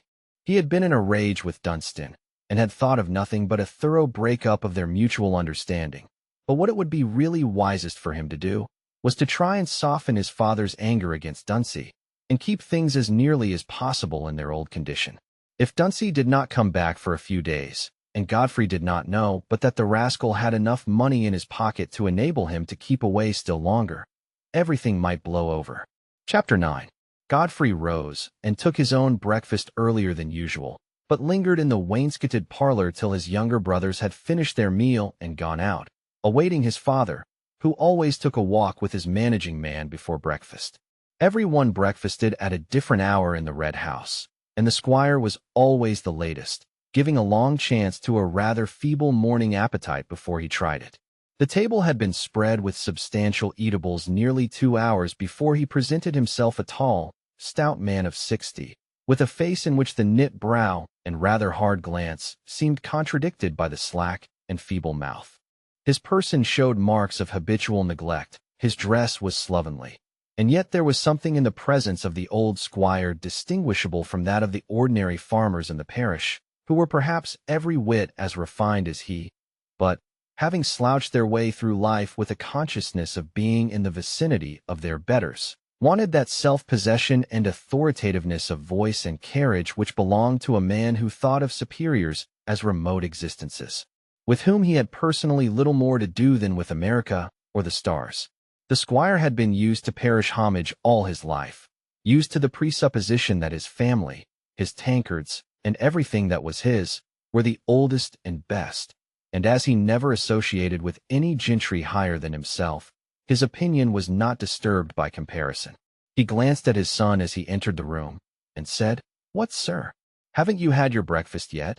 But there was no pleasant morning greeting between them, not because of any unfriendliness, but because the sweet flower of courtesy is not a growth of such homes as the Red House. "Yes, sir," said Godfrey. "I've had my breakfast, but I was waiting to speak to you." Well," said the squire, throwing himself indifferently into his chair, and speaking in a ponderous coughing fashion, which was felt in Ravelot to be a sort of privilege of his rank, while he cut a piece of beef, and held it up before the deer-hound that had come in with him. "Ring the bell for my ale, will you? You youngsters' business is your own pleasure, mostly. There's no hurry about it for anybody but yourselves." The squire's life was quite as idle as his son's, but it was a fiction kept up by himself and his contemporaries in Ravelot that youth was exclusively the period of folly, and that their aged wisdom was constantly in a state of endurance mitigated by sarcasm. Godfrey waited, before he spoke again, until the ale had been brought and the door closed, an interval during which Fleet, the deer-hound, had consumed enough bits of beef to make a poor man's holiday dinner. "There's been a cursed piece of ill luck with Wildfire," he began. "Happened the day before yesterday." "What? Broke his knees?" said the squire, after taking a draught of ale. "I thought you knew how to ride better than that, sir." "I never threw a horse down in my life. If I had, I might ha' whistled for another, for my father wasn't quite so ready to unstring as some other fathers I know of. But they must turn over a new leaf, they must. What with mortgages and arrears, I'm as short o' cash as a roadside pauper. And that fool Kimball says the newspapers, why, the country wouldn't have a leg to stand on. Prices ud run down like a jack, and I should never get my arrears, not if I sold all the fellows up. And there's that damned Fowler, I won't put up with him any longer. I've told Winthrop to go to Cox this very day. The lying scoundrel told me he'd be sure to pay me 100 last month. He takes advantage because he's on that outlying farm, and thinks I shall forget him." The squire had delivered this speech in a coughing and interrupted manner, but with no pause long enough for Godfrey to make it a pretext for taking up the word again. He felt that his father meant to ward off any request for money on the ground of the misfortune with wildfire, and that the emphasis he had thus been led to lay on his shortness of cash and his arrears was likely to produce an attitude of mind the utmost unfavorable for his own disclosure. But he must go on, now he had begun. "It's worse than breaking the horse's knees. He's been staked and killed," he said, as soon as his father was silent, and had begun to cut his meat. "But I wasn't thinking of asking you to buy me another horse. I was only thinking I'd lost the means of paying you with the price of wildfire, as I'd meant to do. Dunsey took him to the hunt to sell him for me the other day, and after he'd made a bargain for 120 with Bryce, he went after the hounds, and took some fool's leap or other that did for the horse at once. If it hadn't been for that, I should have paid you £100 this morning." The squire had laid down his knife and fork, and was staring at his son in amazement, not being sufficiently quick of brain to form a probable guess as to what could have caused so strange an inversion of the paternal and filial relations as this proposition of his son to pay him £100. "The truth is, sir, I'm very sorry. I was quite to blame," said Godfrey. "Fowler did pay that £100. He paid it to me when I was over there one day last month, and Dunsey bothered me for the money, and I let him have it, because I hoped I should be able to pay it you before this." The squire was purple with anger before his son had done speaking, and found utterance difficult. "You let Dunsey have it, sir? And how long have you been so thick with Dunsey that you must collogue with him to embezzle my money? Are you turning out a scamp? I tell you I won't have it. I'll turn the whole pack of you out of the house together, and marry again. I'd have you to remember, sir, my property's got no entail on it. Since my grandfather's time the Casses can do as they like with their land. Remember that, sir. Let Dunsey have the money." "Why should you let Dunsey have the money? There's some lie at the bottom of it." "There's no lie, sir," said Godfrey. "I wouldn't have spent the money myself, but Dunsey bothered me, and I was a fool, and let him have it. But I meant to pay it, whether he did or not. That's the whole story. I never meant to embezzle money, and I'm not the man to do it. You never knew me do a dishonest trick, sir. Where's Dunsey, then? What do you stand talking there for? Go and fetch Dunsey, as I tell you, and let him give account of what he wanted the money for, and what he's done with it. He shall repent it. I'll turn him out. I said I would, and I'll do it. He shan't brave me. Go and fetch him. Dunsey isn't come back, sir." "What? Did he break his own neck, then?" said the squire, with some disgust at the idea that, in that case, he could not fulfill his threat. "No, he wasn't hurt, I believe, for the horse was found dead, and Dunsey must have walked off. I dare say we shall see him again by and by. I don't know where he is. And what must you be letting him have my money for? Answer me that," said the squire, attacking Godfrey again, since Dunsey was not within reach. "Well, sir, I don't know," said Godfrey hesitatingly. That was a feeble evasion, but Godfrey was not fond of lying, and, not being sufficiently aware that no sort of duplicity can long flourish without the help of vocal falsehoods, he was quite unprepared with invented motives. "You don't know? I tell you what it is, sir. You've been up to some trick, and you've been bribing him not to tell," said the squire, with a sudden acuteness which startled Godfrey, who felt his heart beat violently at the nearness of his father's guess. The sudden alarm pushed him on to take the next step. A very slight impulse suffices for that on a downward road. "Why, sir," he said, trying to speak with careless ease, "it was a little affair between me and Dunsey. It's no matter to anybody else. It's hardly worth while to pry into young men's fooleries. It wouldn't have made any difference to you, sir, if I'd not had the bad luck to lose wildfire. I should have paid you the money. Fooleries? Pshaw, it's time you'd done with fooleries. And I'd have you know, sir, you must ha' done with 'em," said the squire, frowning and casting an angry glance at his son. "Your goings-on are not what I shall find money for any longer. There's my grandfather had his stables full o' horses, and kept a good house, too, and in worse times, by what I can make out, and so might I, if I hadn't four good-for-nothing fellows to hang on me like horse leeches. I've been too good a father to you all, that's what it is. But I shall pull up, sir." Godfrey was silent. He was not likely to be very penetrating in his judgments, but he had always had a sense that his father's indulgence had not been kindness, and had had a vague longing for some discipline that would have checked his own errant weakness and helped his better will. The squire ate his bread and meat hastily, took a deep draught of ale, then turned his chair from the table and began to speak again. "It'll be all the worse for you. You know you'd need try and help me keep things together. Well, sir, I've often offered to take the management of things, but you know you've taken it ill always, and seem to think I wanted to push you out of your place." "I know nothing o' your offering or o' my taking it ill," said the squire, whose memory consisted in certain strong impressions unmodified by detail. "But I know, one while you seemed to be thinking o' marrying, and I didn't offer to put any obstacles in your way, as some fathers would. I'd as leave you married Lamb-eater's daughter as anybody. I suppose, if I'd said you nay, you'd ha' kept on with it. But, for want o' contradiction, you've changed your mind. You're a shilly-shully fellow. You take after your poor mother. She never had a will of her own. A woman has no call for one, if she's got a proper man for her husband. But your wife had need have one, for you hardly know your own mind enough to make both your legs walk one way. The lass hasn't said downright she won't have you, has she?" "No," said Godfrey, feeling very hot and uncomfortable. "But I don't think she will." "Think?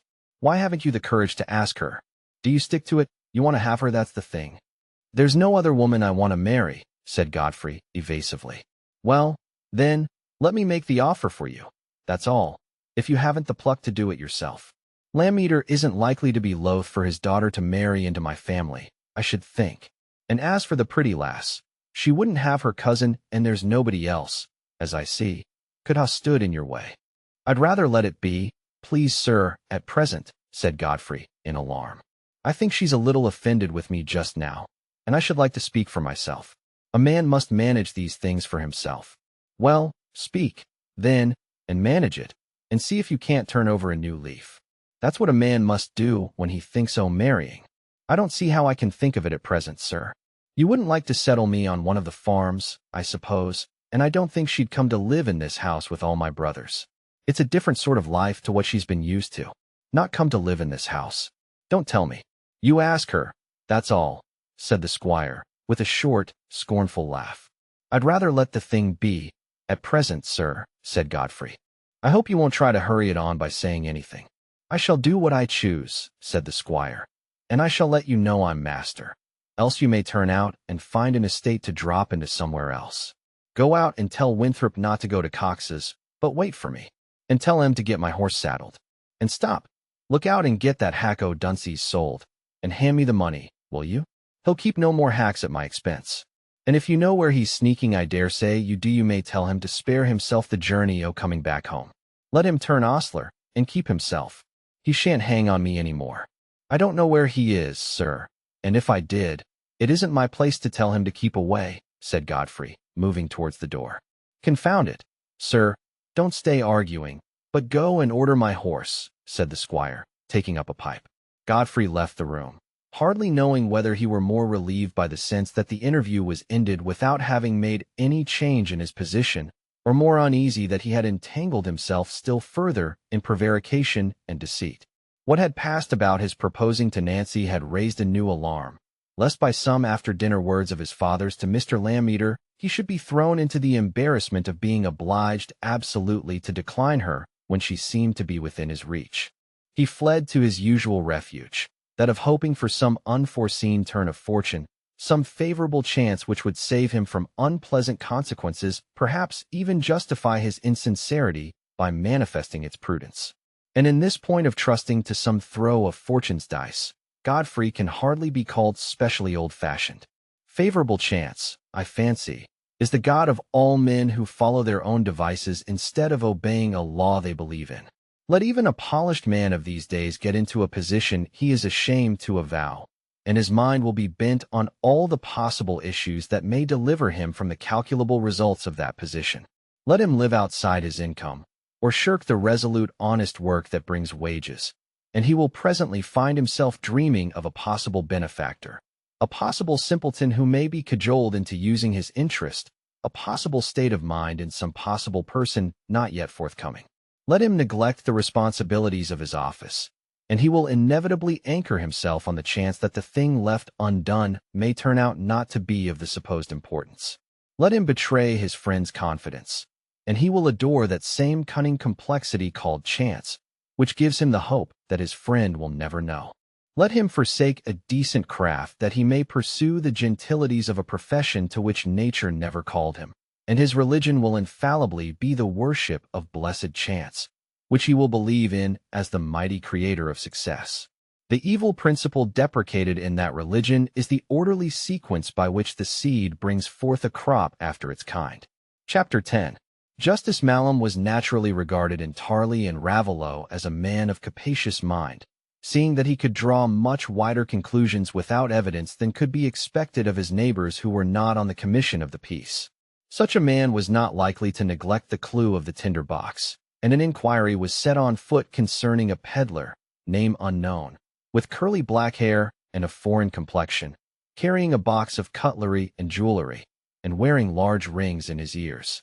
But either because inquiry was too slow-footed to overtake him, or because the description applied to so many peddlers that inquiry did not know how to choose among them, weeks passed away, and there was no other result concerning the robbery than a gradual cessation of the excitement it had caused in Raveloe. Dunstan Cass's absence was hardly a subject of remark.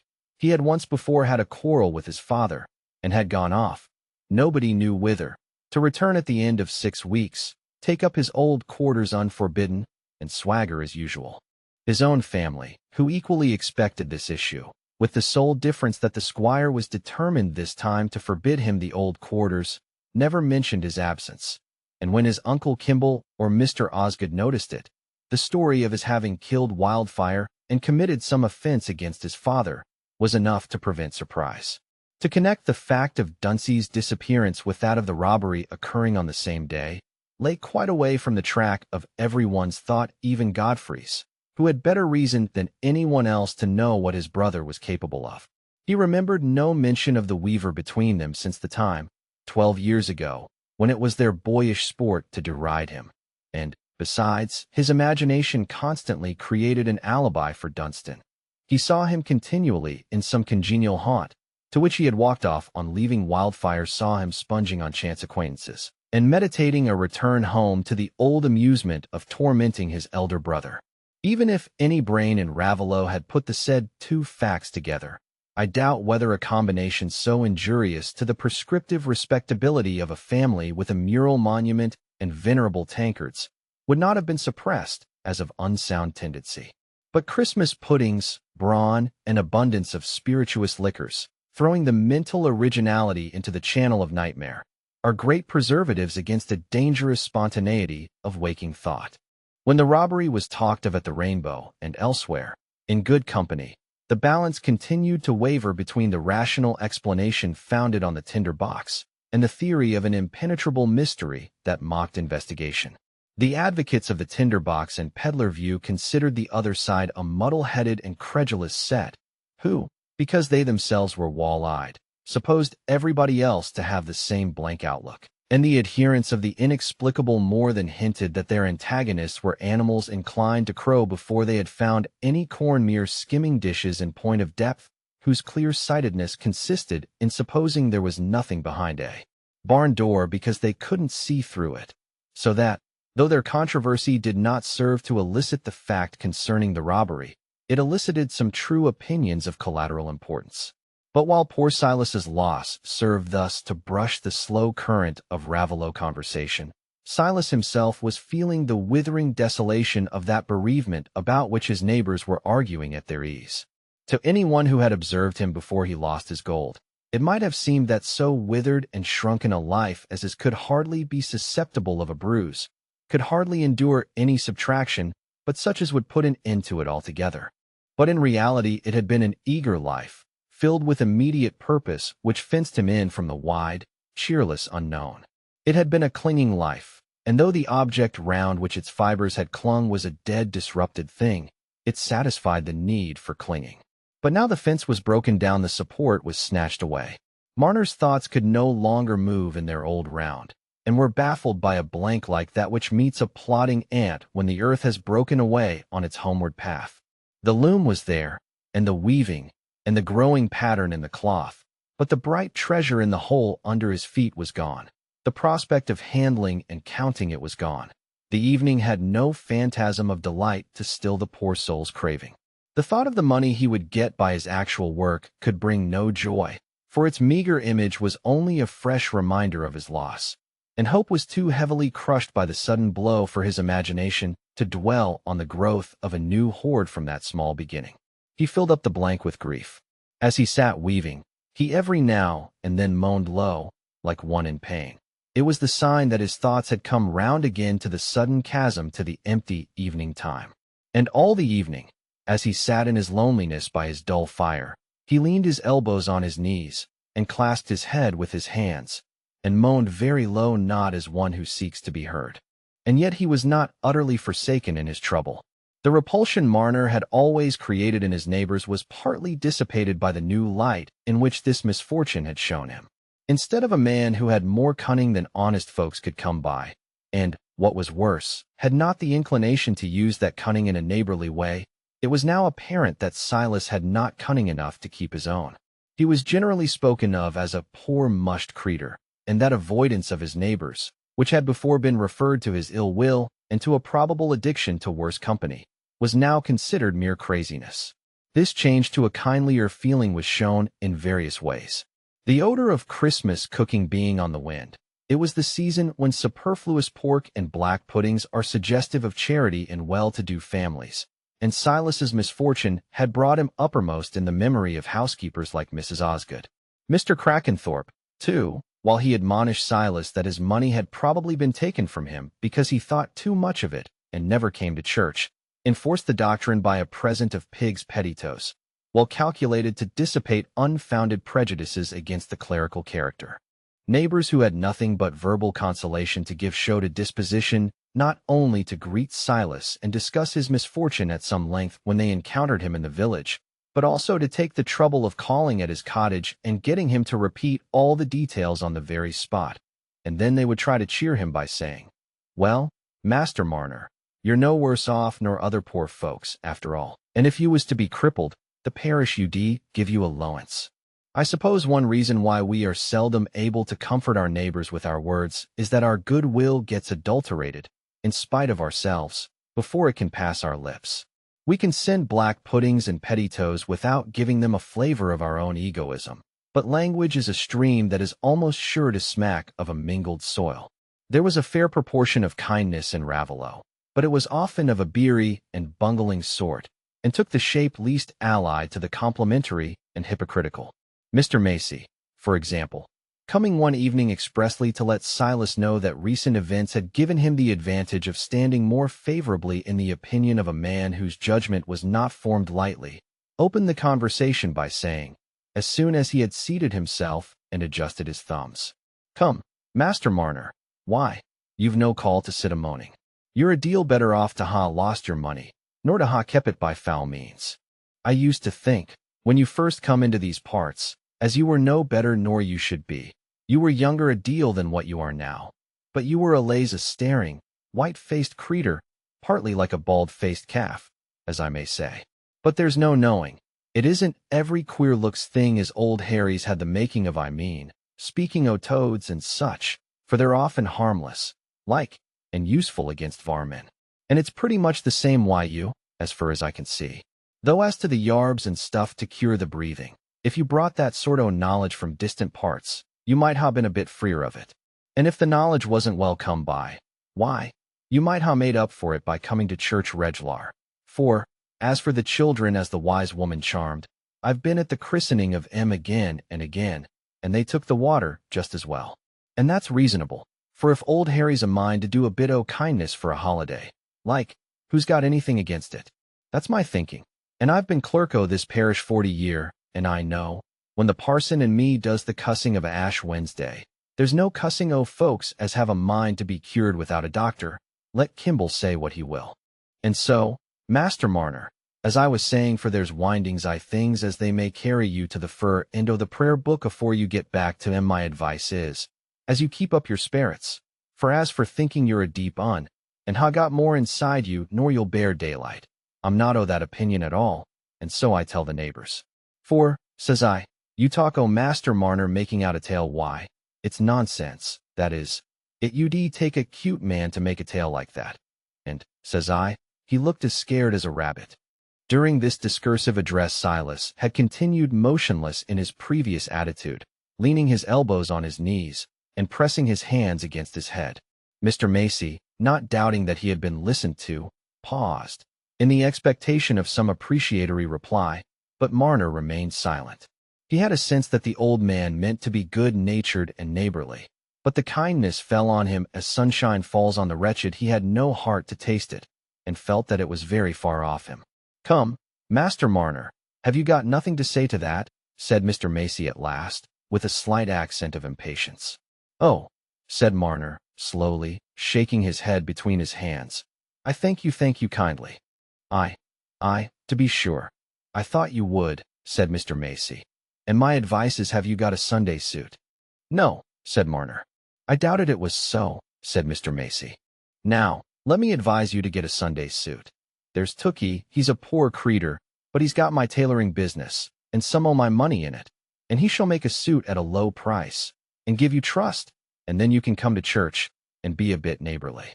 Why, you've never heard me say amen since you come into these parts, and I recommend you to lose no time, for it'll be poor work when Tookie has it all to himself, for I mayn't be equal to stand by the desk at all, come another winter." Here Mr. Macy paused, perhaps expecting some sign of emotion in his hearer, but not observing any, he went on. "And as for the money for the pseudo-clothes, why, you get a matter of £1 a week at your weaving, Master Marner, and you're a young man. For all you look so mushed. Why, you couldn't ha' been 25 when you come into these parts. Silas started a little at the change to a questioning tone, and answered mildly, "I don't know. I can't rightly say, it's a long while since." After receiving such an answer as this, it is not surprising that Mr. Macy observed, later on in the evening at the Rainbow, that Marner's head was all of a muddle, and that it was to be doubted if he ever knew when Sunday came round, which showed him a worse heathen than many a dog. Another of Silas's comforters, besides Mr. Macy, came to him with a mind highly charged on the same topic. This was Mrs. Winthrop, the wheelwright's wife.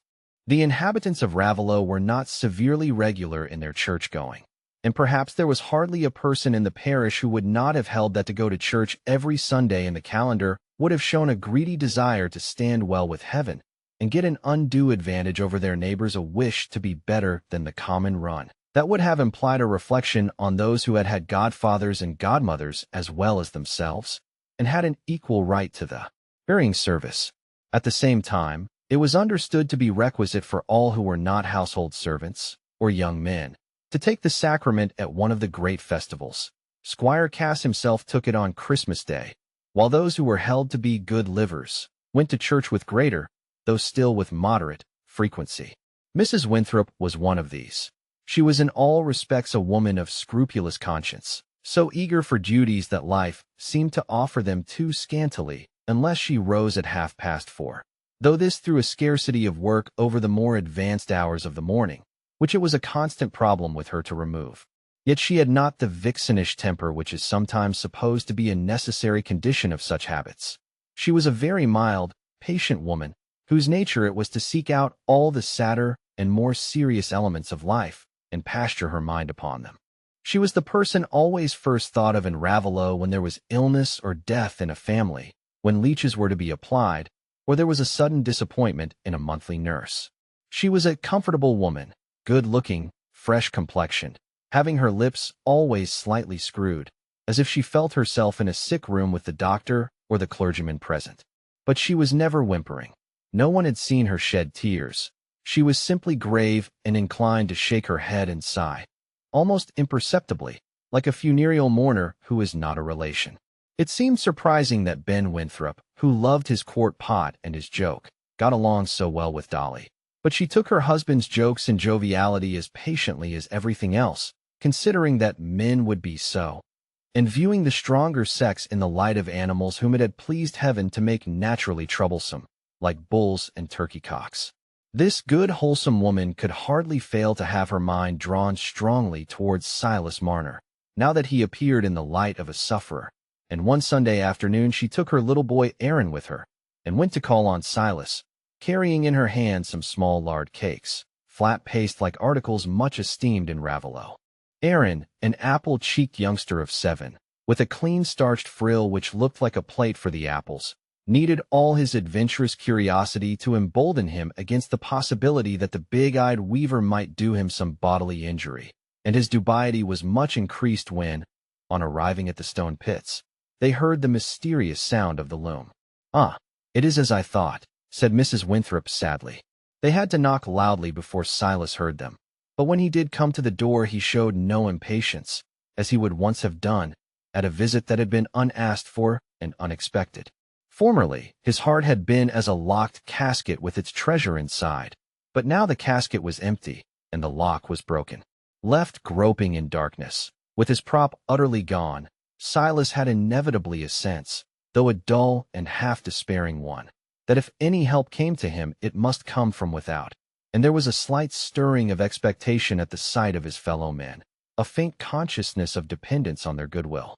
He opened the door wide to admit Dolly, but without otherwise returning her greeting than by moving the armchair a few inches as a sign that she was to sit down in it. Dolly, as soon as she was seated, removed the white cloth that covered her lard cakes, and said in her gravest way, "I'd a baking yesterday, Master Marner, and the lard cakes turned out better nor common, and I'd ha asked you to accept some, if you'd thought well.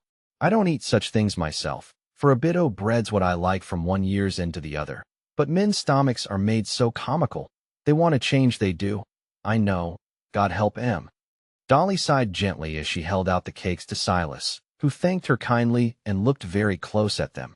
Absently, being accustomed to look so at everything he took into his hand, eyed all the while by the wondering bright orbs of the small Aaron, who had made an outwork of his mother's chair, and was peeping round from behind it.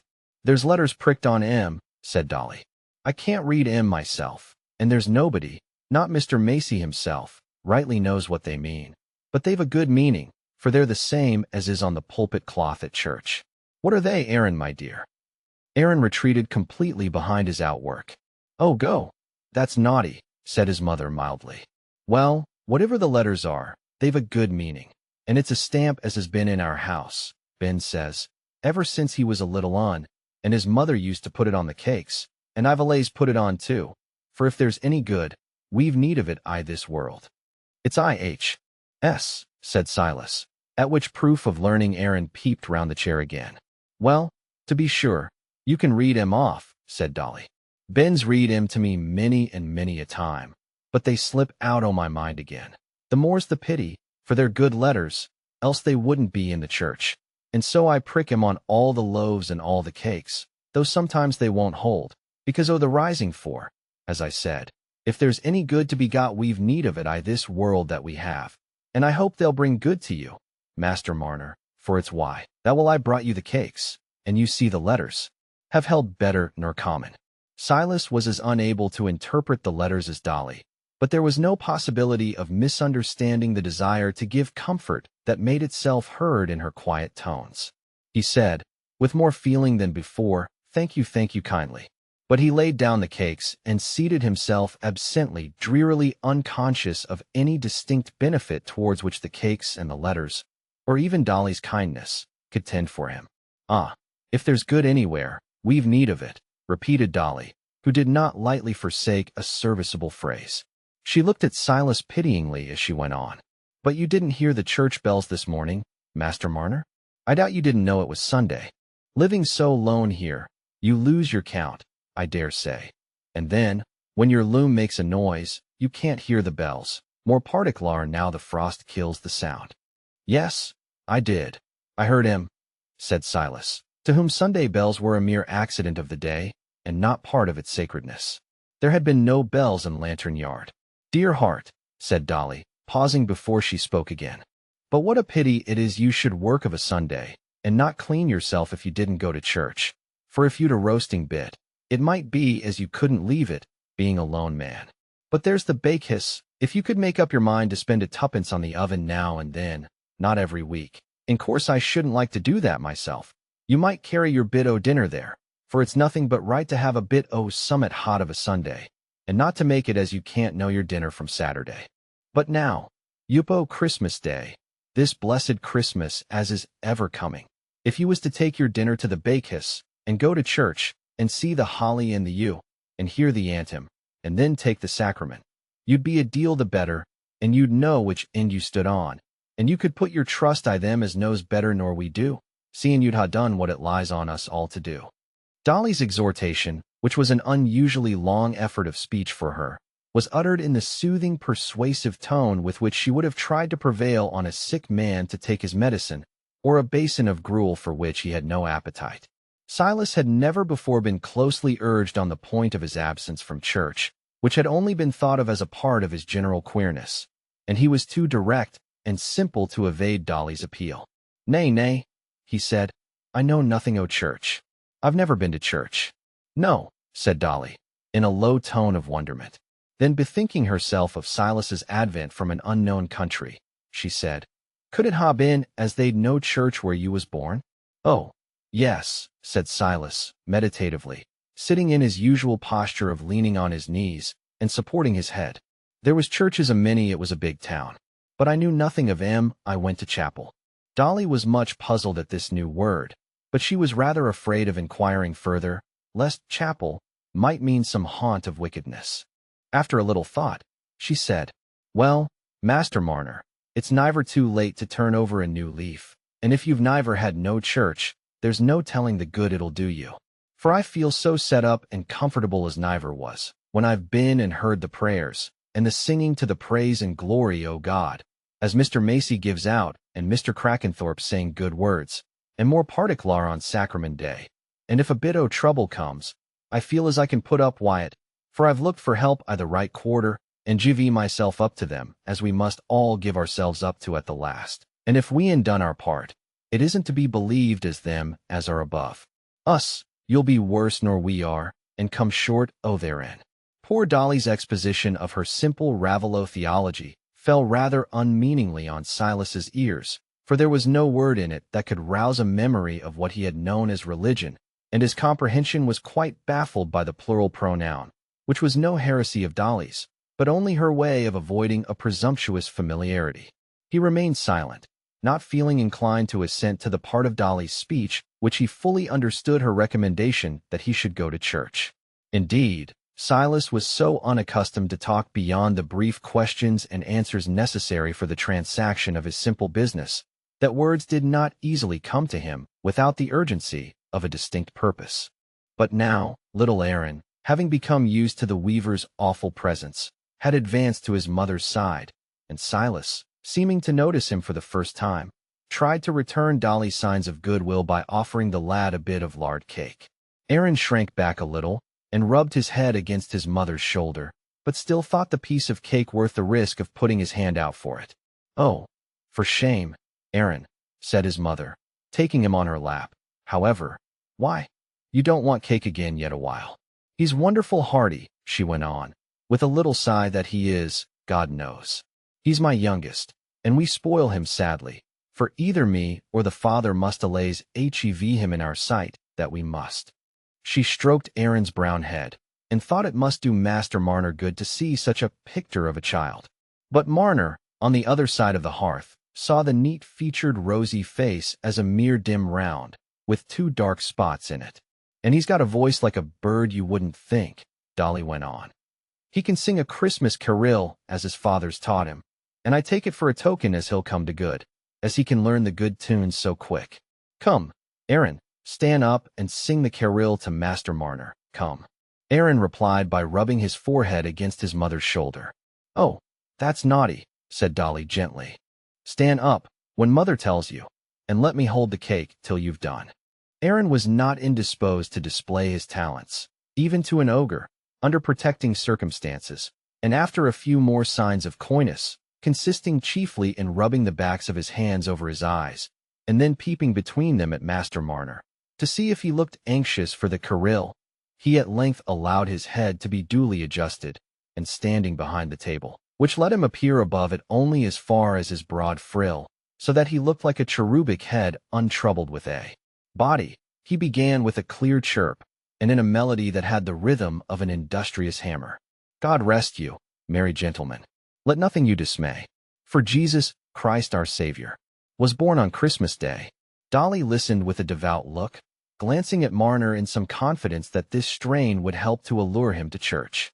"That's Christmas music," she said, when Aaron had ended, and had secured his piece of cake again. "There's no other music equal to the Christmas music, hark the Errol Angels sing. And you may judge what it is at church, Master Marner, with the bassoon and the voices, as you can't help thinking you've got to a better place already, for I wouldn't speak ill o' this world, seeing as them put us in it as knows best, but why the drink, and the quarreling, and the bad illnesses, and the hard dying, as I've seen times and times, one's thankful to hear of a better. The boy sings pretty, don't he, Master Marner?" "Yes," said Silas, absently, "very pretty." The Christmas carol, with its hammer-like rhythm, had fallen on his ears as strange music, quite unlike a hymn, and could have none of the effect Dolly contemplated. But he wanted to show her that he was grateful, and the only mode that occurred to him was to offer Aaron a bit more cake. "Oh, no, thank you, Master Marner," said Dolly, holding down Aaron's willing hands. "We must be going home now, and so I wish you good-bye, Master Marner, and if you ever feel anyways bad in your inside, as you can't fend for yourself, I'll come and clean up for you, and get you a bit o' victual and willing. But I beg and pray of you to leave off weaving of a Sunday, for it's bad for soul and body, and the money as comes I that way you'll be a bad bed to lie down on at the last, if it doesn't fly away, nobody knows where, like the white frost. And you'll excuse me being that free with you, Master Marner, for I wish you well, I do. Make your bow, Aaron." Silas said, "Good-bye, and thank you kindly," as he opened the door for Dolly, but he couldn't help feeling relieved when she was gone, relieved that he might weave again and moan at his ease. Her simple view of life and its comforts, by which she had tried to cheer him, was only like a report of unknown objects, which his imagination could not fashion. The fountains of human love and of faith in a divine love had not yet been unlocked, and his soul was still the shrunken rivulet, with only this difference, that its little groove of sand was blocked up, and it wandered confusedly against dark obstruction. And so, notwithstanding the honest persuasions of Mr. Macy and Dolly Winthrop, Silas spent his Christmas Day in loneliness, eating his meat in sadness of heart, though the meat had come to him as a neighborly present. In the morning he looked out on the black frost that seemed to press cruelly on every blade of grass, while the half-icy red pool shivered under the bitter wind. But towards evening the snow began to fall, and curtained from him even that dreary outlook, shutting him close up with his narrow grief. And he sat in his robbed home through the livelong evening, not caring to close his shutters or lock his door, pressing his head between his hands and moaning, till the cold grasped him and told him that his fire was gray. Nobody in this world but himself knew that he was the same Silas Marner who had once loved his fellow with tender love and trusted in an unseen goodness. Even to himself that past experience had become dim. But in Raveloe village the bells rang merrily, and the church was fuller than all through the rest of the year, with red faces among the abundant dark green boughs, faces prepared for a longer service than usual by an odorous breakfast of toast and ale. Those green boughs, the hymn and anthem never heard, but at Christmas even the Athanasian Creed, which was discriminated from the others only as being longer and of exceptional virtue, since it was only read on rare occasions, brought a vague, exulting sense, for which the grown men could as little have found words as the children, that something great and mysterious had been done for them in heaven above and in earth below, which they were appropriating by their presence. And then the red faces made their way through the black biting frost to their own homes, feeling themselves free for the rest of the day to eat, drink, and be merry, and using that Christian freedom without diffidence. At Squire Cass's family party that day nobody mentioned Dunstan. Nobody was sorry for his absence, or feared it would be too long. The doctor and his wife, Uncle and Aunt Kimball, were there, and the annual Christmas. Kimball's experience when he walked the London hospitals 30 years back, together with striking professional anecdotes, then gathered. Whereupon cards followed, with Aunt Kimball's annual failure to follow suit, and Uncle Kimball's irascibility concerning the odd trick which was rarely explicable to him, when it was not on his side, without a general visitation of tricks to see that they were formed on sound principles, the whole being accompanied by a strong steaming odor of spirits and water. But the party on Christmas Day, being a strictly family party, was not the preeminently brilliant celebration of the season at the Red House. It was the great dance on New Year's Eve that made the glory of Squire Cass's hospitality, as of his forefathers, time out of mind. This was the occasion when all the society of Raveloe and Tarley, whether old acquaintances separated by long ruddy distances, or cooled acquaintances separated by misunderstandings concerning runaway calves, or acquaintances founded on intermittent condescension, counted on meeting and on comporting themselves with mutual appropriateness. This was the occasion on which fair dames who came on pillions sent their bandboxes before them, supplied with more than their evening costume. For the feast was not to end with a single evening, like a paltry town entertainment, where the whole supply of eatables is put on the table at once, and bedding is scanty. The Red House was provisioned as if for a siege, and as for the spare feather beds ready to be laid on floors, they were as plentiful as might naturally be expected in a family that had killed its own geese for many generations. Godfrey Cass was looking forward to this New Year's Eve with a foolish, reckless longing that made him half deaf to his importunate companion, Anxiety. Dunsey will be coming home soon. There will be a great blow-up, and how will you bribe his spite to silence? Said Anxiety. Oh, he won't come home before New Year's Eve, perhaps, said Godfrey, and I shall sit by Nancy then, and dance with her, and get a kind look from her in spite of herself. But money is wanted in another quarter, said Anxiety in a louder voice. And how will you get it without selling your mother's diamond pin? And if you don't get it? Well, but something may happen to make things easier. At any rate, there's one pleasure for me close at hand. Nancy is coming.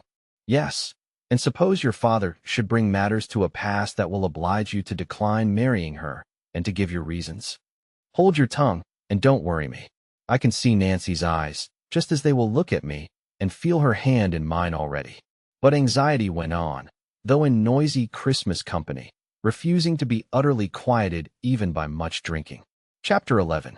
Some women, I grant, would not appear to advantage seated on a pillion, and attired in a drab Joseph and a drab beaver bonnet, with a crown resembling a small stew-pan, for a garment suggesting a coachman's greatcoat, cut out under an exiguity of cloth that would only allow of miniature capes, is not well adapted to conceal deficiencies of contour, nor is drab a color that will throw sallow cheeks into lively contrast.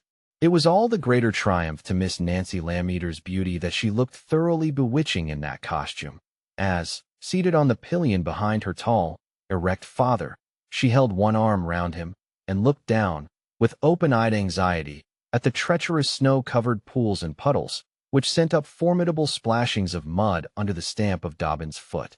A painter would, perhaps, have preferred her in those moments when she was free from self-consciousness. But certainly the bloom on her cheeks was at its highest point of contrast with the surrounding drab when she arrived at the door of the Red House, and saw Mr. Godfrey Cass ready to lift her from the pillion. She wished her sister Priscilla had come up at the same time behind the servant, for then she would have contrived that Mr. Godfrey should have lifted off Priscilla first, and, in the meantime, she would have persuaded her father to go round to the horse-block instead of alighting at the doorsteps.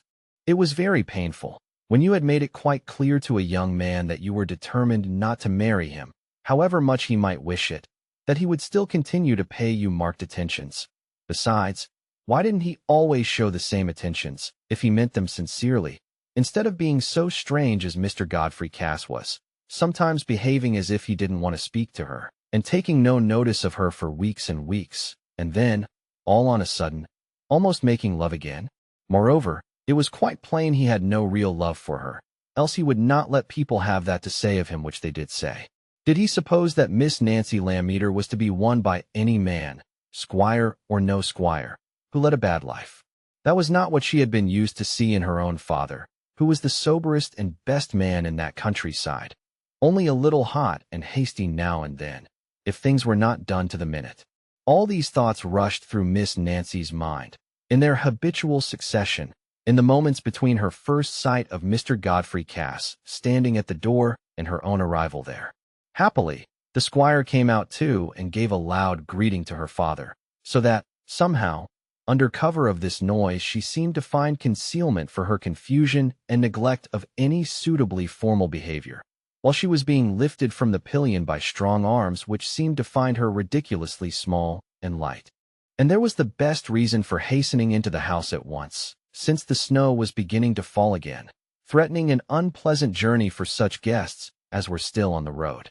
These were a small minority, for already the afternoon was beginning to decline, and there would not be too much time for the ladies who came from a distance to attire themselves in readiness for the early tea, which was to inspirit them for the dance. There was a buzz of voices through the house as Miss Nancy entered, mingled with the scrape of a fiddle preluding in the kitchen.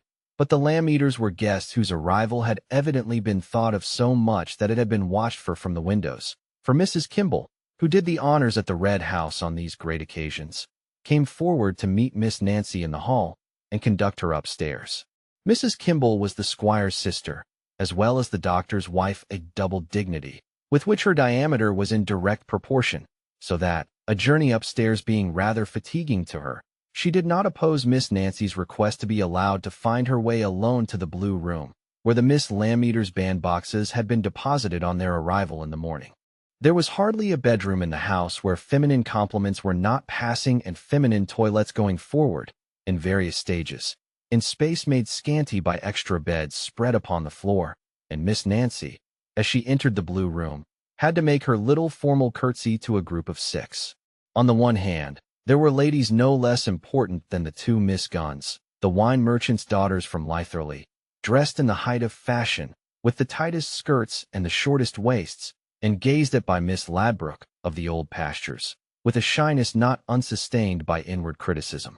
Partly, Miss Ladbrokes felt that her own skirt must be regarded as unduly lax by the Miss Guns, and partly, that it was a pity the Miss Guns did not show that judgment which she herself would show if she were in their place, by stopping a little on this side of the fashion. On the other hand, Mrs. Ladbrokes was standing in skull cap in front, with her turban in her hand, curtsying and smiling blandly and saying, "After you, ma'am," to another lady in similar circumstances, who had politely offered the precedence at the looking-glass.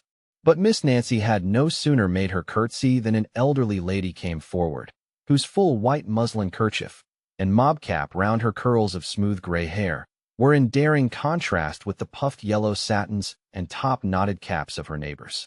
She approached Miss Nancy with much primness, and said, with a slow, treble suavity, "Niece, I hope I see you well in health." Miss Nancy kissed her aunt's cheek dutifully, and answered, with the same sort of amiable primness, "Quite well, I thank you, aunt, and I hope I see you the same." "Thank you, niece, I keep my health for the present. And how is my brother-in-law?" These dutiful questions and answers were continued until it was ascertained in detail that the Lamb-eaters were all as well as usual, and the Osgoods likewise. Also that niece Priscilla must certainly arrive shortly, and that traveling on pillions in snowy weather was unpleasant, though a Joseph was a great protection. Then Nancy was formally introduced to her aunt's visitors, the Miss Guns, as being the daughters of a mother known to their mother, though now for the first time induced to make a journey into these parts. And these ladies were so taken by surprise at finding such a lovely face and figure in an out-of-the-way country place, that they began to feel some curiosity about the dress she would put on when she took off her Joseph. Miss Nancy, whose thoughts were always conducted with the propriety and moderation conspicuous in her manners, remarked to herself that the Miss Guns were rather hard-featured than otherwise, and that such very low dresses as they wore might have been attributed to vanity if their shoulders had been pretty, but that, being as they were, it was not reasonable to suppose that they showed their necks from a love of display, but rather from some obligation not inconsistent with sense and modesty. She felt convinced, as she opened her box, that this must be her Aunt Osgood's opinion, for Miss Nancy's mind resembled her aunt's to a degree that everybody said was surprising, considering the kinship was on Mr. Osgood's side, and though you might not have supposed it from the formality of their greeting, there was a devoted attachment and mutual admiration between aunt and niece.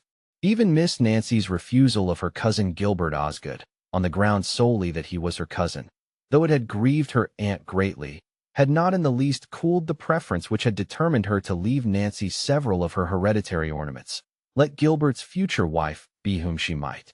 3 of the ladies quickly retired, but the Miss Guns were quite content that Mrs. Osgood's inclination to remain with her niece gave them also a reason for staying to see the rustic beauty's toilette. And it was really a pleasure from the first opening of the bandbox, where everything smelt of lavender and rose leaves, to the clasping of the small coral necklace that fitted closely round her little white neck. Everything belonging to Miss Nancy was of delicate purity and naughtiness. Not a crease was where it had no business to be, not a bit of her linen professed whiteness without fulfilling its profession. The very pins on her pincushion were stuck in after a pattern from which she was careful to allow no aberration. And as for her own person, it gave the same idea of perfect, unvarying neatness as the body of a little bird. It is true that her light brown hair was cropped behind like a boy's, and was dressed in front in a number of flat rings that lay quite away from her face. But there was no sort of coiffure that could make Miss Nancy's cheek and neck look otherwise than pretty, and when at last she stood complete in her silvery twilled silk, her lace tucker, her coral necklace, and coral eardrops, the Miss Guns could see nothing to criticize except her hands, which bore the traces of butter, making, cheese-crushing, and even still coarser work. But Miss Nancy was not ashamed of that, for even while she was dressing she narrated to her aunt how she and Priscilla had packed their boxes yesterday, because this morning was baking morning, and since they were leaving home, it was desirable to make a good supply of meat pies for the kitchen. And as she concluded this judicious remark, she turned to the Miss Guns that she might not commit the rudeness of not including them in the conversation. The Miss Guns smiled stiffly, and thought what a pity it was that these rich country people, who could afford to buy such good clothes, really Miss Nancy's lace and silk were very costly, should be brought up in utter ignorance and vulgarity. She actually said mate for meat, appin for perhaps, and oss for horse, which, to young ladies living in good Litherly society, who habitually said orse, even in domestic privacy, and only said appin on the right occasions, was necessarily shocking. Miss Nancy, indeed, had never been to any school higher than Dame Tedman's.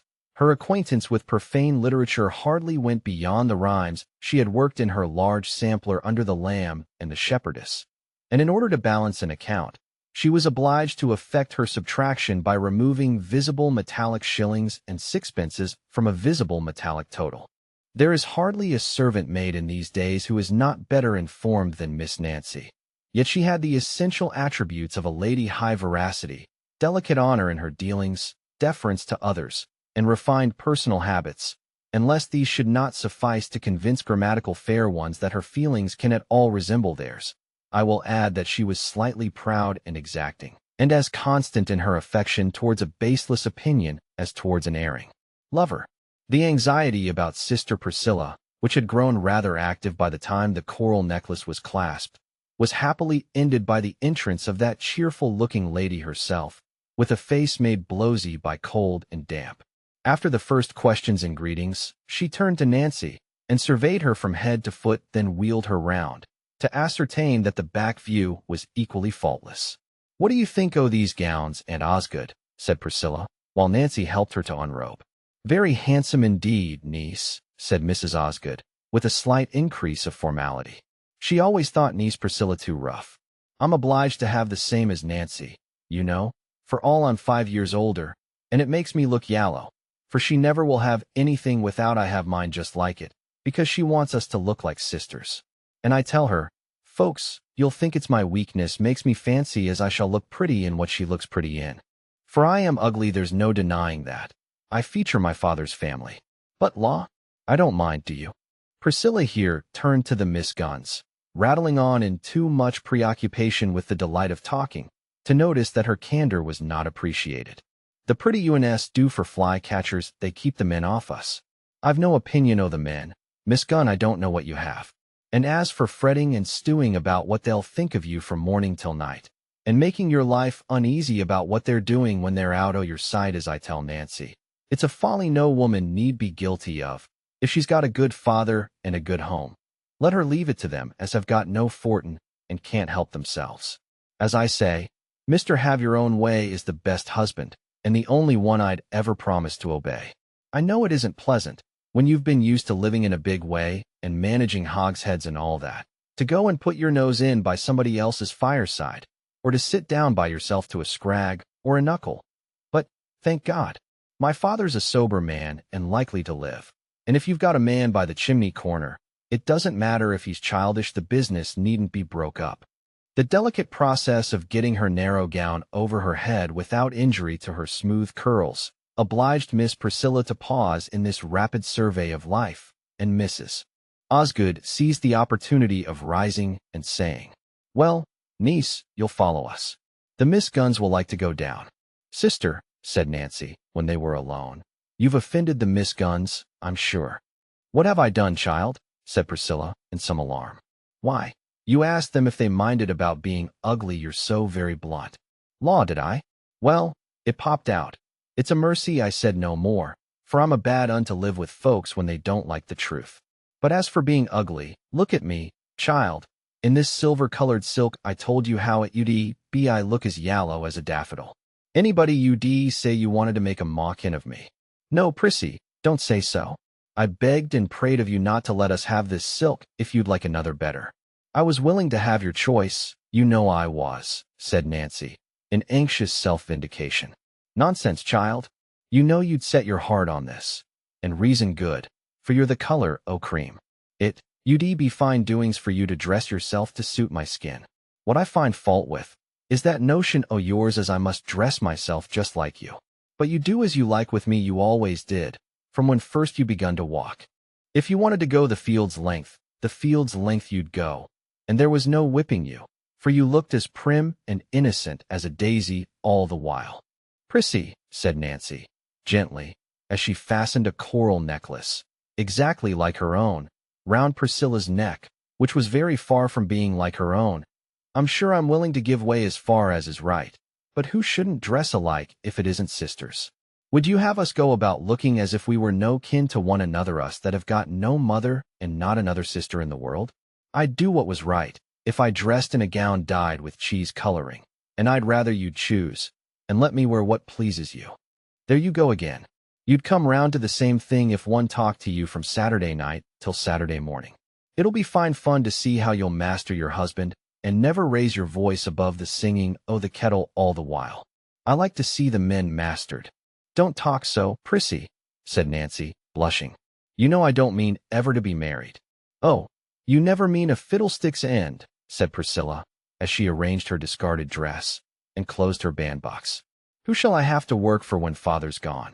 If you are to go and take notions in your head and be an old maid, because some folks are no better than they should be, I haven't a bit o' patience with you sitting on an addled egg forever, as if there was never a fresh un in the world.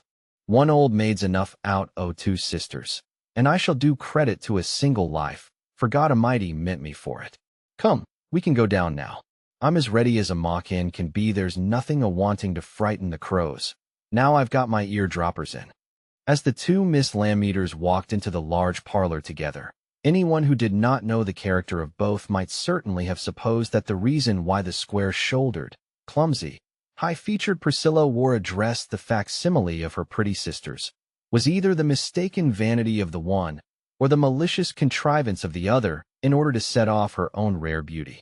But the good-natured self-forgetful cheeriness and common sense of Priscilla would soon have dissipated the one suspicion, and the modest calm of Nancy's speech and manners told clearly of a mind free from all disavowed devices. Places of honor had been kept for the Miss Lammeters near the head of the principal tea-table in the wainscoted parlor, now looking fresh and pleasant with handsome branches of holly, yew, and laurel from the abundant growths of the old garden, and Nancy felt an inward flutter that no firmness of purpose could prevent when she saw Mr. Godfrey Cass advancing to lead her to a seat between himself and Mr. Crackenthorpe, while Priscilla was called to the opposite side between her father and the squire. It certainly did make some difference to Nancy that the lover she had given up was the young man of quite the highest consequence in the parish at home in a venerable and unique parlor, which was the extremity of grandeur in her experience, a parlor where she might one day have been mistress, with the consciousness that she was spoken of as Madame Cass, the squire's wife. These circumstances exalted her inward drama in her own eyes, and deepened the emphasis with which she declared to herself that not the most dazzling rank should induce her to marry a man whose conduct showed him careless of his character, but that "love once, love always" was the motto of a true and pure woman, and no man should ever have any right over her which would be a call on her to destroy the dried flowers that she treasured, and always would treasure, for Godfrey Cass's sake. And Nancy was capable of keeping her word to herself under very trying conditions. Nothing but a becoming blush betrayed the moving thoughts that urged themselves upon her as she accepted the seat next to Mr. Crackenthorpe, for she was so instinctively neat and adroit in all her actions, and her pretty lips met each other with such quiet firmness that it would have been difficult for her to appear agitated. It was not the rector's practice to let a charming blush pass without an appropriate compliment. He was not in the least lofty or aristocratic, but simply a merry-eyed, small-featured, gray-haired man, with his chin propped by an ample, many-creased white neckcloth which seemed to predominate over every other point in his person, and somehow to impress its peculiar character on his remarks, so that to have considered his amenities apart from his cravat would have been a severe, and perhaps a dangerous, effort of abstraction. "Huh, Miss Nancy," he said, turning his head within his cravat and smiling down pleasantly upon her. "When anybody pretends this has been a severe winter, I shall tell them I saw the roses blooming on New Year's Eve. Godfrey, what do you say?" Godfrey made no reply, and avoided looking at Nancy very markedly. For though these complimentary personalities were held to be in excellent taste in old-fashioned Raveloe society, reverent love has a politeness of its own which it teaches to men otherwise of small schooling. But the squire was rather impatient at Godfrey's showing himself a dull spark in this way. By this advanced hour of the day, the squire was always in higher spirits than we have seen him in at the breakfast table, and felt it quite pleasant to fulfill the hereditary duty of being noisily jovial and patronizing. The large silver snuff-box was in active service and was offered without fail to all neighbors from time to time, however often they might have declined the favor. At present, the squire had only given an express welcome to the heads of families as they appeared, but always as the evening deepened, his hospitality rayed out more widely, till he had tapped the youngest guests on the back and shown a peculiar fondness for their presence, in the full belief that they must feel their lives made happy by their belonging to a parish where there was such a hearty man as Squire Cass to invite them and wish them well. Even in this early stage of the jovial mood, it was natural that he should wish to supply his son's deficiencies by looking and speaking for him. I, he began, offering his snuff-box to Mr. Lammeter, who for the second time bowed his head and waved his hand in stiff rejection of the offer. "Us old fellows may wish ourselves young tonight, when we see the mistletoe bough in the white parlor. It's true, most things are gone backward in these last 30 years. The country's going down since the old king fell ill. But when I look at Miss Nancy here, I begin to think the lasses keep up their quality. Ding me if I remember a sample to match her, not when I was a fine young fellow, and thought a deal about my pigtail. No offense to you, madam," he added, bending to Mrs. Crackenthorpe, who sat by him. "I didn't know you when you were as young as Miss Nancy here." Mrs. Crackenthorpe, a small blinking woman, who fidgeted incessantly with her lace, ribbons, and gold chain, turning her head about and making subdued noises, very much like a guinea pig that twitches its nose and soliloquizes in all company indiscriminately, now blinked and fidgeted towards the squire, and said, "Oh, no offense." This emphatic compliment of the squire's to Nancy was felt by others besides Godfrey to have a diplomatic significance, and her father gave a slight additional erectness to his back as he looked across the table at her with complacent gravity. That grave and orderly senior was not going to bate a jot of his dignity by seeming elated at the notion of a match between his family and the squire's. He was gratified by any honor paid to his daughter, but he must see an alteration in several ways before his consent would be vouchsafed. His spare but healthy person and high-featured firm face, that looked as if it had never been flushed by excess, was in strong contrast, not only with the squire's, but with the appearance of the Raveloe farmers generally, in accordance with a favorite saying of his own, that breed was stronger than pasture. "Miss Nancy's wonderful like what her mother was, though, isn't she, Kimball?" said the stout lady of that name, looking round for her husband.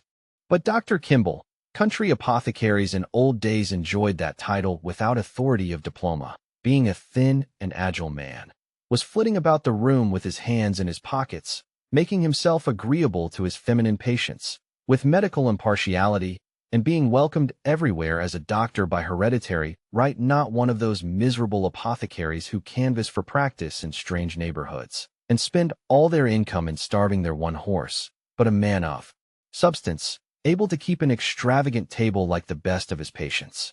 Time out of mind, the Raveloe doctor had been a Kimball. Kimball was inherently a doctor's name, and it was difficult to contemplate firmly the melancholy fact that the actual Kimball had no son, so that his practice might one day be handed over to a successor with the incongruous name of Taylor or Johnson.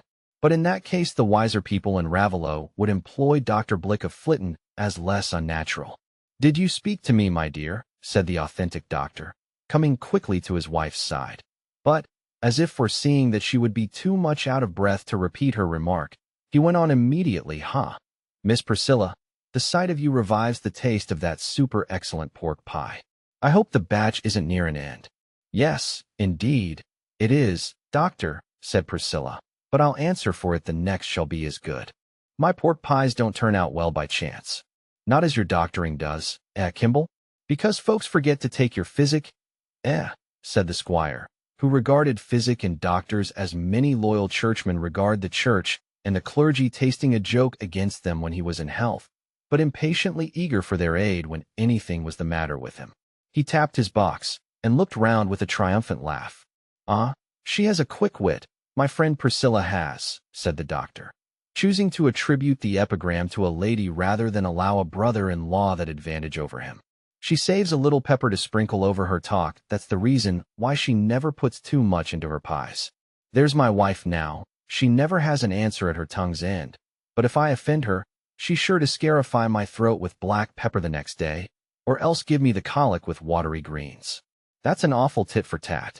Here the vivacious doctor made a pathetic grimace. "Did you ever hear the like?" said Mrs. Kimball, laughing above her double chin with much good humor, aside to Mrs. Crackenthorpe, who blinked and nodded, and seemed to intend to smile, which, by the correlation of forces, went off in small twitchings and noises. "I suppose that's the sort of tit-for-tat adopted in your profession, Kimball, if you've a grudge against a patient," said the rector. "Never do have a grudge against our patients," said Mr. Kimball, "except when they leave us. And then, you see, we haven't the chance of prescribing for 'em. Miss Nancy," he continued, suddenly skipping to Nancy's side. "You won't forget your promise? You're to save a dance for me, you know." Come, Kimball, don't you be too for'ard," said the squire. "Give the young UNS fair play. There's my son Godfrey'll be wanting to have a round with you if you run off with Miss Nancy. He's bespoke her for the first dance, I'll be bound. Sir. What do you say?" he continued, throwing himself backward and looking at Godfrey. "Haven't you asked Miss Nancy to open the dance with you?" Godfrey, sorely uncomfortable under this significant insistence about Nancy, and afraid to think where it would end by the time his father had set his usual hospitable example of drinking before and after supper, saw no course open but to turn to Nancy and say, with as little awkwardness as possible, "No, I've not asked her yet, but I hope she'll consent if somebody else hasn't been before me." "No, I've not engaged myself," said Nancy, quietly, though blushingly. If Mr. Godfrey founded any hopes on her consenting to dance with him, he would soon be undeceived, but there was no need for her to be uncivil. "Then I hope you've no objections to dancing with me," said Godfrey, beginning to lose the sense that there was anything uncomfortable in this arrangement. "No objections," said Nancy, in a cold tone. Well, you're a lucky fellow, Godfrey," said Uncle Kimball.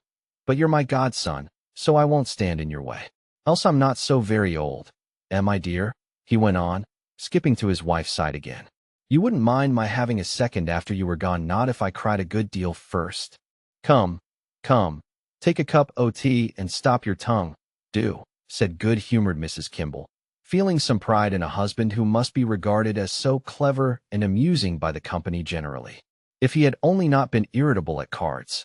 While safe, well-tested personalities were enlivening the tea in this way, the sound of the fiddle approaching within a distance at which it could be heard distinctly made the young people look at each other with sympathetic impatience for the end of the meal. "Why, there's Solomon in the hall," said the squire, "and playing my favorite tune. I believe the flaxen-headed plowboy, he's for giving us a hint as we aren't enough in a hurry to hear him play. Bob," he called out to his third long-legged son, who was at the other end of the room, "open the door, and tell Solomon to come in. He shall give us a tune here." Bob obeyed, and Solomon walked in, fiddling as he walked, for he would on no account break off in the middle of a tune. "Here, Solomon," said the squire, with loud patronage. "Round here, my man." "Ah, I knew it was the flaxen-headed plowboy. There's no finer tune." Solomon Macy, a small, hale old man with an abundant crop of long white hair reaching nearly to his shoulders, advanced to the indicated spot, bowing reverently while he fiddled, as much as to say that he respected the company, though he respected the keynote more. As soon as he had repeated the tune and lowered his fiddle, he bowed again to the squire and the rector, and said, "I hope I see your honor and your reverence well, and wishing you health and long life, and a happy new year. And wishing the same to you, Mr. Lammeter, sir, and to the other gentlemen, and the madams, and the young lasses." As Solomon uttered the last words, he bowed in all directions solicitously, lest he should be wanting in due respect. But thereupon he immediately began to prelude, and fell into the tune which he knew would be taken as a special compliment by Mr. Lammeter. "Thank ye, Solomon, thank ye," said Mr. Lammeter when the fiddle paused again. "That's over the hills and far away, that is. My father used to say to me, whenever we heard that tune, 'Ah, lad, I come from over the hills and far away.' There's a many tunes I don't make head or tail of, but I suppose it's the name. There's a deal in the name of a tune." But Solomon was already impatient to prelude again, and presently broke with much spirit into Sir Roger de Coverley, at which there was a sound of chairs pushed back and laughing voices. "Aye, Solomon, we know what that means," said the squire, rising. "It's time to begin the dance, eh? Lead the way, then, and we'll all follow you." So Solomon, holding his white head on one side, and playing vigorously, marched forward at the head of the gay procession into the white parlor, where the mistletoe bough was hung, and multitudinous tallow candles made rather a brilliant effect, gleaming from among the buried holly boughs, and reflected in the old-fashioned oval mirrors fastened in the panels of the white wainscot. A quaint procession. Old Solomon, in his seedy clothes and long white locks, seemed to be luring that decent company by the magic scream of his fiddle, luring discreet matrons in turban-shaped caps, nay, Mrs. Crackenthorpe herself, the summit of whose perpendicular feather was on a level with the squire's shoulder, luring fair lasses complacently conscious of very short waists, and skirts blameless of front folds, luring burly fathers in large variegated waistcoats, and ruddy sons, for the most part, shy and sheepish, in short nether garments and very long coat tails. Already Mr. Macy and a few other privileged villagers, who were allowed to be spectators on these great occasions, were seated on benches placed for them near the door, and great was the admiration and satisfaction in that quarter when the couples had formed themselves for the dance, and the squire led off with Mrs. Crackenthorpe, joining hands with the rector and Mrs. Osgood. That was as it should be, that was what everybody had been used to, and the charter of Raveloe seemed to be renewed by the ceremony. It was not thought of as an unbecoming levity for the old and middle-aged people to dance a little before sitting down to cards, but rather as part of their social duties. For what were these if not to be merry at appropriate times, interchanging visits and poultry with due frequency, paying each other old established compliments in sound traditional phrases, passing well-tried personal jokes, urging your guests to eat and drink too much out of hospitality, and eating and drinking too much in your neighbor's house to show that you like your cheer. And the parson naturally set an example in these social duties. For it would not have been possible for the Raveloe mind, without a peculiar revelation, to know that a clergyman should be a pale-faced memento of solemnities, instead of a reasonably faulty man whose exclusive authority to read prayers and preach, to christen, marry, and bury you, necessarily coexisted with the right to sell you the ground to be buried in and to take tithe in kind, on which last point, of course, there was a little grumbling, but not to the extent of irreligion, not of deeper significance than the grumbling at the rain, which was by no means accompanied with a spirit of impious defiance, but with a desire that the prayer for fine weather might be read forthwith.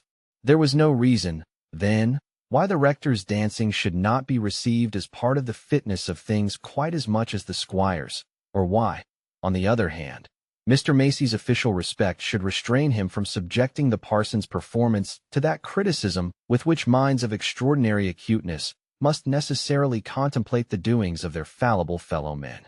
"The squire's pretty springe, considering his weight," said Mr. Macy, "and he stamps uncommon well. But Mr. Lammeter beats 'em all for shapes. You see he holds his head like a sodger, and he isn't so cushiony as most o' the oldish gentlefolks they run fat in general, and he's got a fine leg. The parson's nimble enough, but he hasn't got much of a leg. It's a bit too thick down'ard, and his knees might be a bit nearer out damage, but he might do worse, though he hasn't that grand way o' waving his hand as the squire has. Talk o' nimbleness. Look at Mrs. Osgood," said Ben Winthrop, who was holding his son Aaron between his knees. "She trips along with her little steps, so as nobody can see how she goes. It's like as if she had little wheels to her feet. She doesn't look a day older nor last year. She's the finest made woman as is, let the next be where she will."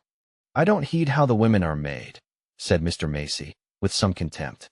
"They wear neither coat nor breeches. You can't make much out o' their shapes."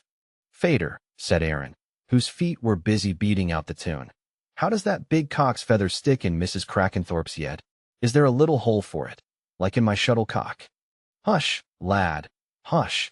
That's the way the ladies dress theirselves, that is," said the father, adding, however, in an undertone to Mr. Macy, "It does make her look funny, though partly like a short-necked bottle wi' a long quill in it. Hey, by jingo, there's the young squire leading off now. Why, Miss Nancy for partners. There's a lass for you. Like a pink and white posy, there's nobody, you think, as anybody could be so pretty. I shouldn't wonder if she's Madam Cass some day, arter all, and nobody more rightfuler, for they'd make a fine match. You can find nothing against Master Godfrey's shapes, Macy, I'll bet a penny." Mr. Macy screwed up his mouth, leaned his head further on one side, and twirled his thumbs with a presto movement as his eyes followed Godfrey up the dance. At last he summed up his opinion. "Pretty well down'ard, but a bit too round i' the shoulder blades. And as for them coats as he gets from the flittin' tailor, they're a poor cut to pay double money for." "Ah, Mr. Macy, you and me are two folks," said Ben, slightly indignant at this carping. "When I've got a pot o' good ale, I like to swaller it, and do my inside good, instead o' smelling and staring at it to see if I can't find why the brewing. I should like you to pick me out a finer-limbed young fellow nor Master Godfrey one, as you'd knock you down easier, or as more pleasanter looks when he's peart and merry." "Chew," said Mr. Macy, provoked to increased severity. "He isn't come to his right color yet. He's partly like a slack-baked pie, and I doubt he's got a soft place in his head, else why should he be turned round the finger by that awful dunce as nobody's seen o' late, and let him kill that fine hunting hoss as was the talk o' the country? And one while he was a lays after Miss Nancy, and then it all went off again, like a smell o' hot porridge, as I may say. That wasn't my way when I went a-courting. Ah, but mayhap Miss Nancy hung off, like, and your lass didn't," said Ben. "I should say she didn't," said Mr. Macy, significantly. "Before I said sniff, I took care to know as she'd say snaff, and pretty quick too. I wasn't a-going to open my mouth, like a dog at a fly, and snap it to again, why nothing to swaller." "Well, I think Miss Nancy's a-coming round again," said Ben, "for Master Godfrey doesn't look so downhearted tonight. And I see he's for taking her away to sit down. Now they're at the end o' the dance. That looks like sweethearting, that does." The reason why Godfrey and Nancy had left the dance was not so tender as Ben imagined. In the close press of couples, a slight accident had happened to Nancy's dress, which, while it was short enough to show her neat ankle in front, was long enough behind to be caught under the stately stamp of the squire's foot, so as to rend certain stitches at the waist and cause much sisterly agitation in Priscilla's mind, as well as serious concern in Nancy's.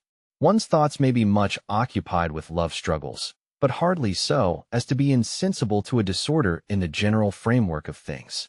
Nancy had no sooner completed her duty in the figure they were dancing than she said to Godfrey, with a deep blush, that she must go and sit down till Priscilla could come to her, for the sisters had already exchanged a short whisper and an open-eyed glance full of meaning. No reason less urgent than this could have prevailed on Nancy to give Godfrey this opportunity of sitting apart with her.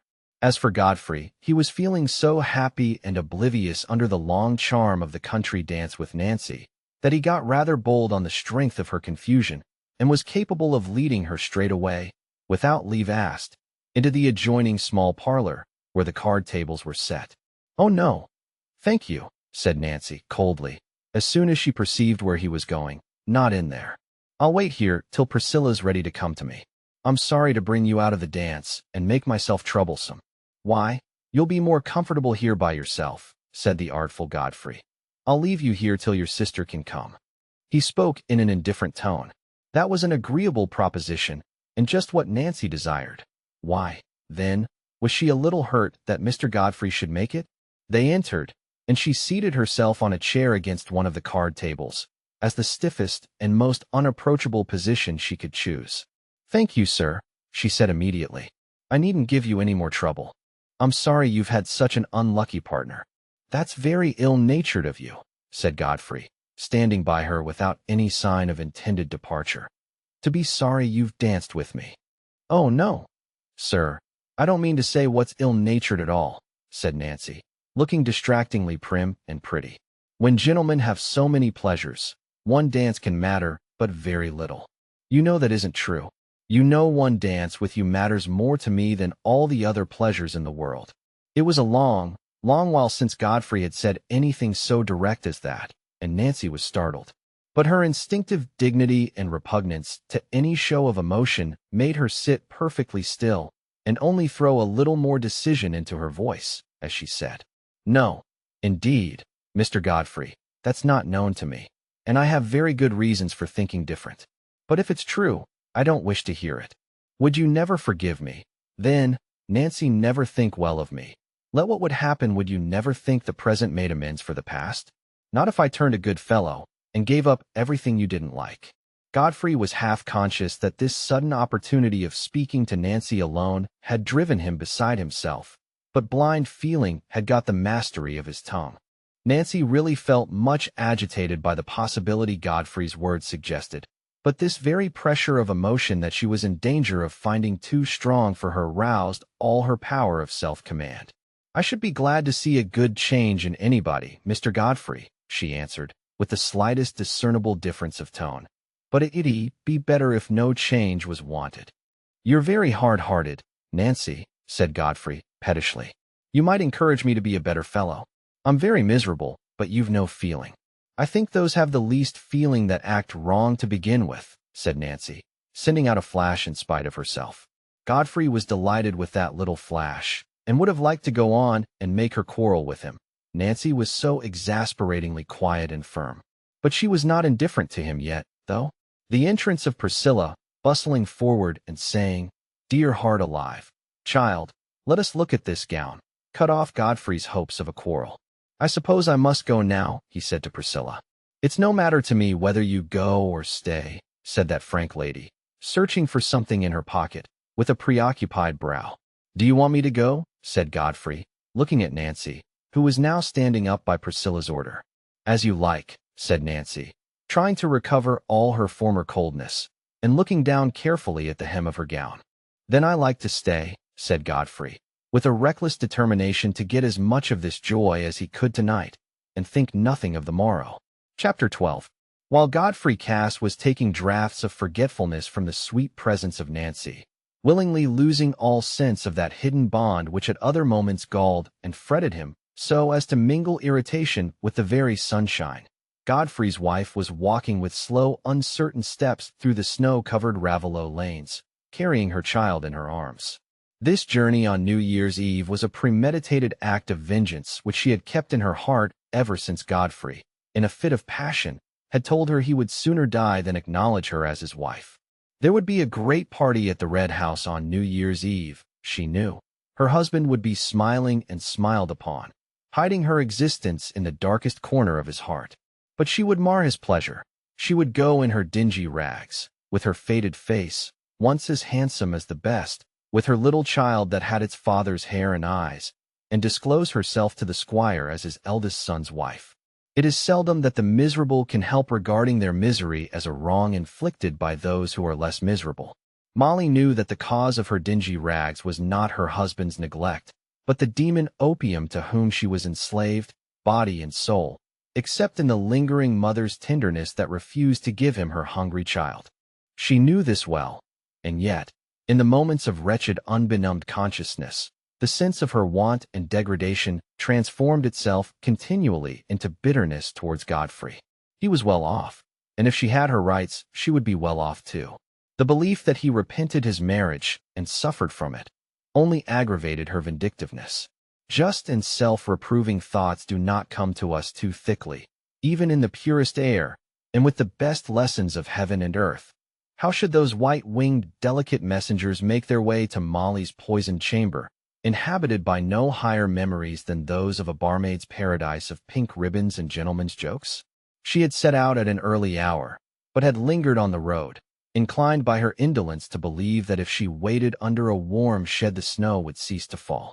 She had waited longer than she knew, and now that she found herself belated in the snow-hidden ruggedness of the long lanes, even the animation of a vindictive purpose could not keep her spirit from failing. It was 7 o'clock, and by this time she was not very far from Raveloe, but she was not familiar enough with those monotonous lanes to know how near she was to her journey's end. She needed comfort, and she knew but one comforter, the familiar demon in her bosom. But she hesitated a moment, after drawing out the black remnant, before she raised it to her lips. In that moment the mother's love pleaded for painful consciousness rather than oblivion, pleaded to be left in aching weariness, rather than to have the encircling arms benumbed so that they could not feel the dear burden. In another moment Molly had flung something away, but it was not the black remnant, it was an empty phial. And she walked on again under the breaking cloud, from which there came now and then the light of a quickly veiled star, for a freezing wind had sprung up since the snowing had ceased. But she walked always more and more drowsily, and clutched more and more automatically the sleeping child at her bosom. Slowly the demon was working his will, and cold and weariness were his helpers. Soon she felt nothing but a supreme immediate longing that curtained off all futurity, the longing to lie down and sleep. She had arrived at a spot where her footsteps were no longer checked by a hedgerow, and she had wandered vaguely, unable to distinguish any objects, notwithstanding the wide whiteness around her and the growing starlight. She sank down against a straggling furze bush, an easy pillow enough, and the bed of snow, too, was soft. She did not feel that the bed was cold, and did not heed whether the child would wake and cry for her. But her arms had not yet relaxed their instinctive clutch, and the little one slumbered on as gently as if it had been rocked in a lace-trimmed cradle. But the complete torpor came at last. The fingers lost their tension, the arms unbent. Then the little head fell away from the bosom, and the blue eyes opened wide on the cold starlight. At first there was a little peevish cry of "Mammy," and an effort to regain the pillowing arm and bosom, but Mammy's ear was deaf, and the pillow seemed to be slipping away backward. Suddenly, as the child rolled downward on its mother's knees, all wet with snow, its eyes were caught by a bright glancing light on the white ground, and, with the ready transition of infancy, it was immediately absorbed in watching the bright living thing running towards it, yet never arriving. That bright living thing must be caught, and in an instant the child had slipped on all fours and held out one little hand to catch the gleam.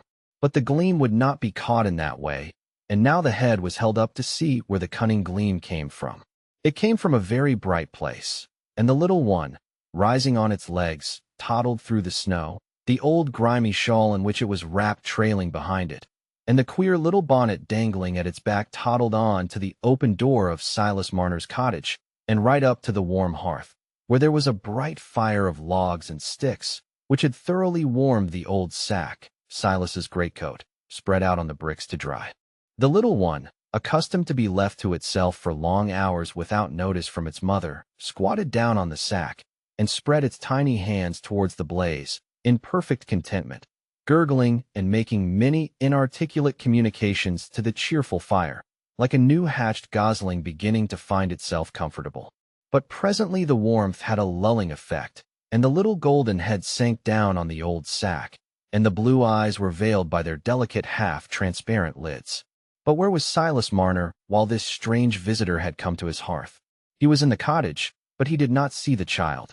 During the last few weeks, since he had lost his money, he had contracted the habit of opening his door and looking out from time to time, as if he thought that his money might be somehow coming back to him, or that some trace, some news of it, might be mysteriously on the road, and be caught by the listening ear or the straining eye. It was chiefly at night, when he was not occupied in his loom, that he fell into this repetition of an act for which he could have assigned no definite purpose, and which can hardly be understood except by those who have undergone a bewildering separation from a supremely loved object. In the evening twilight, and later whenever the night was not dark, Silas looked out on that narrow prospect round the stone pits, listening and gazing, not with hope, but with mere yearning and unrest.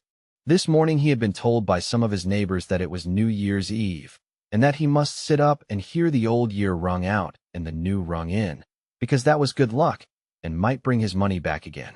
This was only a friendly Ravelot way of jesting with the half-crazy oddities of a miser, but it had perhaps helped to throw Silas into a more than usually excited state. Since the oncoming of twilight he had opened his door again and again, though only to shut it immediately at seeing all distance veiled by the falling snow. But the last time he opened it the snow had ceased, and the clouds were parting here and there. He stood and listened, and gazed for a long while. There was really something on the road coming towards him then, but he caught no sign of it, and the stillness and the wide, trackless snow seemed to narrow his solitude, and touched his yearning with the chill of despair. He went in again, and put his right hand on the latch of the door to close it, but he did not close it. He was arrested, as he had been already since his loss, by the invisible wand of catalepsy, and stood like a graven image, with wide but sightless eyes, holding open his door, powerless to resist either the good or the evil that might enter there. When Marner's sensibility returned, he continued the action which had been arrested, and closed his door, unaware of the chasm in his consciousness, unaware of any intermediate change, except that the light had grown dim, and that he was chilled and faint. He thought he had been too long standing at the door and looking out. Turning towards the hearth, where the two logs had fallen apart, and sent forth only a red, uncertain glimmer, he seated himself on his fireside chair, and was stooping to push his logs together, when, to his blurred vision, it seemed as if there were gold on the floor in front of the hearth. Gold. His own gold brought back to him as mysteriously as it had been taken away. He felt his heart begin to beat violently, and for a few moments he was unable to stretch out his hand and grasp the restored treasure. The heap of gold seemed to glow and get larger beneath his agitated gaze. He leaned forward at last and stretched forth his hand, but instead of the hard coin with the familiar resisting outline, his fingers encountered soft, warm curls. In utter amazement, Silas fell on his knees and bent his head low to examine the marvel. It was a sleeping child, a round, fair thing, with soft yellow rings all over its head. Could this be his little sister come back to him in a dream, his little sister whom he had carried about in his arms for a year before she died, when he was a small boy without shoes or stockings? That was the first thought that darted across Silas's blank wonderment. Was it a dream? He rose to his feet again, pushed his logs together, and, throwing on some dried leaves and sticks, raised a flame. But the flame did not disperse the vision, it only lit up more distinctly the little round form of the child, and its shabby clothing. It was very much like his little sister. Silas sank into his chair powerless, under the double presence of an inexplicable surprise and a hurrying influx of memories. How and when had the child come in without his knowledge? He had never been beyond the door. But along with that question, and almost thrusting it away, there was a vision of the old home and the old streets leading to Lantern Yard, and within that vision another, of the thoughts which had been present with him in those far-off scenes. The thoughts were strange to him now, like old friendships impossible to revive, and yet he had a dreamy feeling that this child was somehow a message come to him from that far-off life. It stirred fibers that had never been moved in Ravelot, old quiverings of tenderness, old impressions of awe at the presentiment of some power presiding over his life. For his imagination had not yet extricated itself from the sense of mystery in the child's sudden presence, and had formed no conjectures of ordinary natural means by which the event could have been brought about. But there was a cry on the hearth. The child had awaked, and Marner stooped to lift it on his knee. It clung round his neck, and burst louder and louder into that mingling of inarticulate cries with mammy, by which little children express the bewilderment of waking. Silas pressed it to him, and almost unconsciously uttered sounds of hushing tenderness, while he bethought himself that some of his porridge, which had got cool by the dying fire, would do to feed the child with if it were only warmed up a little. He had plenty to do through the next hour. The porridge, sweetened with some dry brown sugar from an old store which he had refrained from using for himself, stopped the cries of the little one and made her lift her blue eyes with a wide, quiet gaze at Silas as he put the spoon into her mouth. Presently, she slipped from his knee and began to toddle about, but with a pretty stagger that made Silas jump up and follow her lest she should fall against anything that would hurt her. But she only fell in a sitting posture on the ground and began to pull at her boots, looking up at him with a crying face as if the boots hurt her. He took her on his knee again, but it was some time before it occurred to Silas's dull bachelor mind that the wet boots were the grievance, pressing on her warm ankles. He got them off with difficulty, and baby was at once happily occupied with the primary mystery of her own toes, inviting Silas, with much chuckling, to consider the mystery too. But the wet boots had at last suggested to Silas that the child had been walking on the snow, and this roused him from his entire oblivion of any ordinary means by which it could have entered or been brought into his house. Under the prompting of this new idea, and without waiting to form conjectures, he raised the child in his arms and went to the door. As soon as he had opened it, there was the cry of "Mammy" again, which Silas had not heard since the child's first hungry waking. Bending forward, he could just discern the marks made by the little feet on the virgin snow, and he followed their track to the furze bushes. "Mammy," the little one cried again and again, stretching itself forward so as almost to escape from Silas's arms, before he himself was aware that there was something more than the bush before him, that there was a human body, with the head sunk low in the furze and half covered with the shaken snow. Chapter 13. It was after the early supper time at the Red House, and the entertainment was in that stage when bashfulness itself had passed into easy jollity, when gentlemen, conscious of unusual accomplishments, could at length be prevailed on to dance a hornpipe, and when the squire preferred talking loudly, scattering snuff, and patting his visitors' backs, to sitting longer at the whist table, a choice exasperating to Uncle Kimball, who, being always volatile in sober business hours, became intense and bitter over cards and brandy, shuffled before his adversary's deal with a glare of suspicion, and turned up a mean trump card with an air of inexpressible disgust, as if in a world where such things could happen one might as well enter on a course of reckless profligacy. When the evening had advanced to this pitch of freedom and enjoyment, it was usual for the servants, the heavy duties of supper being well over, to get their share of amusement by coming to look on at the dancing, so that the back regions of the house were left in solitude. There were two doors by which the white parlor was entered from the hall, and they were both standing open for the sake of air, but the lower one was crowded with the servants and villagers, and only the upper doorway was left free. Bob Cass was figuring in a hornpipe, and his father, very proud of this lithe son, whom he repeatedly declared to be just like himself in his young days in a tone that implied this to be the very highest stamp of juvenile merit, was the center of a group who had placed themselves opposite the performer, not far from the upper door. Godfrey was standing a little way off, not to admire his brother's dancing, but to keep sight of Nancy, who was seated in the group, near her father. He stood aloof, because he wished to avoid suggesting himself as a subject for the squire's fatherly jokes in connection with matrimony and Miss Nancy Lammeter's beauty, which were likely to become more and more explicit.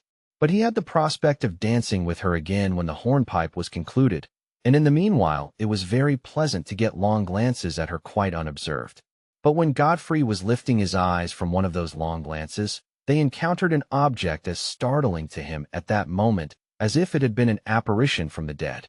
It was an apparition from that hidden life which lies, like a dark by street, behind the goodly ornamented facade that meets the sunlight and the gaze of respectable admirers.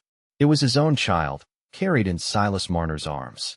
That was his instantaneous impression, unaccompanied by doubt, though he had not seen the child for months past.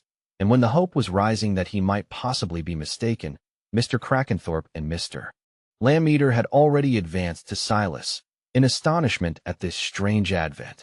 Godfrey joined them immediately, unable to rest without hearing every word, trying to control himself, but conscious that if anyone noticed him, they must see that he was white-lipped and trembling.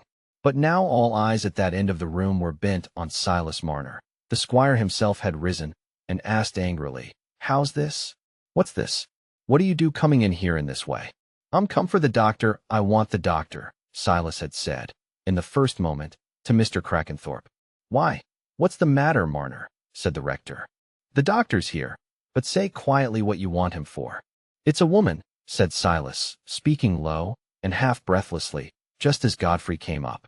"She's dead. I think dead in the snow at the stone pits not far from my door." Godfrey felt a great throb. There was one terror in his mind at that moment. It was that the woman might not be dead. That was an evil terror, an ugly inmate to have found a nestling place in Godfrey's kindly disposition. But no disposition is a security from evil wishes to a man whose happiness hangs on duplicity. "Hush, hush," said Mr. Crackenthorpe. "Go out into the hall there. I'll fetch the doctor to you. Found a woman in the snow and thinks she's dead," he added, speaking low to the squire. "Better say as little about it as possible. It will shock the ladies. Just tell them a poor woman is ill from cold and hunger. I'll go and fetch Kimball." By this time, however, the ladies had pressed forward, curious to know what could have brought the solitary linen weaver there under such strange circumstances, and interested in the pretty child, who, half alarmed and half attracted by the brightness and the numerous company, now frowned and hid her face, now lifted up her head again and looked round placably, until a touch or a coaxing word brought back the frown, and made her bury her face with new determination. "What child is it?" said several ladies at once, and, among the rest, Nancy Lammeter, addressing Godfrey. "I don't know, some poor woman's who has been found in the snow, I believe," was the answer Godfrey wrung from himself with a terrible effort. "After all, am I certain?" he hastened to add, silently, in anticipation of his own conscience. "Why, you'd better leave the child here, then, Master Marner," said good-natured Mrs. Kimball, hesitating, however, to take those dingy clothes into contact with her own ornamented satin bodice. "I'll tell one of the girls to fetch it." No, I can't part with it. I can't let it go," said Silas, abruptly. "It's come to me, I've a right to keep it." The proposition to take the child from him had come to Silas quite unexpectedly, and his speech, uttered under a strong sudden impulse, was almost like a revelation to himself. A minute before, he had no distinct intention about the child. "Did you ever hear the like?" said Mrs. Kimball, in mild surprise, to her neighbor. "Now, ladies, I must trouble you to stand aside," said Mr. Kimball, coming from the card-room, in some bitterness at the interruption, but drilled by the long habit of his profession into obedience to unpleasant calls, even when he was hardly sober. "It's a nasty business turning out now." Kimball," said the squire. "He might ha' gone for your young fellow the prentice, there what's his name?" "Might? What's the use of talking about might?" growled Uncle Kimball, hastening out with Marner, and followed by Mr. Crackenthorpe and Godfrey. "Give me a pair of thick boots, Godfrey, will you? And stay, let somebody run to Winthrop's and fetch Dolly, she's the best woman to get. Ben was here himself before supper. Is he gone?" "Yes, sir, I met him," said Marner, "but I couldn't stop to tell him anything. Only I said I was going for the doctor, and he said the doctor was at the squire's. And I made haste and ran, and there was nobody to be seen at the back o' the house, and so I went in to where the company was." The child, no longer distracted by the bright light and the smiling women's faces, began to cry and call for Mammy, though always clinging to Marner, who had apparently won her thorough confidence. Godfrey had come back with the boots, and felt the cry as if some fiber were drawn tight within him.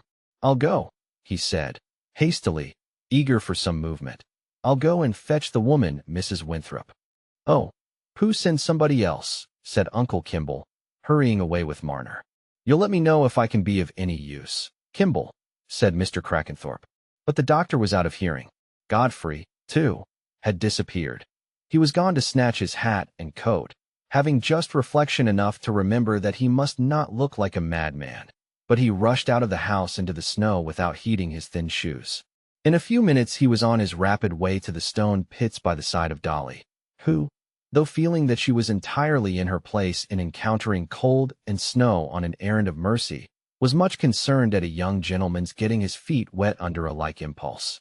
"You'd a deal better go back, sir," said Dolly, with respectful compassion. "You've no call to catch cold, and I'd ask you if you'd be so good as tell my husband to come, On your way back he's at the Rainbow. I doubt if you found him anyway sober enough to be o' use. Or else, there's Mrs. Snell, ud happen send the boy up to fetch and carry, for there may be things wanted from the doctors. No, I'll stay. Now I'm once out I'll stay outside here, said Godfrey, when they came opposite Marner's cottage. You can come and tell me if I can do anything. Well, sir, you're very good. You've a tender heart, said Dolly, going to the door. Godfrey was too painfully preoccupied to feel a twinge of self-reproach at this undeserved praise.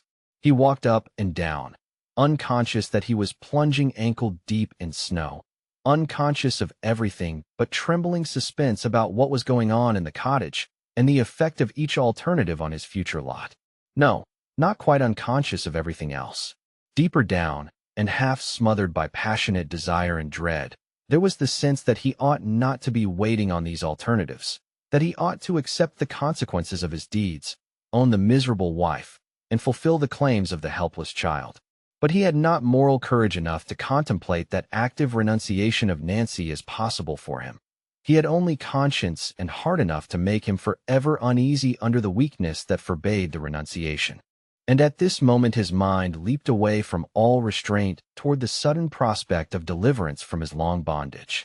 "Is she dead?" said the voice that predominated over every other within him.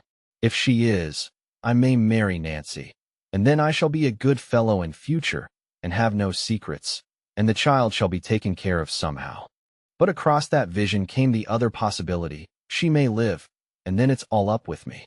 Godfrey never knew how long it was before the door of the cottage opened and Mr. Kimball came out.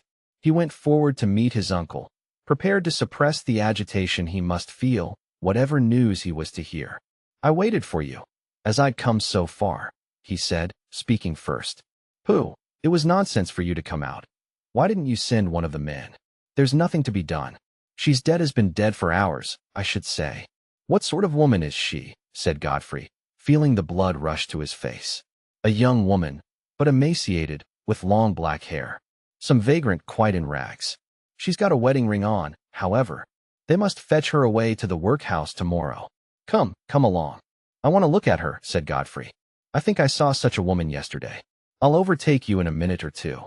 Mr. Kimball went on, and Godfrey turned back to the cottage.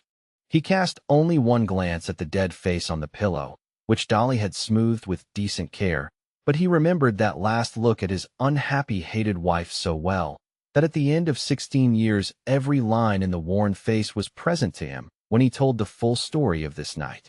He turned immediately towards the hearth, where Silas Marner sat lulling the child. She was perfectly quiet now, but not asleep, only soothed by sweet porridge and warmth into that wide-gazing calm, which makes us older human beings, with our inward turmoil, feel a certain awe in the presence of a little child, such as we feel before some quiet majesty or beauty in the earth or sky before a steady glowing planet, or a full-flowered eglantine, or the bending trees over a silent pathway.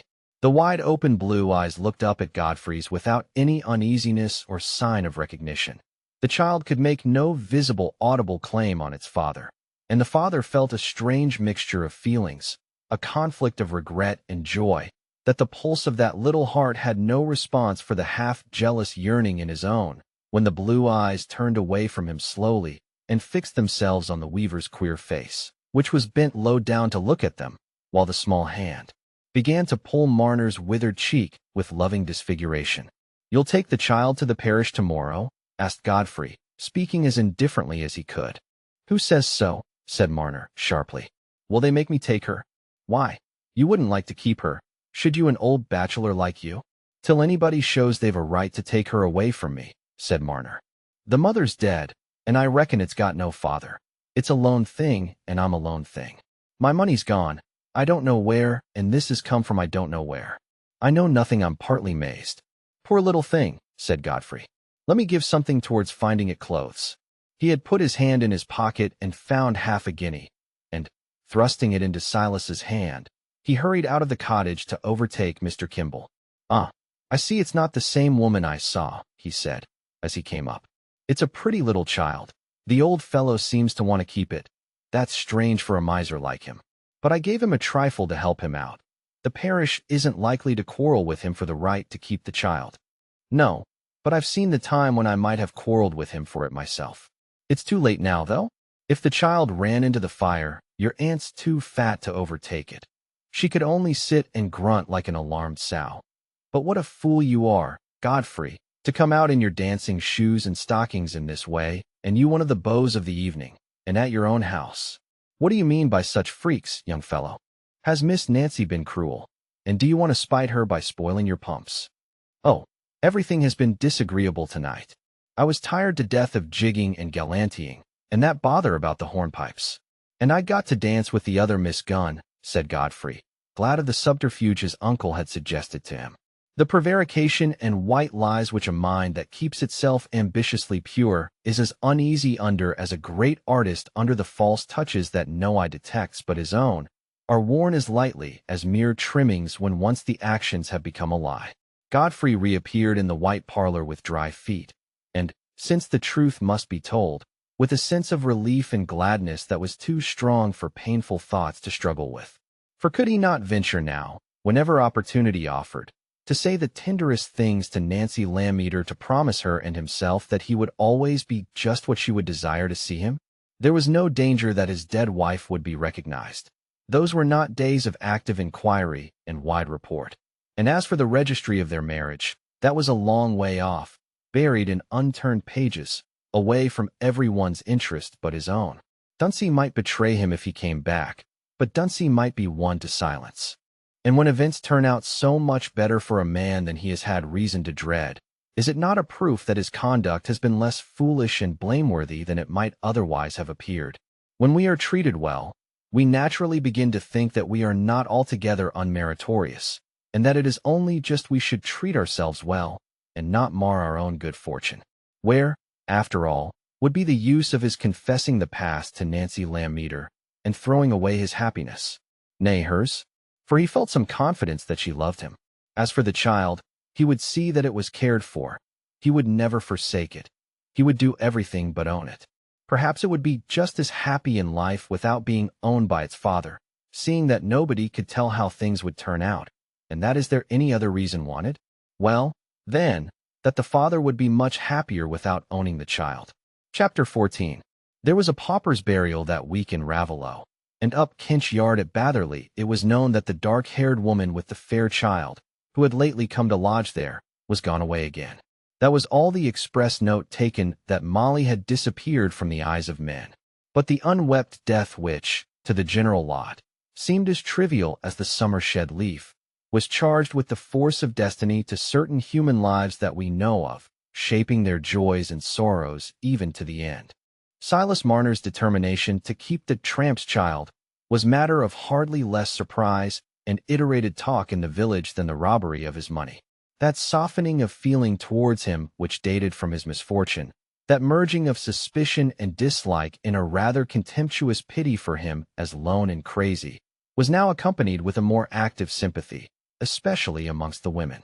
Notable mothers, who knew what it was to keep children whole and sweet, lazy mothers, who knew what it was to be interrupted in folding their arms and scratching their elbows by the mischievous propensities of children just firm on their legs, were equally interested in conjecturing how a lone man would manage with a 2-year-old child on his hands, and were equally ready with their suggestions. The notable chiefly telling him what he had better do, and the lazy ones being emphatic in telling him what he would never be able to do.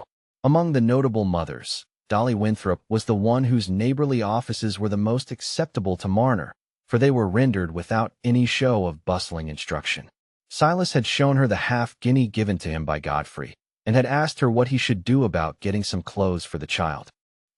Master Marner, said Dolly, there's no call to buy, no more nor a pair o' shoes, for I've got the little petticoats as Aaron wore 5 years ago, and it's ill spending the money on them baby clothes, for the child you'll grow like grass I may, bless it that it will.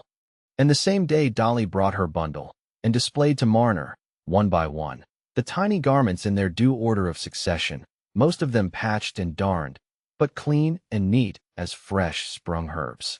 This was the introduction to a great ceremony with soap and water, from which baby came out in new beauty, and sat on Dolly's knee, handling her toes and chuckling and patting her palms together with an air of having made several discoveries about herself, which she communicated by alternate sounds of gug gug gug and mammy. The mammy was not a cry of need or uneasiness. Baby had been used to utter it without expecting either tender sound or touch to follow. Anybody you'd think the angels in heaven couldn't be prettier, said Dolly, rubbing the golden curls and kissing them. And to think of its being covered by them dirty rags, and the poor mother froze to death. But there's them as took care of it, and brought it to your door, Master Marner. The door was open, and it walked in over the snow, like as if it had been a little starved robin. Didn't you say the door was open? Yes, said Silas meditatively. Yes, the door was open. The money's gone I don't know where, and this has come from I don't know where. He had not mentioned to anyone his unconsciousness of the child's entrance, shrinking from questions which might lead to the fact he himself suspected, namely, that he had been in one of his trances. Ah, said Dolly, with soothing gravity. It's like the night and the morning, and the sleeping and the waking, and the rain and the harvest, one goes and the other comes, and we know nothing how nor where. We may strive and scrat and fend, but it's little we can do arter all the big things come and go. Why, no striving o' our end they do, that they do. And I think you're in the right on it to keep the little on, Master Marner, seeing as it's been sent to you, though there's folks as thinks different. You'll happen be a bit moithered with it while it's so little, but I'll come, and welcome, and see to it for you. I've a bit o' time to spare most days, for when one gets up betimes i' the morning, the clock seems to stand still toward 10, afore it's time to go about the victual. So, as I say, I'll come and see to the child for you, and welcome. Thank you. Kindly, said Silas, hesitating a little. I'll be glad if you'll tell me things. But, he added, uneasily, leaning forward to look at Baby with some jealousy, as she was resting her head backward against Dolly's arm, and eyeing him contentedly from a distance, but I want to do things for it myself, else it may get fond o' somebody else, and not fond o' me. I've been used to fending for myself in the house. I can learn. To be sure, said Dolly gently. I've seen men as are wonderful handy why children. The men are awkard and contrary mostly. God help 'em, but when the drink's out of 'em, they aren't unsensible, though they're bad for leeching and bandaging, so fiery and unpatient. You see, this goes first, next the skin, proceeded Dolly, taking up the little shirt and putting it on. Yes, said Marner, docilely, bringing his eyes very close, that they might be initiated in the mysteries, whereupon Baby seized his head with both her small arms and put her lips against his face with purring noises. See there, said Dolly, with a woman's tender tact, she's fondest o' you. She wants to go o' your lap, I'll be bound. Go, then. Take her, Master Marner. You can put the things on, and then you can say as you've done for her from the first of her coming to you. Marner took her on his lap, trembling with an emotion mysterious to himself, at something unknown dawning on his life. Thought and feeling were so confused within him, that if he had tried to give them utterance, he could only have said that the child was come instead of the gold, that the gold had turned into the child. He took the garments from Dolly, and put them on under her teaching, interrupted, of course, by Baby's gymnastics. There then, why, you take to it quite easy, Master Marner, said Dolly. But what shall you do when you're forced to sit in your loom? For she'll get busier and mischievousor every day, she will, bless her. It's lucky as you've got that high hearth instead of a grate, for that keeps the fire more out of her reach. But if you've got anything as can be spilt or broke, or as is fit to cut her fingers off, she'll be at it, and it is but right you should know. Silas meditated a little while, in some perplexity. I'll tie her to the leg o' the loom, he said at last. Tie her with a good long strip o' something.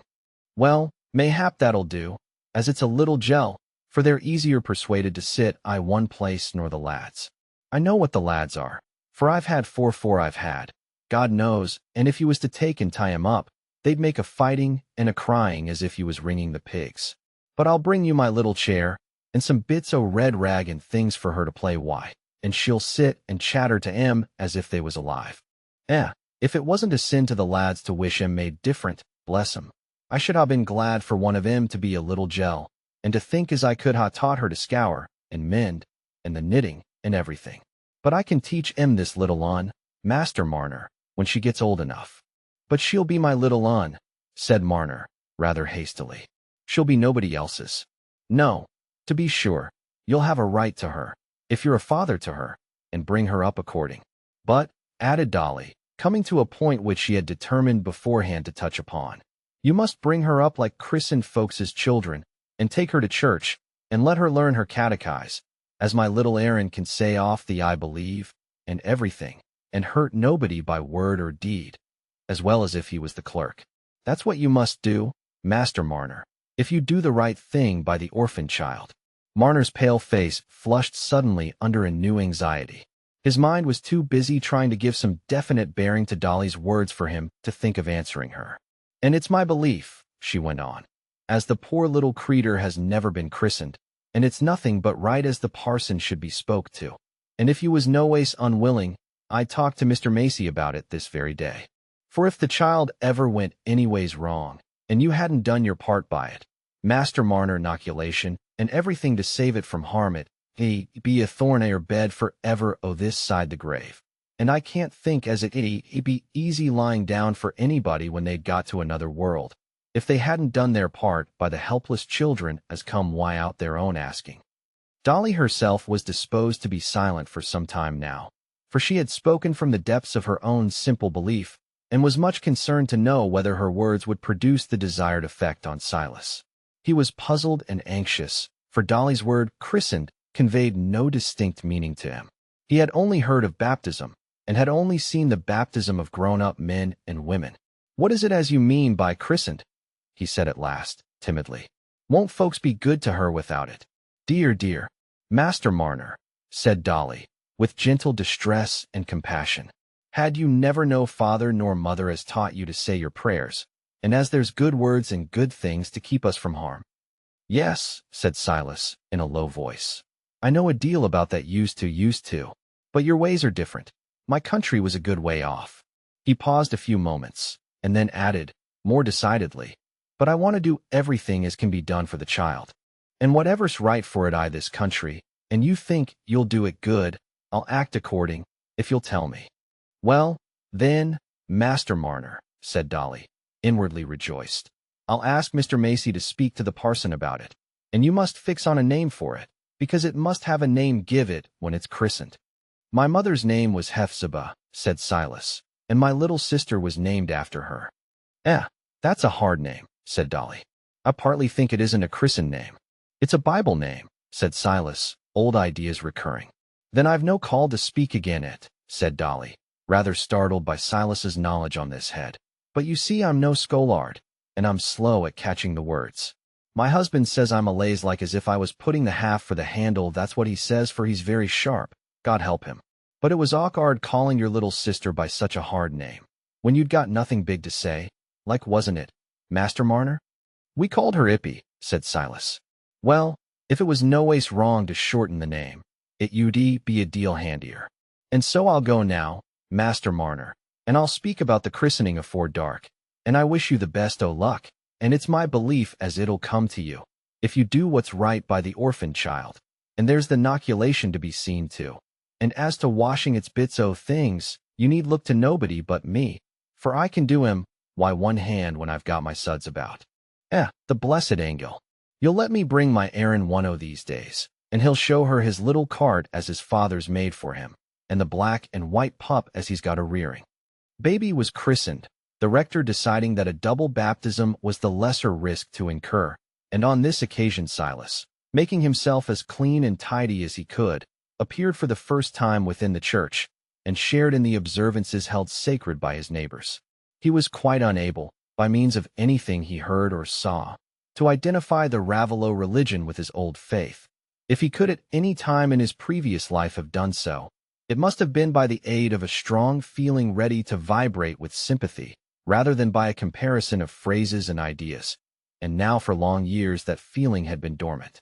He had no distinct idea about the baptism and the church-going, except that Dolly had said it was for the good of the child, and in this way, as the weeks grew to months, the child created fresh links between his life and the lives from which he had hitherto shrunk continually into narrower isolation. Unlike the gold which needed nothing, and must be worshipped in close-locked solitude which was hidden away from the daylight, was deaf to the song of birds, and started to know human tones. Ippy was a creature of endless claims and ever-growing desires, seeking and loving sunshine, and living sounds, and living movements, making trial of everything, with trust in new joy, and stirring the human kindness in all eyes that looked on her. The gold had kept his thoughts in an ever-repeated circle, leading to nothing beyond itself. But Ippy was an object compacted of changes and hopes that forced his thoughts onward, and carried them far away from their old, eager pacing towards the same blank limit, carried them away to the new things that would come with the coming years, when Ippy would have learned to understand how her father Silas cared for her, and made him look for images of that time in the ties and charities that bound together the families of his neighbors. The gold had asked that he should sit weaving longer and longer, deafened and blinded more and more to all things except the monotony of his loom and the repetition of his web. But Ippy called him away from his weaving, and made him think all its pauses a holiday, reawakening his senses with her fresh life, even to the old winter flies that came crawling forth in the early spring sunshine, and warming him into joy because she had joy. And when the sunshine grew strong and lasting, so that the buttercups were thick in the meadows, Silas might be seen in the sunny midday, or in the late afternoon when the shadows were lengthening under the hedgerows, strolling out with uncovered head to carry Ippy beyond the stone pits to where the flowers grew, till they reached some favorite bank where he could sit down, while Ippy toddled to pluck the flowers, and make remarks to the winged things that murmured happily above the bright petals, calling Dad's attention continually by bringing him the flowers. Then she would turn her ear to some sudden bird note, and Silas learned to please her by making signs of hushed stillness, that they might listen for the note to come again, so that when it came, she set up her small back and laughed with gurgling triumph. Sitting on the banks in this way, Silas began to look for the once familiar herbs again, and as the leaves, with their unchanged outline and markings, lay on his palm, there was a sense of crowding remembrances from which he turned away timidly, taking refuge in Ippy's little world, that lay lightly on his enfeebled spirit. As the child's mind was growing into knowledge, his mind was growing into memory. As her life unfolded, his soul, long stupefied in a cold, narrow prison, was unfolding too, and trembling gradually into full consciousness. It was an influence which must gather force with every new year. The tones that stirred Silas's heart grew articulate, and called for more distinct answers. Shapes and sounds grew clearer for Ippy's eyes and ears, and there was more that Dad was imperatively required to notice and account for. Also, by the time Ippy was 3 years old, she developed a fine capacity for mischief and for devising ingenious ways of being troublesome, which found much exercise, not only for Silas's patience, but for his watchfulness and penetration.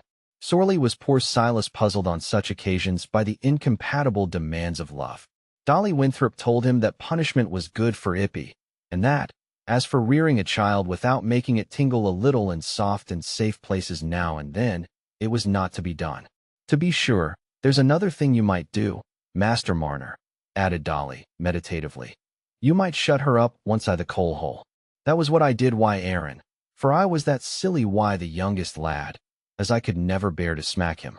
Not as I could find I my heart to let him stay I the coal hole more nor a minute, but it was enough to collie him all over, so as he must be new washed and dressed, and it was as good as a rod to him that was.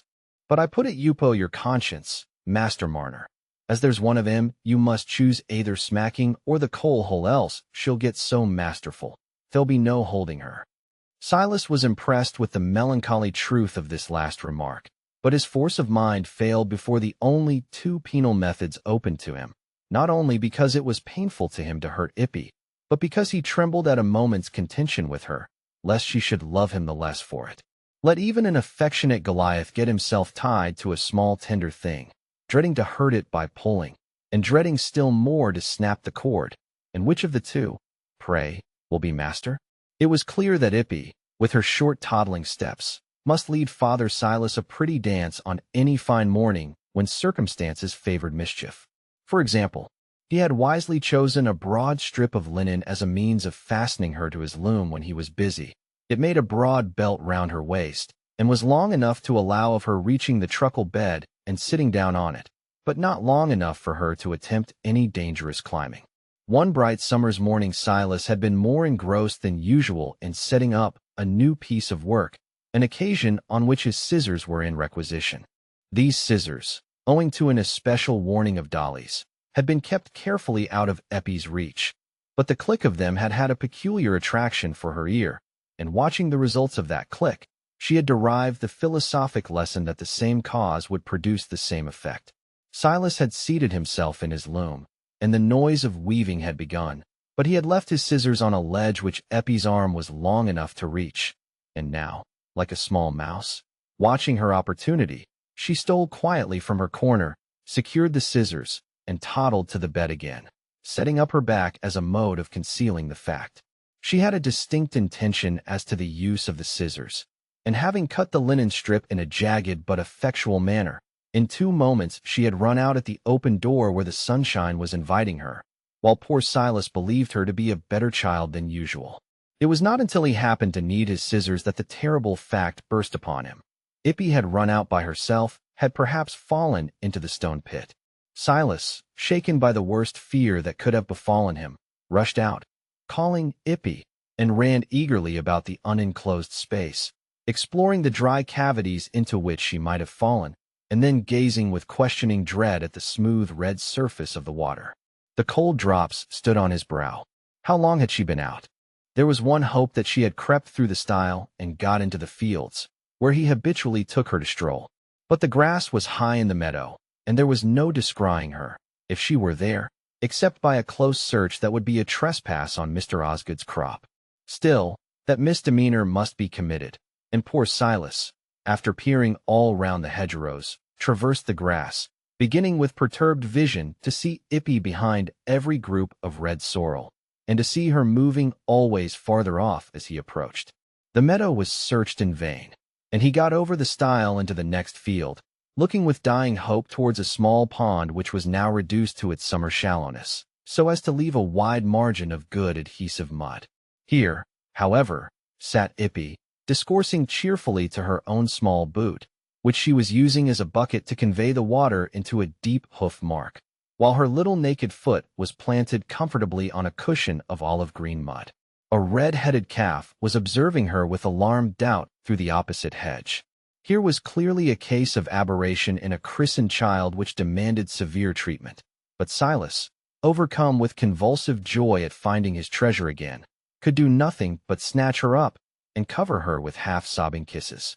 It was not until he had carried her home and had begun to think of the necessary washing that he recollected the need that he should punish Ippy and make her remember. The idea that she might run away again and come to harm gave him unusual resolution, and for the first time he determined to try the coal hole, a small closet near the hearth. Naughty, naughty Ippy, he suddenly began, holding her on his knee and pointing to her muddy feet and clothes. Naughty to cut with the scissors and run away. Ippy must go into the coal hole for being naughty. Daddy must put her in the coal hole. He half expected that this would be shock enough, and that Ippy would begin to cry. But instead of that, she began to shake herself on his knee, as if the proposition opened a pleasing novelty. Seeing that he must proceed to extremities, he put her into the coal hole and held the door closed, with a trembling sense that he was using a strong measure. For a moment there was silence, but then came a little cry, "Opie, Opie," and Silas let her out again, saying, "Now, Ippy, you'll never be naughty again, else she must go in the coal hole, a black naughty place. The weaving must stand still a long while this morning, for now Ippy must be washed and have clean clothes on." But it was to be hoped that this punishment would have a lasting effect and save time in future, though, perhaps, it would have been better if Ippy had cried more. In half an hour she was clean again, and Silas, having turned his back to see what he could do with the linen band, threw it down again, with the reflection that Ippy would be good without fastening for the rest of the morning. He turned round again, and was going to place her in her little chair near the loom, when she peeped out at him with black face and hands again, and said, "Ippy in de coal hole." This total failure of the coal hole discipline shook Silas's belief in the efficacy of punishment. "She'd take it all for fun," he observed to Dolly. "If I didn't hurt her, and that I can't do, Mrs. Winthrop. If she makes me a bit o' trouble, I can bear it. And she's got no tricks but what she'll grow out of." "Well, that's partly true, Master Marner, said Dolly, sympathetically. And if you can't bring your mind to frighten her off touching things, you must do what you can to keep him out of her way. That's what I do why the pups as the lads are a lazy rearing. They will worry and gnaw they will. If it was one Sunday cap as hung anywhere so as they could drag it. They know no difference, God help 'em. It's the pushing o' the teeth as sets 'em on, that's what it is. So Ippy was reared without punishment, the burden of her misdeeds being borne vicariously by Father Silas. The stone hut was made a soft nest for her, lined with downy patience. And also in the world that lay beyond the stone hut she knew nothing of frowns and denials. Notwithstanding the difficulty of carrying her and his yarn or linen at the same time, Silas took her with him in most of his journeys to the farmhouses, unwilling to leave her behind at Dolly Winthrop's, who was always ready to take care of her, and little curly-headed Ippy, the weaver's child, became an object of interest at several outlying homesteads, as well as in the village. Hitherto he had been treated very much as if he had been a useful gnome, or brownie, a queer and unaccountable creature, who must necessarily be looked at with wondering curiosity and repulsion, and with whom one would be glad to make all greetings and bargains as brief as possible, but who must be dealt with in a propitiatory way, and occasionally have a present of pork or garden stuff to carry home with him, seeing that without him there was no getting the yarn woven. But now Silas met with open smiling faces and cheerful questioning. As a person whose satisfactions and difficulties could be everywhere, he must sit a little and talk about the child, and words of interest were always ready for him. "Ah, Master Marner, you'll be lucky if she takes the measles soon and easy." Or, "Why, there isn't many lone men you'd been wishing to take up with a little un like that. But I reckon the weaving makes you handier than men, as do outdoor work you're partly as handy as a woman, for weaving comes next to spinning." Elderly masters and mistresses, seated observantly in large kitchen armchairs, shook their heads over the difficulties attendant on rearing children, felt Eppie's round arms and legs, and pronounced them remarkably firm, and told Silas that, if she turned out well, which, however, there was no telling, it would be a fine thing for him to have a steady lass to do for him when he got helpless. Servant maidens were fond of carrying her out to look at the hens and chickens, or to see if any cherries could be shaken down in the orchard, and the small boys and girls approached her slowly, with cautious movement and steady gaze, like little dogs face to face with one of their own kind, till attraction had reached the point at which the soft lips were put out for a kiss. No child was afraid of approaching Silas when Ippy was near him. There was no repulsion around him now, either for young or old, for the little child had come to link him once more with the whole world. There was love between him and the child that blent them into one, and there was love between the child and the world, from men and women with parental looks and tones, to the red lady birds and the round pebbles. Silas began now to think of Raveloe life entirely in relation to Ippy. She must have everything that was a good in Raveloe, and he listened docilely, that he might come to understand better what this life was, from which, for 15 years, he had stood aloof as from a strange thing, with which he could have no communion, as some man who has a precious plant to which he would give a nurturing home in a new soil, thinks of the rain, and the sunshine, and all influences, in relation to his nursling, and asks industriously for all knowledge that will help him to satisfy the wants of the searching roots, or to guard leaf and bud from invading harm. The disposition to hoard had been utterly crushed at the very first by the loss of his long-stored gold. The coins he earned afterwards seemed as irrelevant as stones brought to complete a house suddenly buried by an earthquake. The sense of bereavement was too heavy upon him for the old thrill of satisfaction to arise again at the touch of the newly earned coin. And now something had come to replace his hoard, which gave a growing purpose to the earnings, drawing his hope and joy continually onward beyond the money. In old days there were angels who came and took men by the hand, and led them away from the city of destruction. We see no white-winged angels now, but yet men are led away from threatening destruction. A hand is put into theirs, which leads them forth gently towards a calm and bright land, so that they look no more backward, and the hand may be a little child's. Chapter 15. There was one person, as you will believe, who watched with keener though more hidden interest than any other the prosperous growth of Ippy under the weaver's care. He dared not do anything that would imply a stronger interest in a poor man's adopted child than could be expected from the kindliness of the young squire, when a chance meeting suggested a little present to a simple old fellow whom others noticed with goodwill. But he told himself that the time would come when he might do something towards furthering the welfare of his daughter without incurring suspicion. Was he very uneasy in the meantime at his inability to give his daughter her birthright? I cannot say that he was. The child was being taken care of, and would very likely be happy, as people in humble stations often were happier, perhaps, than those brought up in luxury. That famous ring that pricked its owner when he forgot duty and followed desire, I wonder if it pricked very hard when he set out on the chase, or whether it pricked but lightly then, and only pierced to the quick when the chase had long been ended, and hope, folding her wings, looked backward and became regret? Godfrey Cass's cheek and eye were brighter than ever now. He was so undivided in his aims that he seemed like a man of firmness. No Dunsey had come back. People had made up their minds that he was gone for a soldier or gone out of the country, and no one cared to be specific in their inquiries on a subject delicate to a respectable family. Godfrey had ceased to see the shadow of Dunsey across his path, and the path now lay straight forward to the accomplishment of his best, longest cherished wishes. Everybody said Mr. Godfrey had taken the right turn, and it was pretty clear what would be the end of things, for there were not many days in the week that he was not seen riding to the Warrens.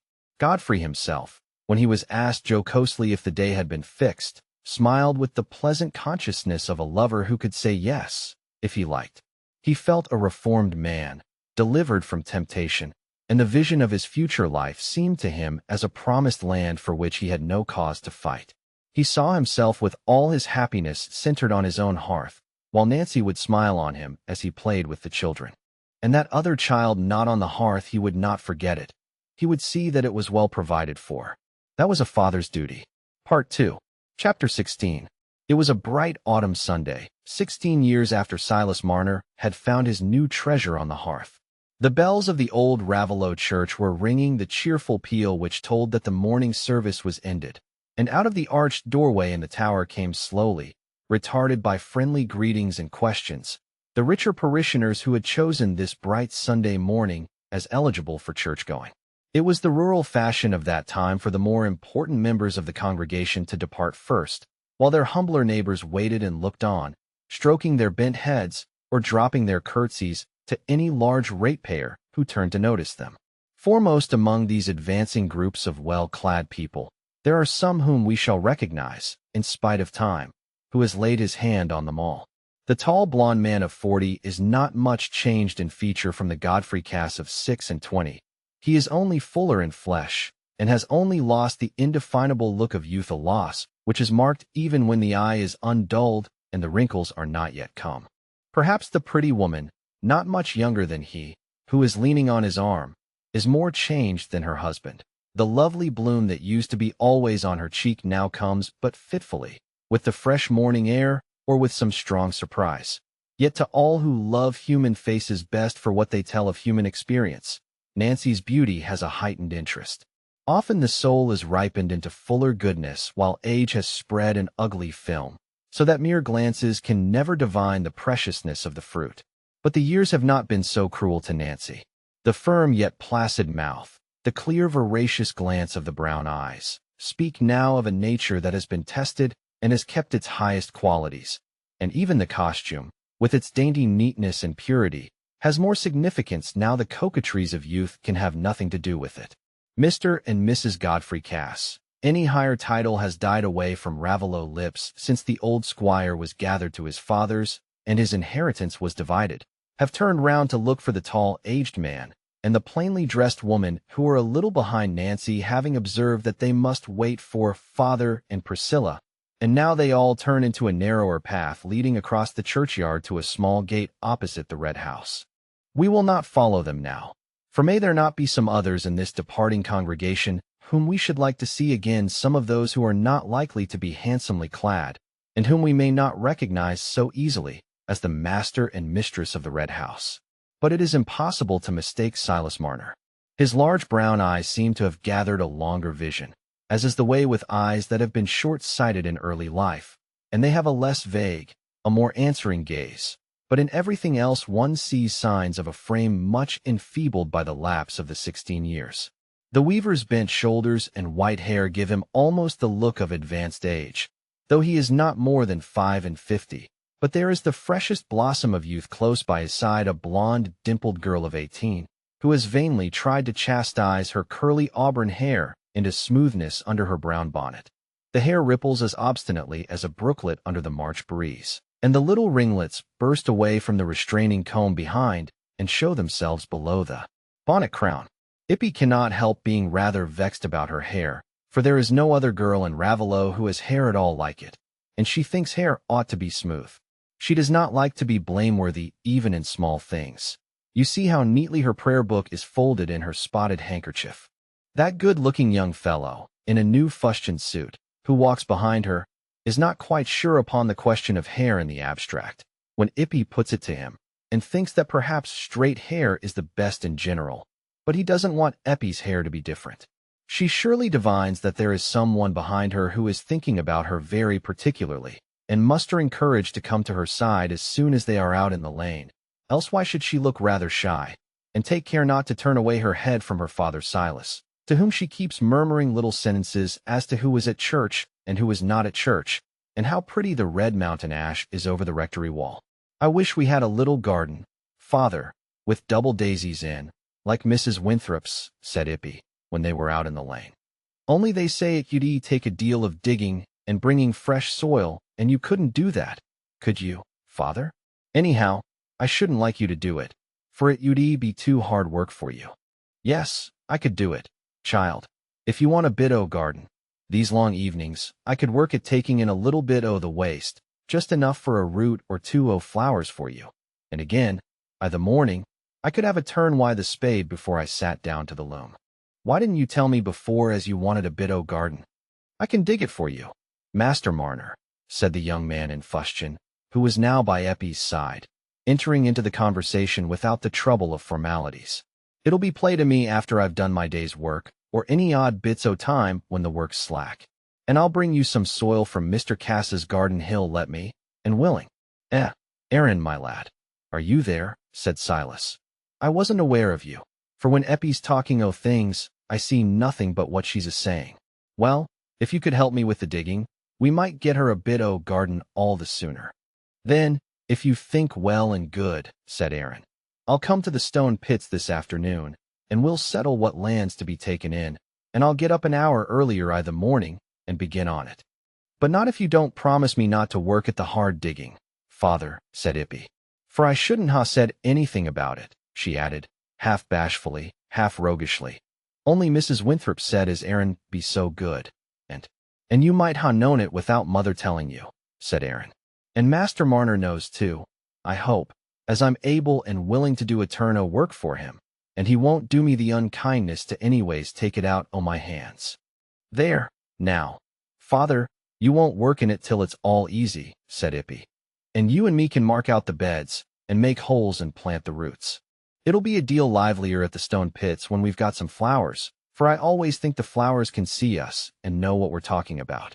And I'll have a bit o' rosemary and bergamot and thyme, because they're so sweet-smelling, but there's no lavender only in the gentlefolks' gardens, I think. That's no reason why you shouldn't have some, said Aaron, for I can bring you slips of anything. I'm forced to cut no end of 'em when I'm gardening, and throw 'em away mostly. There's a big bed o' lavender at the Red House. The missus is very fond of it. Well, said Silas, gravely, so as you don't make free for us, or ask for anything as is worth much at the Red House. For Mr. Cass has been so good to us, and built us up the new end o' the cottage, and given us beds and things, as I couldn't abide to be imposined for garden stuff or anything else. No, there's no imposin, said Aaron. There's never a garden in all the parish but what there's endless waste in it for one o' somebody as could use everything up. It's what I think to myself sometimes, as there need nobody run short o' victuals if the land was made the most on, and there was never a morsel but what could find its way to a mouth. It sets one thinking, oh, that gardening does. But I must go back now, else, mother, you'll be in trouble as I aren't there. Bring her with you this afternoon, Aaron, said Ippy.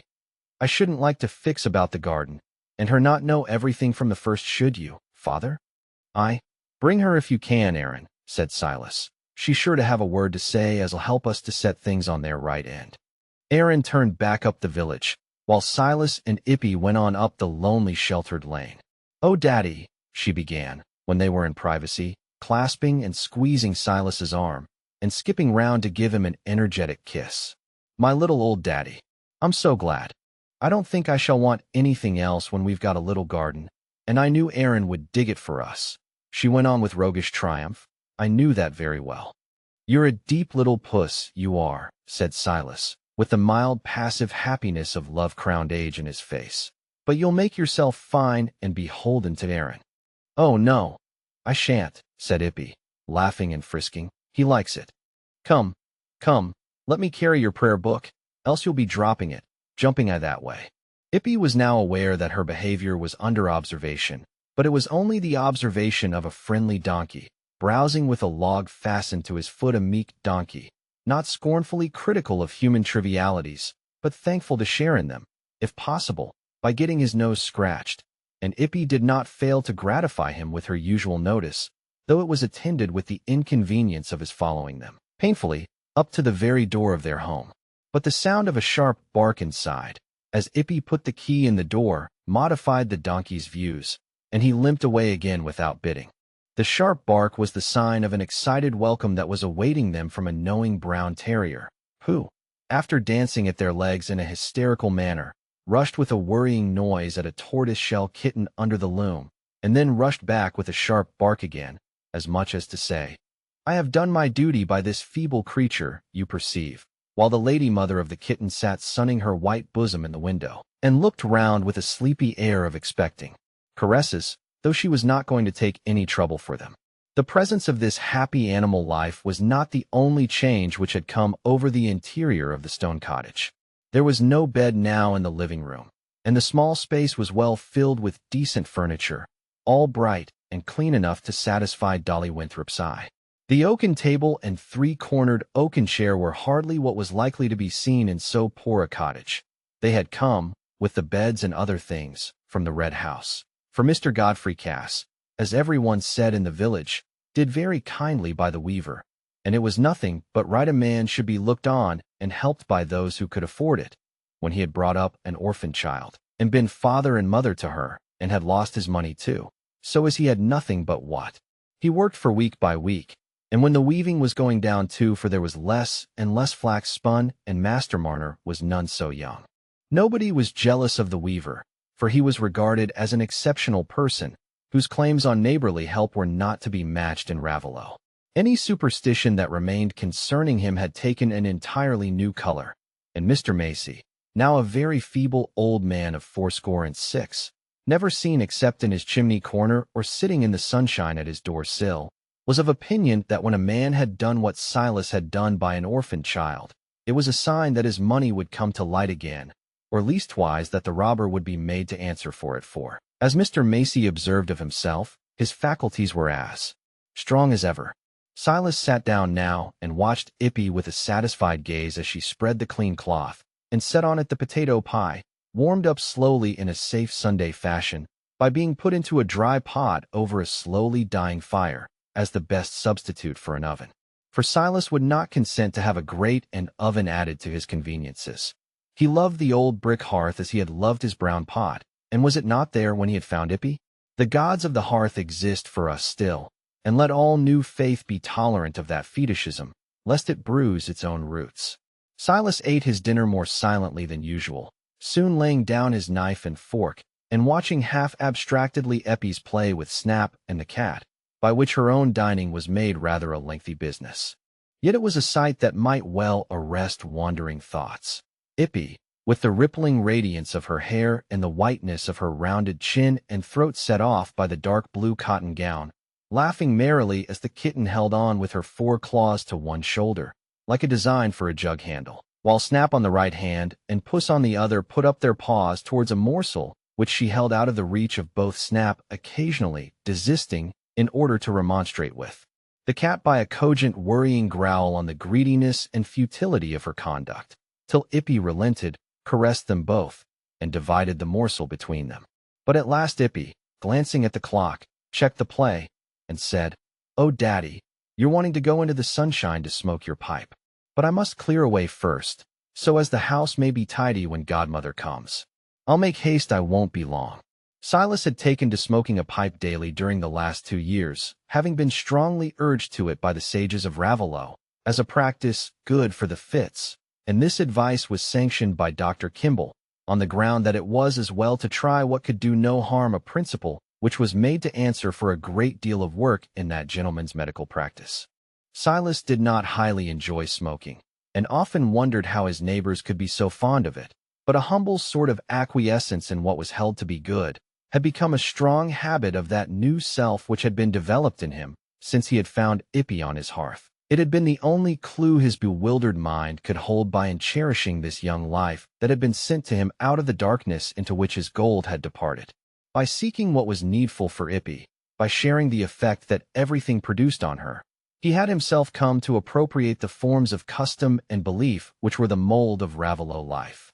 And as, with reawakening sensibilities, memory also reawakened, he had begun to ponder over the elements of his old faith and blend them with his new impressions, till he recovered a consciousness of unity between his past and present. The sense of presiding goodness and the human trust which come with all pure peace and joy had given him a dim impression that there had been some error, some mistake, which had thrown that dark shadow over the days of his best years. And as it grew more and more easy to him to open his mind to Dolly Winthrop, he gradually communicated to her all he could describe of his early life. The communication was necessarily a slow and difficult process, for Silas's meager power of explanation was not aided by any readiness of interpretation in Dolly, whose narrow outward experience gave her no key to strange customs, and made every novelty a source of wonder that arrested them at every step of the narrative.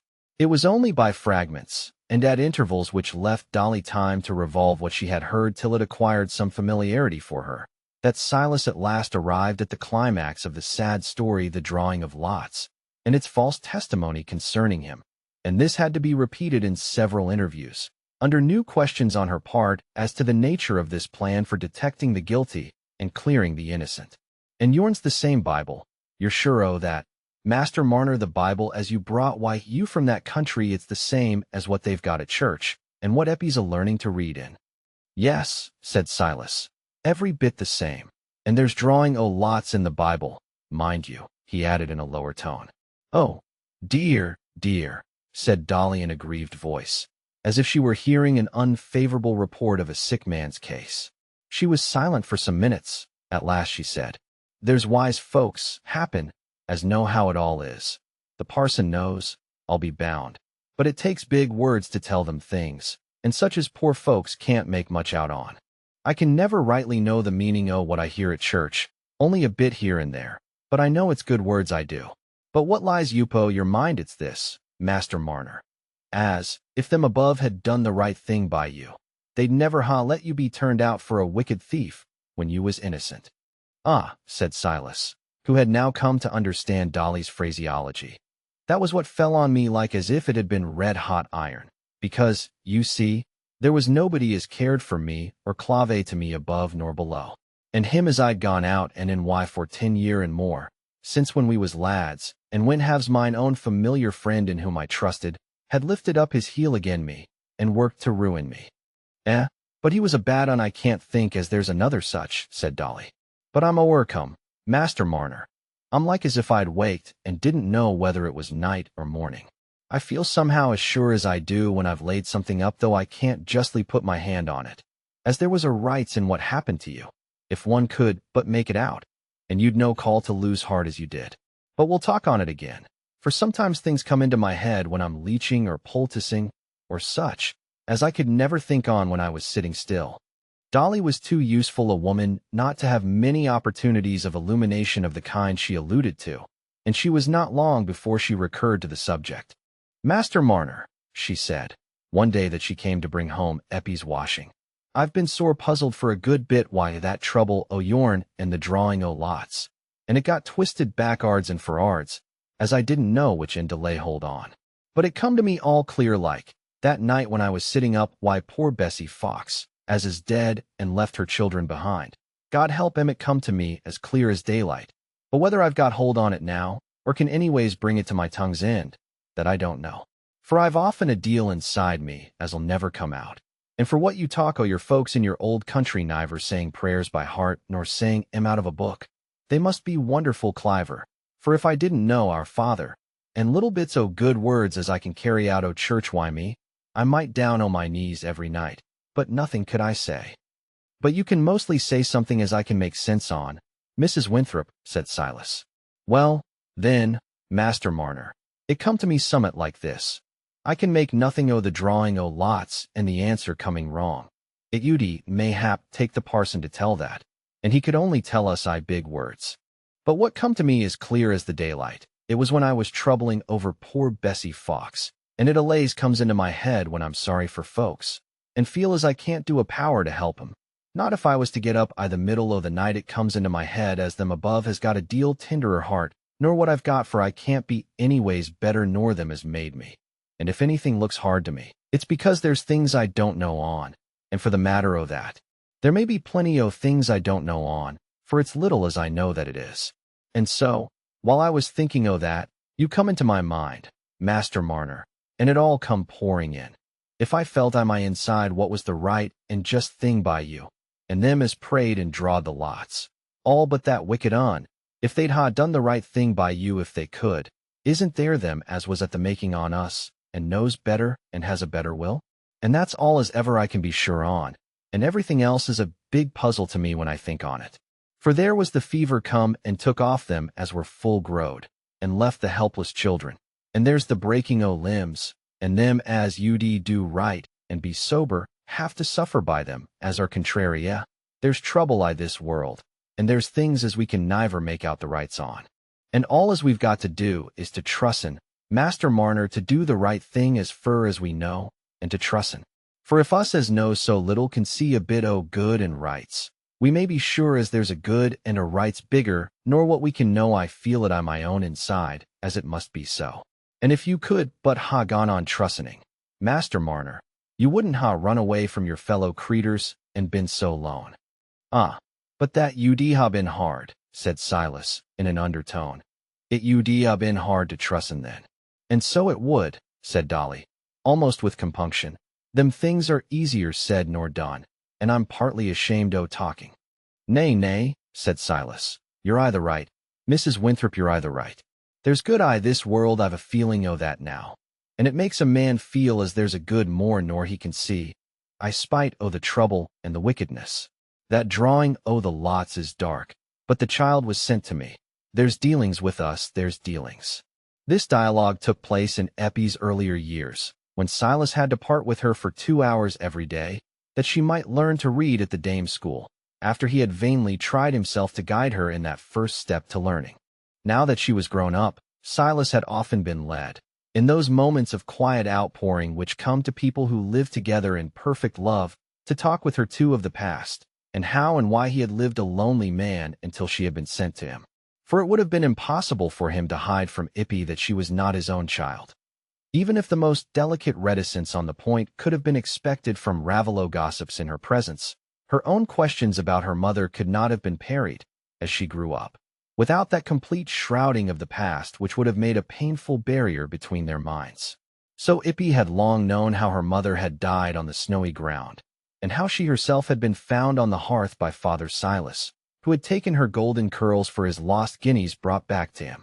The tender and peculiar love with which Silas had reared her in almost inseparable companionship with himself, aided by the seclusion of their dwelling, had preserved her from the lowering influences of the village talk and habits, and had kept her mind in that freshness which is sometimes falsely supposed to be an invariable attribute of rusticity.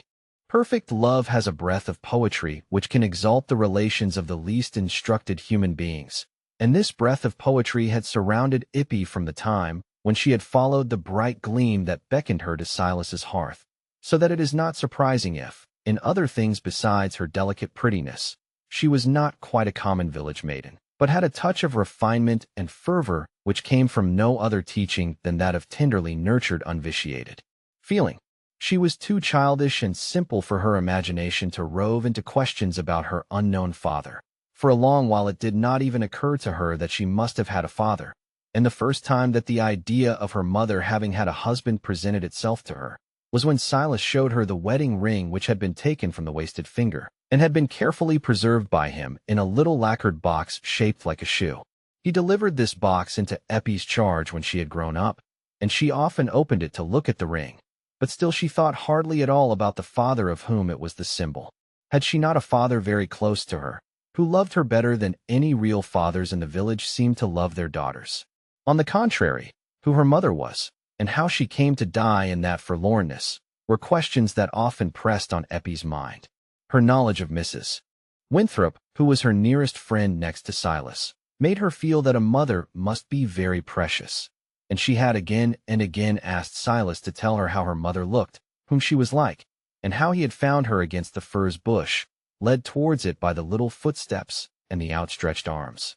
The furze bush was there still, and this afternoon, when Ippy came out with Silas into the sunshine, it was the first object that arrested her eyes and thoughts. "Father," she said, in a tone of gentle gravity, which sometimes came like a sadder, slower cadence across her playfulness, "we shall take the furze bush into the garden. It'll come into the corner, and just against it I'll put snowdrops and crocuses, 'cause Aaron says they won't die out, but'll always get more and more." "Ah, child," said Silas, always ready to talk when he had his pipe in his hand, apparently enjoying the pauses more than the puffs.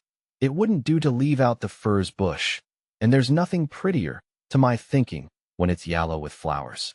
But it's just come into my head what we're to do for a fence. Mayhap Aaron can help us to a thought. But a fence we must have, else the donkeys and things you'll come and trample everything down. And fencing's hard to be got at, by what I can make out." "Oh, I'll tell you, Daddy," said Ippy, clasping her hands suddenly, after a minute's thought. "There's lots o' loose stones about, some of 'em not big, and we might lay 'em atop of one another and make a wall. You and me could carry the smallest, and Aaron'd carry the rest. I know he would." My precious son," said Silas, "there isn't enough stones to go all round. And as for you carrying, why, your little arms, you couldn't carry a stone no bigger than a turnip. You're delicate made, my dear," he added, with a tender intonation. "That's what Mrs. Winthrop says." "Oh, I'm stronger than you think, Daddy," said Ippy. "And if there wasn't stones enough to go all round, why they'll go part o' the way, and then it'll be easier to get sticks and things for the rest. See here, round the big pit, what a many stones." She skipped forward to the pit, meaning to lift one of the stones and exhibit her strength, but she started back in surprise. "Oh, Father, just come and look here," she exclaimed. "Come and see how the water's gone down since yesterday. Why, yesterday the pit was ever so full." "Well, to be sure," said Silas, coming to her side. "Why, that's the draining they've begun on, since harvest. Mr. Osgood's fields, I reckon. The foreman said to me the other day, when I passed by Master Marner, he said, 'I shouldn't wonder if we lay your bit o' waste as dry as a bone.' It was Mr. Godfrey Cass, he said, had gone into the draining. He'd been taking these fields o' Mr. Osgood. How odd it'll seem to have the old pit dried up," said Ippy, turning away, and stooping to lift rather a large stone. "See, Daddy, I can carry this quite well," she said, going along with much energy for a few steps, but presently letting it fall. "Ah, you're fine and strong, aren't you?" said Silas, while Ippy shook her aching arms and laughed. Come, let us go and sit down on the bank against the stile there, and have no more lifting. You might hurt yourself, child. You'd need have somebody to work for you, and my arm isn't overstrong." Silas uttered the last sentence slowly, as if it implied more than met the ear, and Ippy, when they sat down on the bank, nestled close to his side, and, taking hold caressingly of the arm that was not overstrong, held it on her lap, while Silas puffed again dutifully at the pipe, which occupied his other arm. An ash in the hedgerow behind made a fretted screen from the sun, and threw happy, playful shadows all about them. "Father," said Ippy, very gently, after they had been sitting in silence a little while, "if I was to be married, ought I to be married with my mother's ring?" Silas gave an almost imperceptible start, though the question fell in with the undercurrent of thought in his own mind, and then said, in a subdued tone, "Why, Ippy, have you been a-thinking on it?" "Only this last week, father," said Ippy, ingenuously, "since Aaron talked to me about it." "And what did he say?" said Silas, still in the same subdued way, as if he were anxious lest he should fall into the slightest tone that was not for Eppy's good. "He said he should like to be married, because he was a-going in 4 and 20, and had got a deal of gardening work. Now Mr. Mott's given up, and he goes twice a week regular to Mr. Cass's and once to Mr. Osgood's, and they're going to take him on at the rectory." "And who is it as he's wanting to marry?" said Silas, with rather a sad smile. "Why, me." "To be sure, Daddy," said Ippy, with dimpling laughter, kissing her father's cheek. "As if he'd want to marry anybody else." "And you mean to have him, do you?" said Silas. "Yes, some time," said Ippy. "I don't know when. Everybody's married some time, Aaron says." But I told him that wasn't true. "For," I said, "look at father, he's never been married." "No, child," said Silas. "Your father was a lone man till you was sent to him." "But you'll never be lone again, father," said Ippy, tenderly. "That was what Aaron said. I could never think o' taking you away from Master Marner, Ippy. And I said, it would be no use if you did, Aaron. And he wants us all to live together, so as you needn't work a bit, father, only what's for your own pleasure, and he'd be as good as a son to you." That was what he said. "And should you like that, Ippy?" said Silas, looking at her. "I shouldn't mind it, father," said Ippy, quite simply. "And I should like things to be so as you needn't work much. But if it wasn't for that, I'd sooner things didn't change. I'm very happy. I like Aaron to be fond of me, and come and see us often, and behave pretty to you. He always does behave pretty to you, doesn't he, father?" "Yes, child, nobody could behave better," said Silas emphatically. "He's his mother's lad." "But I don't want any change," said Ippy. "I should like to go on a long, long while, just as we are. Only Aaron does want a change. And he made me cry a bit, only a bit, because he said I didn't care for him, for if I cared for him I should want us to be married, as he did." My blessed child," said Silas, laying down his pipe as if it were useless to pretend to smoke any longer. "You're o'er young to be married. We'll ask Mrs. Winthrop, we'll ask Aaron's mother what she thinks. If there's a right thing to do, she'll come at it. But there's this to be thought on, Ippy. Things will change, whether we like it or no. Things won't go on for a long while just as they are, and no difference. I shall get older and helplesser, and be a burden on you, belike, if I don't go away from you altogether. Not as I mean you'd think me a burden, I know you wouldn't, but it would be hard upon you. And when I look for'ard to that, I like to think as you'd have somebody else besides me, somebody young and strong, as'll outlast your own life, and take care on you to the end." Silas paused, and, resting his wrists on his knees, lifted his hands up and down meditatively as he looked on the ground. "Then, would you like me to be married, father?" said Ippy, with a little trembling in her voice. "I'll not be the man to say no, Ippy," said Silas emphatically, "but we'll ask your godmother. She'll wish the right thing by you and her son too." "There they come, then," said Ippy. "Let us go and meet him. Oh, the pipe. Won't you have it lit again, father?" said Ippy, lifting that medicinal appliance from the ground.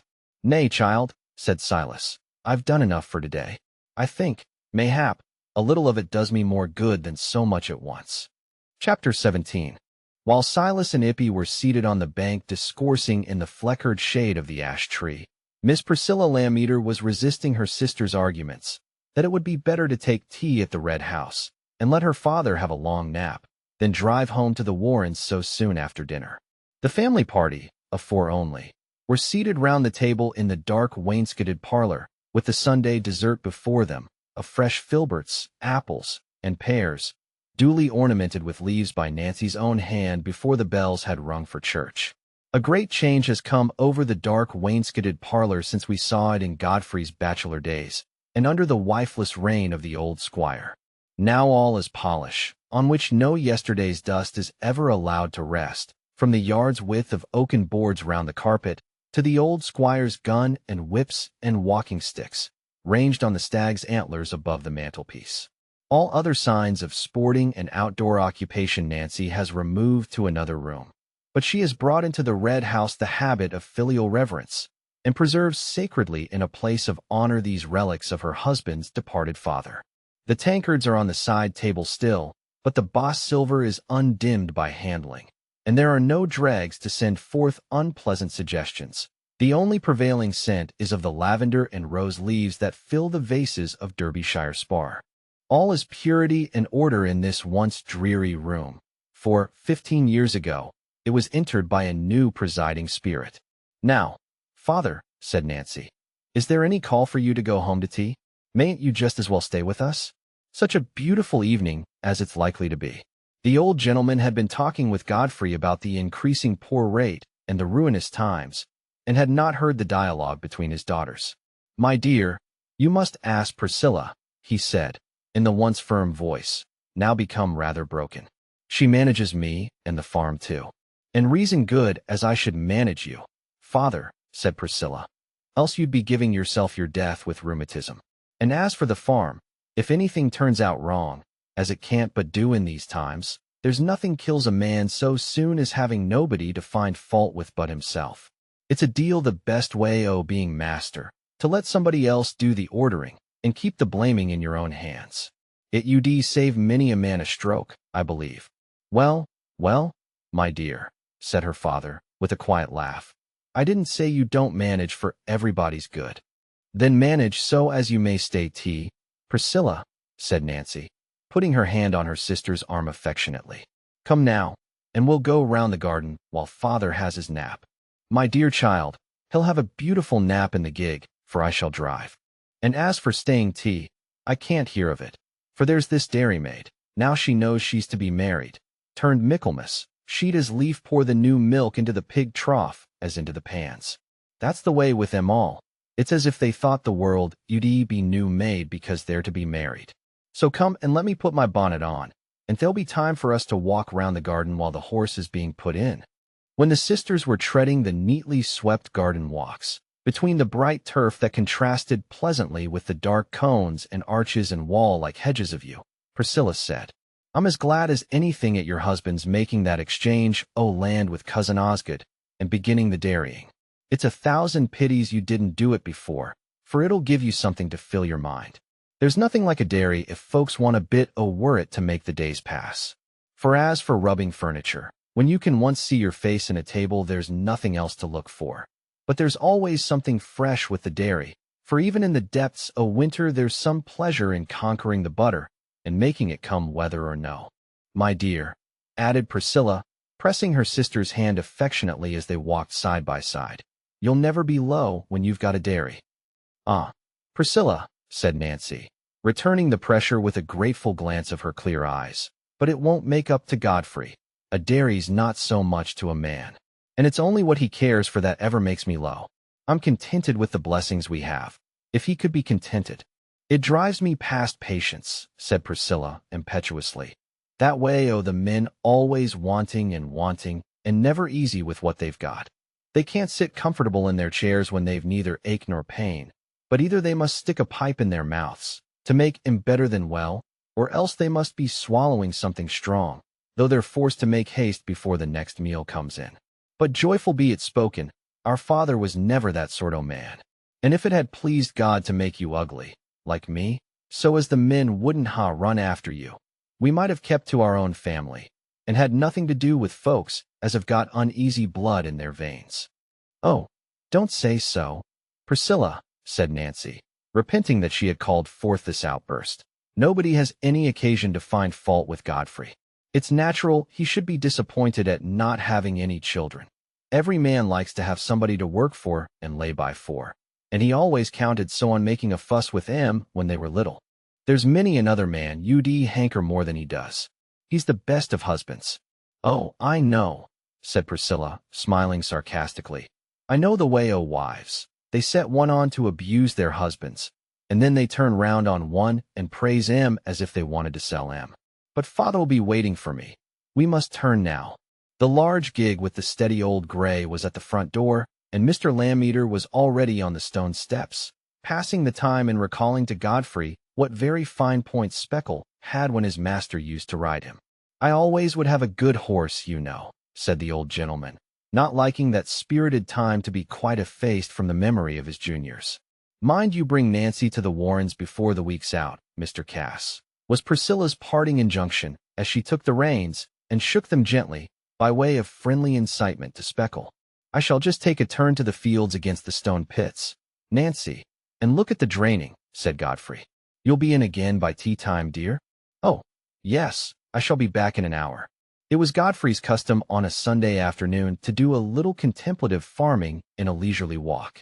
Nancy seldom accompanied him, for the women of her generation, unless, like Priscilla, they took to outdoor management, were not given to much walking beyond their own house and garden, finding sufficient exercise in domestic duties. So, when Priscilla was not with her, she usually sat with Man's Bible before her, and after following the text with her eyes for a little while, she would gradually permit them to wander as her thoughts had already insisted on wandering. But Nancy's Sunday thoughts were rarely quite out of keeping with the devout and reverential intention implied by the books spread open before her. She was not theologically instructed enough to discern very clearly the relation between the sacred documents of the past which she opened without method, and her own obscure, simple life. But the spirit of rectitude, and the sense of responsibility for the effect of her conduct on others, which were strong elements in Nancy's character, had made it a habit with her to scrutinize her past feelings and actions with self-questioning solicitude. Her mind not being courted by a great variety of subjects, she filled the vacant moments by living inwardly, again and again, through all her remembered experience, especially through the 15 years of her married time, in which her life and its significance had been doubled. She recalled the small details, the words, tones, and looks, in the critical scenes which had opened a new epoch for her by giving her a deeper insight into the relations and trials of life, or which had called on her for some little effort of forbearance, or of painful adherence to an imagined or real duty, asking herself continually whether she had been in any respect blamable. This excessive rumination and self-questioning is perhaps a morbid habit inevitable to a mind of much moral sensibility when shut out from its due share of outward activity and of practical claims on its affections, inevitable to a noble-hearted, childless woman when her lot is narrow. "I can do so little, have I done it all well?" is the perpetually recurring thought, and there are no voices calling her away from that soliloquy, no peremptory demands to divert energy from vain regret or superfluous scruple. There was one main thread of painful experience in Nancy's married life, and on it hung certain deeply felt scenes, which were the oftenest revived in retrospect. The short dialogue with Priscilla in the garden had determined the current of retrospect in that frequent direction this particular Sunday afternoon. The first wandering of her thought from the text, which she still attempted dutifully to follow with her eyes and silent lips, was into an imaginary enlargement of the defense she had set up for her husband against Priscilla's implied blame. The vindication of the loved object is the best balm affection can find for its wounds. A man must have so much on his mind, is the belief by which a wife often supports a cheerful face under rough answers and unfeeling words.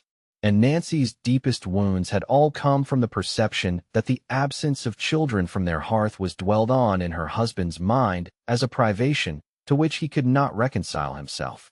Yet sweet Nancy might have been expected to feel still more keenly the denial of a blessing to which she had looked forward with all the varied expectations and preparations, solemn and prettily trivial, which fill the mind of a loving woman when she expects to become a mother.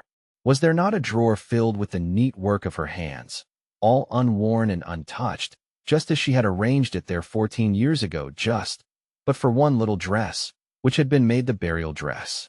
But under this immediate personal trial Nancy was so firmly unmurmuring that years ago she had suddenly renounced the habit of visiting this drawer, lest she should in this way be cherishing a longing for what was not given. Perhaps it was this very severity towards any indulgence of what she held to be sinful regret in herself that made her shrink from applying her own standard to her husband. It is very different. It is much worse for a man to be disappointed in that way. A woman can always be satisfied with devoting herself to her husband, but a man wants something that will make him look forward more, and sitting by the fire is so much duller to him than to a woman. And always, when Nancy reached this point in her meditations, trying, with predetermined sympathy, To see everything as Godfrey saw it, there came a renewal of self-questioning. Had she done everything in her power to lighten Godfrey's privation? Had she really been right in the resistance which had cost her so much pain 6 years ago, and again 4 years ago the resistance to her husband's wish that they should adopt a child? Adoption was more remote from the ideas and habits of that time than of our own. Still, Nancy had her opinion on it. It was as necessary to her mind to have an opinion on all topics, not exclusively masculine, that had come under her notice, as for her to have a precisely marked place for every article of her personal property. And her opinions were always principles to be unwaveringly acted on. They were firm, not because of their basis, but because she held them with a tenacity inseparable from her mental action. On all the duties and proprieties of life, from filial behavior to the arrangements of the evening toilette, pretty Nancy Lammeter, by the time she was 23, had her unalterable little code, and had formed every one of her habits in strict accordance with that code. She carried these decided judgments within her in the most unobtrusive way. They rooted themselves in her mind, and grew there as quietly as grass. Years ago, we know, she insisted on dressing like Priscilla because it was right for sisters to dress alike, and because she would do what was right if she wore a gown dyed with cheese coloring. That was a trivial but typical instance of the mode in which Nancy's life was regulated. It was one of those rigid principles, and no petty egoistic feeling, which had been the ground of Nancy's difficult resistance to her husband's wish. To adopt a child, because children of your own had been denied you, was to try and choose your lot in spite of Providence. The adopted child, she was convinced, would never turn out well, and would be a curse to those who had willfully and rebelliously sought what it was clear that, for some high reason, they were better without. When you saw a thing was not meant to be, said Nancy, it was a bounden duty to leave off so much as wishing for it. And so far, perhaps, the wisest of men could scarcely make more than a verbal improvement in her principle. But the conditions under which she held it apparent that a thing was not meant to be depended on a more peculiar mode of thinking. She would have given up making a purchase at a particular place if, on 3 successive times, rain, or some other cause of heaven's sending, had formed an obstacle, and she would have anticipated a broken limb or other heavy misfortune to anyone who persisted in spite of such indications. But why should you think the child would turn out ill? Said Godfrey, in his remonstrances. She has thriven as well as child can do with the weaver, and he adopted her. There isn't such a pretty little girl anywhere else in the parish, or one fitter for the station we could give her. Where can be the likelihood of her being a curse to anybody? Yes, my dear Godfrey, said Nancy, who was sitting with her hands tightly clasped together, and with yearning, regretful affection in her eyes. The child may not turn out ill with the weaver. But, then, he didn't go to seek her, as we should be doing. It will be wrong. I feel sure it will. Don't you remember what that lady we met at the Royston Baths told us about the child her sister adopted? That was the only adopting I ever heard of, and the child was transported when it was 23. Dear Godfrey, don't ask me to do what I know is wrong. I should never be happy again. I know it's very hard for you, it's easier for me, but it's the will of Providence. It might seem singular that Nancy, with her religious theory pieced together out of narrow social traditions, fragments of church doctrine imperfectly understood, and girlish reasonings on her small experience, should have arrived by herself at a way of thinking so nearly akin to that of many devout people, whose beliefs are held in the shape of a system quite remote from her knowledge singular, if we did not know that human beliefs, like all other natural growths, elude the barriers of system. Godfrey had from the first specified Ippy, then about 12 years old, as a child suitable for them to adopt. It had never occurred to him that Silas would rather part with his life than with Ippy. Surely the weaver would wish the best to the child he had taken so much trouble with, and would be glad that such good fortune should happen to her. She would always be very grateful to him, and he would be well provided for to the end of his life, provided for as the excellent part he had done by the child deserved. Was it not an appropriate thing for people in a higher station to take a charge off the hands of a man in a lower? It seemed an eminently appropriate thing to Godfrey, for reasons that were known only to himself, and by a common fallacy, he imagined the measure would be easy because he had private motives for desiring it. This was rather a coarse mode of estimating Silas's relation to Ippy, But we must remember that many of the impressions which Godfrey was likely to gather concerning the laboring people around him would favor the idea that deep affections can hardly go along with callous palms and scant means, and he had not had the opportunity, even if he had had the power, of entering intimately into all that was exceptional in the weaver's experience. It was only the want of adequate knowledge that could have made it possible for Godfrey deliberately to entertain an unfeeling project. His natural kindness had outlived that blighting time of cruel wishes, and Nancy's praise of him as a husband was not founded entirely on a willful illusion. "I was right," she said to herself, when she had recalled all their scenes of discussion. "I feel I was right to say him nay, though it hurt me more than anything. But how good Godfrey has been about it! Many men would have been very angry with me for standing out against their wishes, and they might have thrown out that they'd had ill luck in marrying me. But Godfrey has never been the man to say me an unkind word. It's only what he can't hide. Everything seems so blank to him, I know. And the land, what a difference it would make to him. When he goes to see after things, if he'd children growing up that he was doing it all for. But I won't murmur.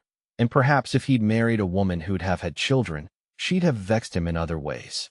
This possibility was Nancy's chief comfort, and to give it greater strength, she labored to make it impossible that any other wife should have had more perfect tenderness. She had been forced to vex him by that one denial. Godfrey was not insensible to her loving effort, and did Nancy no injustice as to the motives of her obstinacy. It was impossible to have lived with her 15 years and not be aware that an unselfish clinging to the right, and a sincerity clear as the flower-born dew, were her main characteristics. Indeed, Godfrey felt this so strongly that his own more wavering nature, too averse to facing difficulty to be unvaryingly simple and truthful, was kept in a certain awe of this gentle wife who watched his looks with a yearning to obey them. It seemed to him impossible that he should ever confess to her the truth about Ippy. She would never recover from the repulsion the story of his earlier marriage would create, told to her now, after that long concealment. And the child, too, he thought, must become an object of repulsion. The very sight of her would be painful. The shock to Nancy's mingled pride and ignorance of the world's evil might even be too much for her delicate frame. Since he had married her with that secret on his heart, he must keep it there to the last. Whatever else he did, he could not make an irreparable breach between himself and this long-loved wife. Meanwhile, why could he not make up his mind to the absence of children from a hearth brightened by such a wife? Why did his mind fly uneasily to that void, as if it were the sole reason why life was not thoroughly joyous to him? I suppose it is the way with all men and women who reach middle age without the clear perception that life never can be thoroughly joyous.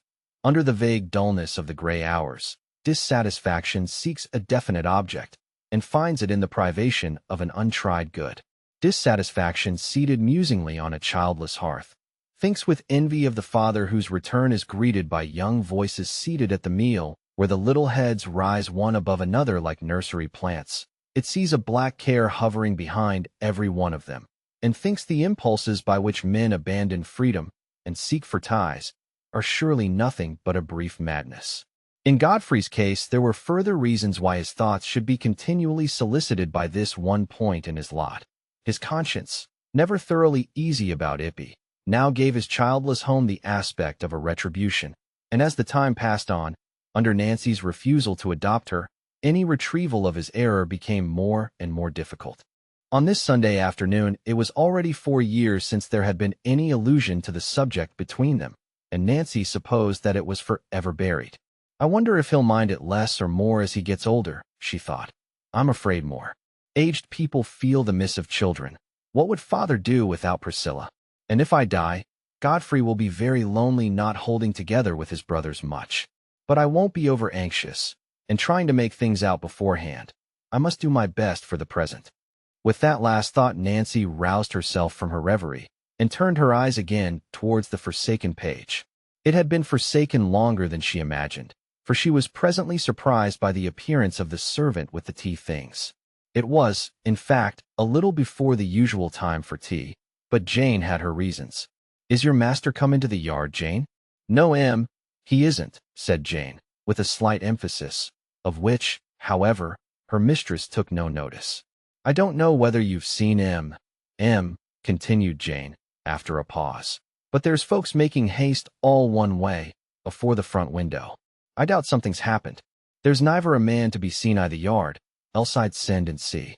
I've been up into the top attic, but there's no seeing anything for trees. I hope nobody's hurt, that's all. Oh, no. I dare say there's nothing much the matter, said Nancy. It's perhaps Mr. Snell's bull got out again, as he did before. I wish he mayn't gore anybody then. That's all, said Jane, not altogether despising a hypothesis which covered a few imaginary calamities.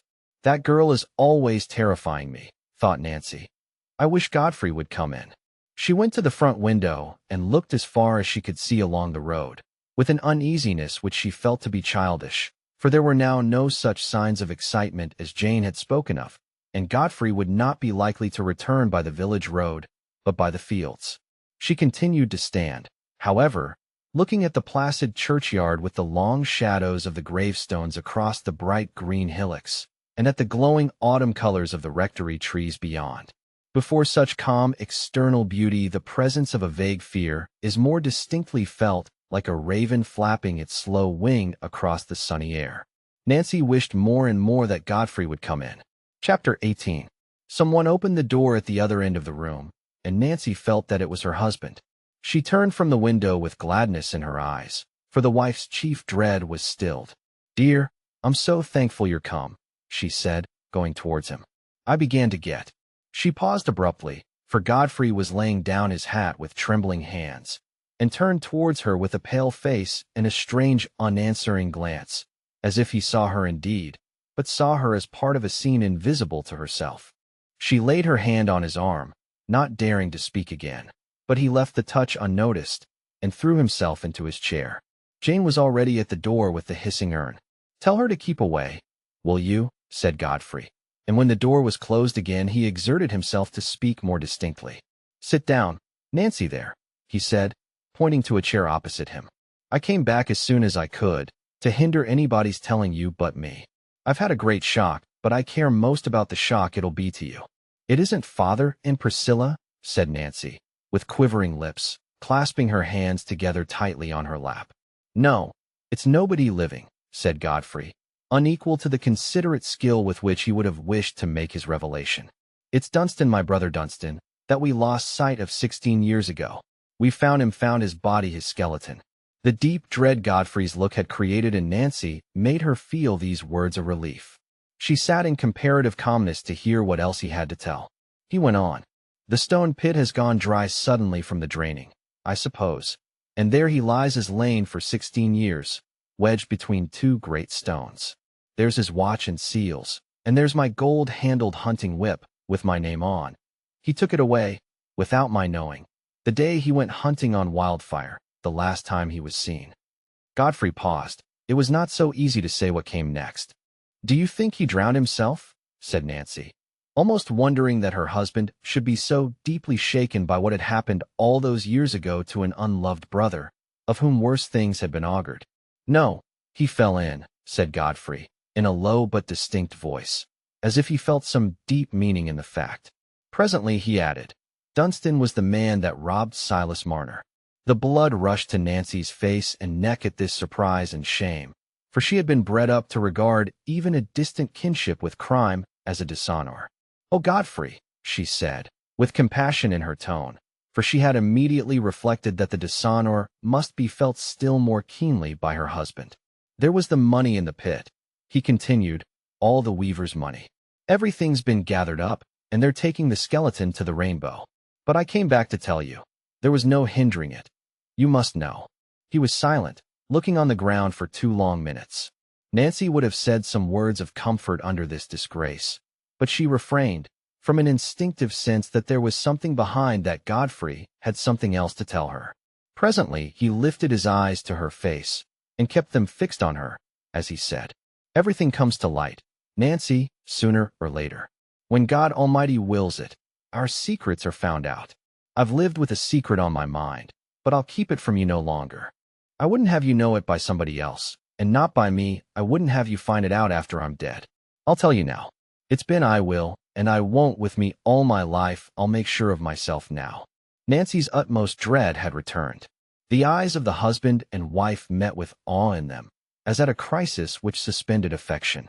"Nancy," said Godfrey, slowly, "when I married you, I hid something from you, something I ought to have told you. That woman Marner found dead in the snow, Eppie's mother, that wretched woman was my wife. Ippie is my child." He paused, dreading the effect of his confession. But Nancy sat quite still, only that her eyes dropped and ceased to meet his. She was pale and quiet as a meditative statue, clasping her hands on her lap. "You'll never think the same of me again," said Godfrey, after a little while, with some tremor in his voice. She was silent. "I oughtn't to have left the child unowned. I oughtn't to have kept it from you. But I couldn't bear to give you up, Nancy. I was led away into marrying her. I suffered for it."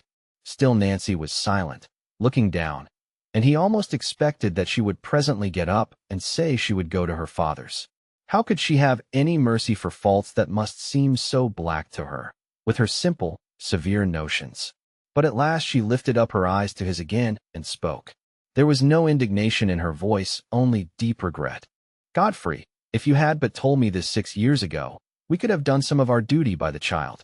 Do you think I'd have refused to take her in, if I'd known she was yours?" At that moment Godfrey felt all the bitterness of an error that was not simply futile, but had defeated its own end. He had not measured this wife with whom he had lived so long. But she spoke again, with more agitation. "And oh, Godfrey, if we'd had her from the first, if you'd taken to her as you ought, she'd have loved me for her mother, and you'd have been happier with me. I could better have bore my little baby dying, and our life might have been more like what we used to think it would be." The tears fell, and Nancy ceased to speak. "But you wouldn't have married me then, Nancy, if I'd told you," said Godfrey, urged, in the bitterness of his self-reproach, to prove to himself that his conduct had not been utter folly. "You may think you would now, but you wouldn't then. With your pride and your father's, you'd have hated having anything to do with me after the talk there'd have been. I can't say what I should have done about that, Godfrey. I should never have married anybody else. But I wasn't worth doing wrong, for nothing is in this world. Nothing is so good as it seems beforehand, not even our marrying wasn't, you see." There was a faint, sad smile on Nancy's face as she said the last words. "I'm a worse man than you thought I was, Nancy," said Godfrey, rather tremulously. "Can you forgive me ever? The wrong to me is but little, Godfrey. You've made it up to me. You've been good to me for 15 years. It's another you did the wrong to, and I doubt it can never be all made up for. But we can take Ippie now," said Godfrey. "I won't mind the world knowing at last. I'll be plain and open for the rest o' my life. It'll be different coming to us, now she's grown up," said Nancy, shaking her head sadly. "But it's your duty to acknowledge her and provide for her, and I'll do my part by her, and pray to God Almighty to make her love me. Then we'll go together to Silas Marner's this very night, as soon as everything's quiet at the Stone Pits." Chapter 19. Between 8 and 9 o'clock that evening, Ippie and Silas were seated alone in the cottage. After the great excitement the weaver had undergone from the events of the afternoon, he had felt a longing for this quietude, and had even begged Mrs. Winthrop and Aaron, who had naturally lingered behind everyone else, to leave him alone with his child. The excitement had not passed away. It had only reached that stage when the keenness of the susceptibility makes external stimulus intolerable, when there is no sense of weariness, but rather an intensity of inward life, under which sleep is an impossibility. Anyone who has watched such moments in other men remembers the brightness of the eyes and the strange definiteness that comes over coarse features from that transient influence. It is as if a new fineness of ear for all spiritual voices had sent wonder-working vibrations through the heavy mortal frame, as if beauty born of murmuring sound had passed into the face of the listener. Silas's face showed that sort of transfiguration as he sat in his armchair and looked at Ippie. She had drawn her own chair towards his knees and leaned forward, holding both his hands, while she looked up at him. On the table near them, lit by a candle, lay the recovered gold, the old long-loved gold, ranged in orderly heaps, as Silas used to range it in the days when it was his only joy. He had been telling her how he used to count it every night, and how his soul was utterly desolate till she was sent to him. "At first, I'd a sort o' feeling come across me now and then," he was saying in a subdued tone, "as if you might be changed into the gold again. For sometimes, turn my head which way I would, I seemed to see the gold. and I thought I should be glad if I could feel it and find it was come back. But that didn't last long. After a bit, I should have thought it was a curse come again. You didn't know then, Ippy. When you were such a little you didn't know what your old father Silas felt for you. But I know now, father, said Ippy. If it hadn't been for you, they'd have taken me to the workhouse, and there'd have been nobody to love me. My precious child, the blessing was mine. If you hadn't been sent to save me, I should ha' gone to the grave in my misery. The money was taken away from me in time, and you see it's been kept till it was wanted for you. It's wonderful our life is wonderful. Silas sat in silence a few minutes, looking at the money. It takes no hold of me now, he said, ponderingly, the money doesn't. I wonder if it ever could again. I doubt it might. If I lost you, Ippy, I might come to think I was forsaken again and lose the feeling that God was good to me. At that moment there was a knocking at the door, and Ippy was obliged to rise without answering Silas. Beautiful she looked, with the tenderness of gathering tears in her eyes and a slight flush on her cheeks, as she stepped to open the door. The flush deepened when she saw Mr. and Mrs. Godfrey Cass. She made her little rustic curtsy and held the door wide for them to enter. "We're disturbing you very late, my dear," said Mrs. Cass, taking Ippy's hand and looking in her face with an expression of anxious interest and admiration. Nancy herself was pale and tremulous. Ippy, after placing chairs for Mr. and Mrs. Cass, went to stand against Silas, opposite to them. "Well, Marner," said Godfrey, trying to speak with perfect firmness, "it's a great comfort to me to see you with your money again, that you've been deprived of so many years. It was one of my family did you the wrong, the more grief to me, and I feel bound to make up to you for it in every way. Whatever I can do for you will be nothing but paying a debt, even if I look no further than the robbery. But there are other things shall be beholden to you for, Marner." Godfrey checked himself.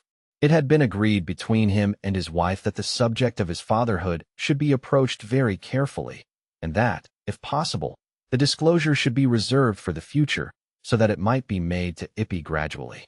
Nancy had urged this, because she felt strongly the painful light in which Ippy must inevitably see the relation between her father and mother.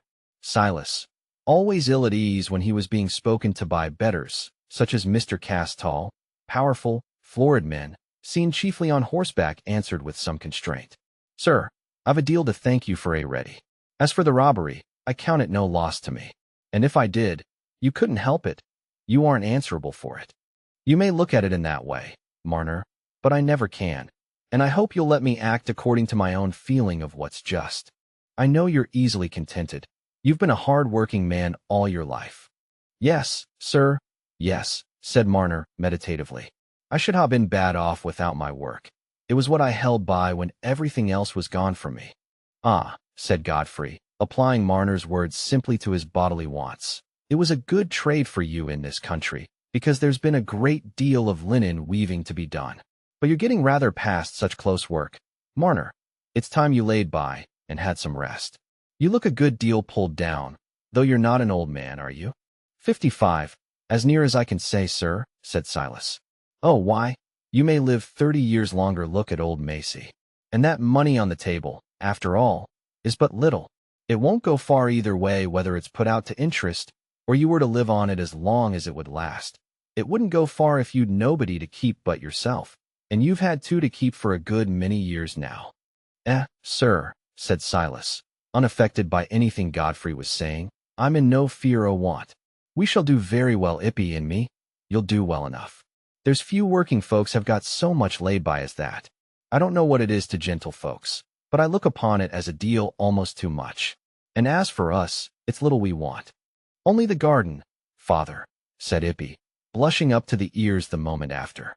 "You love a garden, do you, my dear?" said Nancy, thinking that this turn in the point of view might help her husband. "We should agree in that. I give a deal of time to the garden." "Ah, there's plenty of gardening at the Red House," said Godfrey, surprised at the difficulty he found in approaching a proposition which had seemed so easy to him in the distance. "You've done a good part by Ippy, Marner, for 16 years. It'd be a great comfort to you to see her well provided for, wouldn't it? She looks blooming and healthy, but not fit for any hardships. She doesn't look like a strapping girl come of working parents. You'd like to see her taken care of by those who can leave her well off, and make a lady of her. She's more fit for it than for a rough life, such as she might come to have in a few years' time.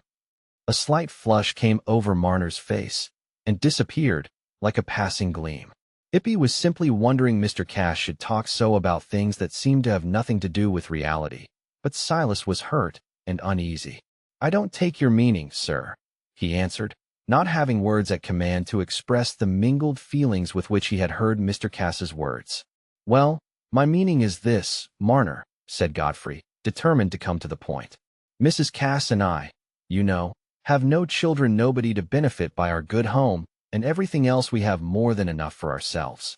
And we should like to have somebody in the place of a daughter to us. We should like to have Ippy, and treat her in every way as our own child. You'd be a great comfort to you in your old age, I hope, to see her fortune made in that way, after you've been at the trouble of bringing her up so well. And it's right you should have every reward for that. And Ippy, I'm sure, will always love you and be grateful to you. She'd come and see you very often, and we should all be on the lookout to do everything we could towards making you comfortable." A plain man like Godfrey Cass, speaking under some embarrassment, necessarily blunders on words that are coarser than his intentions, and that are likely to fall gratingly on susceptible feelings. While he had been speaking, Ippy had quietly passed her arm behind Silas's head and let her hand rest against it caressingly.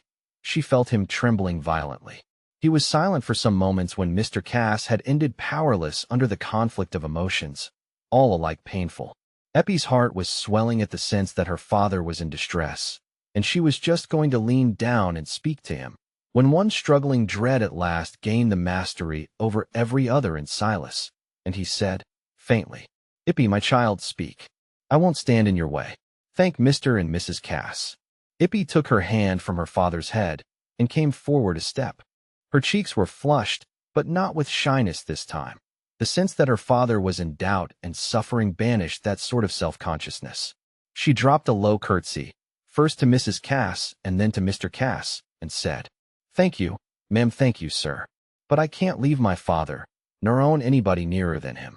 And I don't want to be a lady, thank you all the same." Here Ippy dropped another curtsy. "I couldn't give up the folks I've been used to." Ippy's lips began to tremble a little at the last words. She retreated to her father's chair again and held him round the neck, while Silas, with a subdued sob, put up his hand to grasp hers. The tears were in Nancy's eyes, but her sympathy with Ippy was, naturally, divided with distress on her husband's account. She dared not speak, wondering what was going on in her husband's mind. Godfrey felt an irritation inevitable to almost all of us when we encounter an unexpected obstacle. He had been full of his own penitence and resolution to retrieve his error as far as the time was left to him. He was possessed with all-important feelings that were to lead to a predetermined course of action which he had fixed on as the right, and he was not prepared to enter with lively appreciation into other people's feelings counteracting his virtuous resolves. The agitation with which he spoke again was not quite unmixed with anger. "But I've a claim on you, Ippy, the strongest of all claims. It's my duty, Marner, to own Ippy as my child and provide for her. She is my own child, her mother was my wife. I've a natural claim on her that must stand before every other." Ippy had given a violent start and turned quite pale. Silas, on the contrary, who had been relieved, by Ippy's answer, from the dread lest his mind should be in opposition to hers, felt the spirit of resistance in him set free, not without a touch of parental fierceness. "Then, sir," he answered, with an accent of bitterness that had been silent in him since the memorable day when his youthful hope had perished, "then, sir, why didn't you say so 16 years ago, and claim her before I'd come to love her, instead o' coming to take her from me now, when you might as well take the heart out o' my body? God gave her to me because you turned your back upon her, and he looks upon her as mine. You've no right to her. When a man turns a blessing from his door, it falls to them as take it in. I know that, Marner. I was wrong. I've repented of my conduct in that matter," said Godfrey, who could not help feeling the edge of Silas's words. "I'm glad to hear it, sir," said Marner, with gathering excitement. "But repentance doesn't alter what's been going on for 16 years. You're coming now and saying, 'I'm her father,' doesn't alter the feelings inside us. It's me she's been calling her father ever since she could say the word. But I think you might look at the thing more reasonably. Marner, said Godfrey, unexpectedly awed by the weaver's direct truth-speaking. It isn't as if she was to be taken quite away from you, so that you'd never see her again. She'll be very near you, and come to see you very often. She'll feel just the same towards you. Just the same? Said Marner, more bitterly than ever. How'll she feel just the same for me as she does now? When we eat the same bit, and drink the same cup, and think the same things from one day's into another? Just the same? That's idle talk. You'd cut us eye too. Godfrey, unqualified by experience to discern the pregnancy of Marner's simple words, felt rather angry again. It seemed to him that the weaver was very selfish, a judgment readily passed by those who have never tested their own power of sacrifice, to oppose what was undoubtedly for Eppie's welfare, and he felt himself called upon, for her sake, to assert his authority. I should have thought, Marner, he said, severely, I should have thought your affection for Ippie would make you rejoice in what was for her good, even if it did call upon you to give up something. You ought to remember your own life's uncertain, and she's at an age now when her lot may soon be fixed in a way very different from what it would be in her father's home. She may marry some low working man, and then, whatever I might do for her, I couldn't make her well off. You're putting yourself in the way of her welfare, and though I'm sorry to hurt you after what you've done, and what I've left undone, I feel now it's my duty to insist on taking care of my own daughter. I want to do my duty. It would be difficult to say whether it were Silas or Ippie that was more deeply stirred by this last speech of Godfrey's. Thought had been very busy in Ippie as she listened to the contest between her old long-loved father and this new unfamiliar father who had suddenly come to fill the place of that black featureless shadow which had held the ring and placed it on her mother's finger. Her imagination had darted backward in conjectures and forward in previsions of what this revealed fatherhood implied. And there were words in Godfrey's last speech which helped to make the previsions especially definite. Not that these thoughts, either of past or future, determined her resolution that was determined by the feelings which vibrated to every word Silas had uttered, but they raised, even apart from these feelings, a repulsion towards the offered lot and the newly revealed father. Silas, on the other hand, was again stricken in conscience, and alarmed lest Godfrey's accusation should be true, lest he should be raising his own will as an obstacle to Eppie's good. For many moments he was mute, struggling for the self-conquest necessary to the uttering of the difficult words. They came out tremulously. I'll say no more. Let it be as you will. Speak to the child. I'll hinder nothing. Even Nancy, with all the acute sensibility of her own affections, shared her husband's view that Marner was not justifiable in his wish to retain Ippie after her real father had avowed himself. She felt that it was a very hard trial for the poor weaver, but her code allowed no question that a father by blood must have a claim above that of any foster father. Besides, Nancy, used all her life to plenteous circumstances and the privileges of respectability, could not enter into the pleasures which early nurture and habit connect with all the little aims and efforts of the poor who are born poor. To her mind, Ippie, in being restored to her birthright, was entering on a too long withheld but unquestionable good. Hence she heard Silas's last words with relief, and thought, as Godfrey did, that their wish was achieved. Ippie, my dear, said Godfrey, looking at his daughter, not without some embarrassment, under the sense that she was old enough to judge him. It'll always be our wish that you should show your love and gratitude to one who's been a father to you so many years, and we shall want to help you to make him comfortable in every way. But we hope you'll come to love us as well. And though I haven't been what a father should have been to you all these years, I wish to do the utmost in my power for you for the rest of my life, and provide for you as my only child. And you'll have the best of mothers in my wife that'll be a blessing you haven't known since you were old enough to know it. My dear, you'll be a treasure to me, said Nancy, in her gentle voice. We shall want for nothing when we have our daughter. Ippie did not come forward and curtsy, as she had done before. She held Silas's hand in hers, and grasped it firmly. It was a weaver's hand, with a palm and fingertips that were sensitive to such pressure, while she spoke with colder decision than before. Thank you, ma'am, thank you, sir, for your offers. They're very great, and far above my wish. For I should have no delight I life any more if I was forced to go away from my father, and knew he was sitting at home, a-thinking of me and feeling lone. We've been used to be happy together every day, and I can't think o' no happiness without him. And he says he'd nobody I the world till I was sent to him, and he'd have nothing when I was gone. And he's took care of me and loved me from the first, and I'll cleave to him as long as he lives, and nobody shall ever come between him and me. But you must make sure, Ippy, said Silas, in a low voice. You must make sure as you won't ever be sorry, because you've made your choice to stay among poor folks, and with poor clothes and things, when you might ha had everything o' the best. His sensitiveness on this point had increased as he listened to Eppie's words of faithful affection. I can never be sorry, father, said Ippy. I shouldn't know what to think on or to wish for with fine things about me, as I haven't been used to. And it ud be poor work for me to put on things, and ride in a gig, and sit in a place at church, as ud make them as I'm fond of think me unfitting company for him. What could I care for then? Nancy looked at Godfrey with a pained questioning glance. But his eyes were fixed on the floor, where he was moving the end of his stick, as if he were pondering on something absently. She thought there was a word which might perhaps come better from her lips than from his. What you say is natural, my dear child, it's natural you should cling to those who've brought you up, she said, mildly. But there's a duty you owe to your lawful father.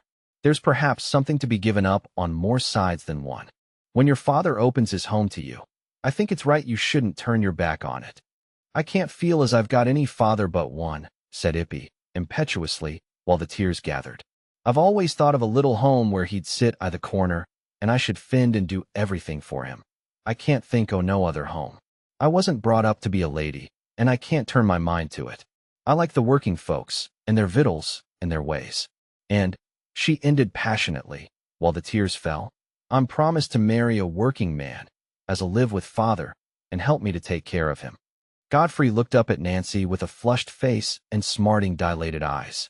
This frustration of a purpose towards which he had set out under the exalted consciousness that he was about to compensate in some degree for the greatest demerit of his life, made him feel the air of the room stifling.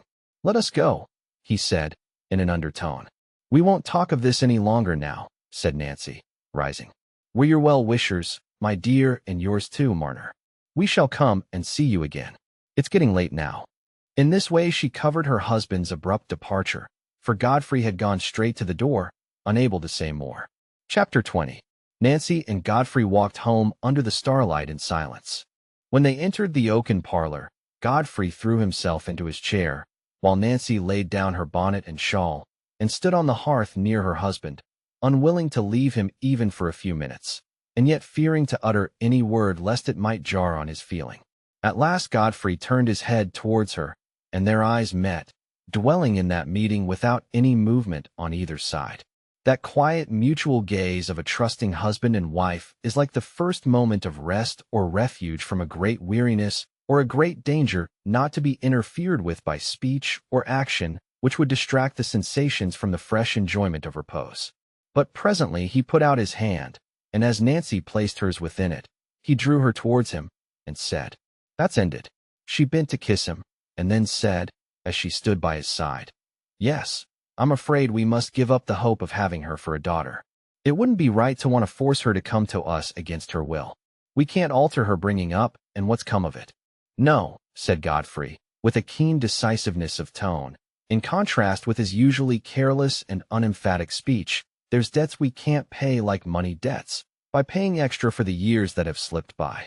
While I've been putting off and putting off, the trees have been growing. It's too late now. Marner was in the right in what he said about a man's turning away a blessing from his door. It falls to somebody else. I wanted to pass for childless once. Nancy, I shall pass for childless now against my wish. Nancy did not speak immediately, but after a little while she asked, You won't make it known, then, about Eppie's being your daughter? No. Where would be the good to anybody? Only harm. I must do what I can for her in the state of life she chooses. I must see who it is she's thinking of marrying. If it won't do any good to make the thing known, said Nancy, who thought she might now allow herself the relief of entertaining a feeling which she had tried to silence before, I should be very thankful for Father and Priscilla never to be troubled with knowing what was done in the past, more than about Dunsey. It can't be helped, their knowing that. I shall put it in my will. I think I shall put it in my will.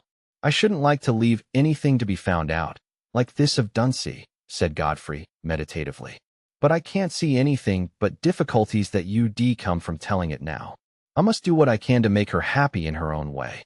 I've a notion," he added, after a moment's pause. "It's Aaron Winthrop she meant she was engaged to. I remember seeing him with her and Marner going away from church." "Well, he's very sober and industrious," said Nancy, trying to view the matter as cheerfully as possible. Godfrey fell into thoughtfulness again. Presently, he looked up at Nancy sorrowfully and said, "She's a very pretty, nice girl, isn't she, Nancy?" "Yes, dear, and with just your hair and eyes. I wondered it had never struck me before. I think she took a dislike to me at the thought of my being her father. I could see a change in her manner after that. She couldn't bear to think of not looking on Marner as her father," said Nancy, not wishing to confirm her husband's painful impression. "She thinks I did wrong by her mother as well as by her. She thinks me worse than I am. But she must think it. She can never know all. It's part of my punishment, Nancy, for my daughter to dislike me. I should never have got into that trouble if I'd been true to you, if I hadn't been a fool. I'd no right to expect anything, but evil could come of that marriage, and when I shirked doing a father's part too." Nancy was silent. Her spirit of rectitude would not let her try to soften the edge of what she felt to be a just compunction. He spoke again after a little while, but the tone was rather changed. There was tenderness mingled with the previous self-reproach. "And I got you, Nancy, in spite of all. And yet I've been grumbling and uneasy because I hadn't something else as if I deserved it." "You've never been wanting to me, Godfrey," said Nancy, with quiet sincerity. "My only trouble would be gone if you resigned yourself to the lot that's been given us. Well, perhaps it isn't too late to mend a bit there. Though it is too late to mend some things, say what they will." Chapter 21. The next morning, when Silas and Ippy were seated at their breakfast, he said to her, "Ippy, there's a thing I've had on my mind to do this 2 year, and now the money's been brought back to us, we can do it. I've been turning it over and over in the night, and I think we'll set out tomorrow while the fine days last. We'll leave the house and everything for your godmother to take care on, and we'll make a little bundle o' things and set out." "Where to go, Daddy?" said Ippy, in much surprise. "To my old country, to the town where I was born up, Lantern Yard. I want to see Mr. Podon, the minister. Something may ha come out to make him know I was innocent o' the robbery. And Mr. Podon was a man with a deal o' light. I want to speak to him about the drawing o' the lots. And I should like to talk to him about the religion o' this countryside, for I partly think he doesn't know on it." Ippy was very joyful, for there was the prospect not only of wonder and delight at seeing a strange country, but also of coming back to tell Aaron all about it. Aaron was so much wiser than she was about most things it would be rather pleasant to have this little advantage over him. Mrs. Winthrop, though possessed with a dim fear of dangers attendant on so long a journey, and requiring many assurances that it would not take them out of the region of carriers' carts and slow wagons, was nevertheless well pleased that Silas should revisit his own country and find out if he had been cleared from that false accusation. "You'd be easier in your mind for the rest o' your life, Master Marner," said Dolly, "that you would. And if there's any light to be got up the yard as you talk on, we've need of it this world, and I'd be glad on it myself, if you could bring it back." So on the 4th day from that time, Silas and Ippy, in their Sunday clothes, with a small bundle tied in a blue linen handkerchief, were making their way through the streets of a great manufacturing town. Silas, bewildered by the changes 30 years had brought over his native place, had stopped several persons in succession to ask them the name of this town, that he might be sure he was not under a mistake about it. "Ask for Lantern Yard. Father asked this gentleman with the tassels on his shoulders standing at the shop door. He isn't in a hurry like the rest," said Ippy, in some distress at her father's bewilderment, and ill at ease, besides, amidst the noise, the movement, and the multitude of strange, indifferent faces. My child, he won't know anything about it," said Silas. "Gentlefolks didn't ever go up the yard. But happen somebody can tell me which is the way to Prison Street, where the jail is. I know the way out of that as if I'd seen it yesterday." With some difficulty, after many turnings and new inquiries, they reached Prison Street, and the grim walls of the jail, the first object that answered to any image in Silas's memory, cheered him with the certitude, which no assurance of the town's name had hitherto given him, that he was in his native place. "Ah," he said, drawing a long breath, "there's the jail, Ippy. That's just the same. I aren't afraid now. It's the third turning on the left hand from the jail doors. That's the way we must go." "Oh, what a dark, ugly place," said Ippy. "How it hides the sky. It's worse than the workhouse. I'm glad you don't live in this town now, Father. Is Lantern Yard like this street?" "My precious child," said Silas, smiling. "It isn't a big street like this. I never was easy I this street myself, but I was fond o' Lantern Yard. The shops here are all altered. I think I can't make 'em out, but I shall know the turning, because it's the third." "Here it is," he said, in a tone of satisfaction, as they came to a narrow alley. "And then we must go to the left again, and then straight for'ard for a bit, up Shoe Lane. And then we shall be at the entry next to the o'erhanging window, where there's the nick in the road for the water to run. I can see it all." "Oh, Father, I'm like as if I was stifled," said Ippy. "I couldn't ha' thought as any folks lived I this way, so close together. How pretty the stone pits you'll look when we get back. It looks comical to me, child, now, and smells bad. I can't think as it used Ned to smell so." Here and there a sallow, begrimed face looked out from a gloomy doorway at the strangers, and increased Eppy's uneasiness, so that it was a longed for relief when they issued from the alleys into Shoe Lane, where there was a broader strip of sky. "Dear heart," said Silas. "Why, there's people coming out of the yard as if they'd been to chapel at this time o' day a weekday noon." Suddenly he started and stood still with a look of distressed amazement that alarmed Ippy.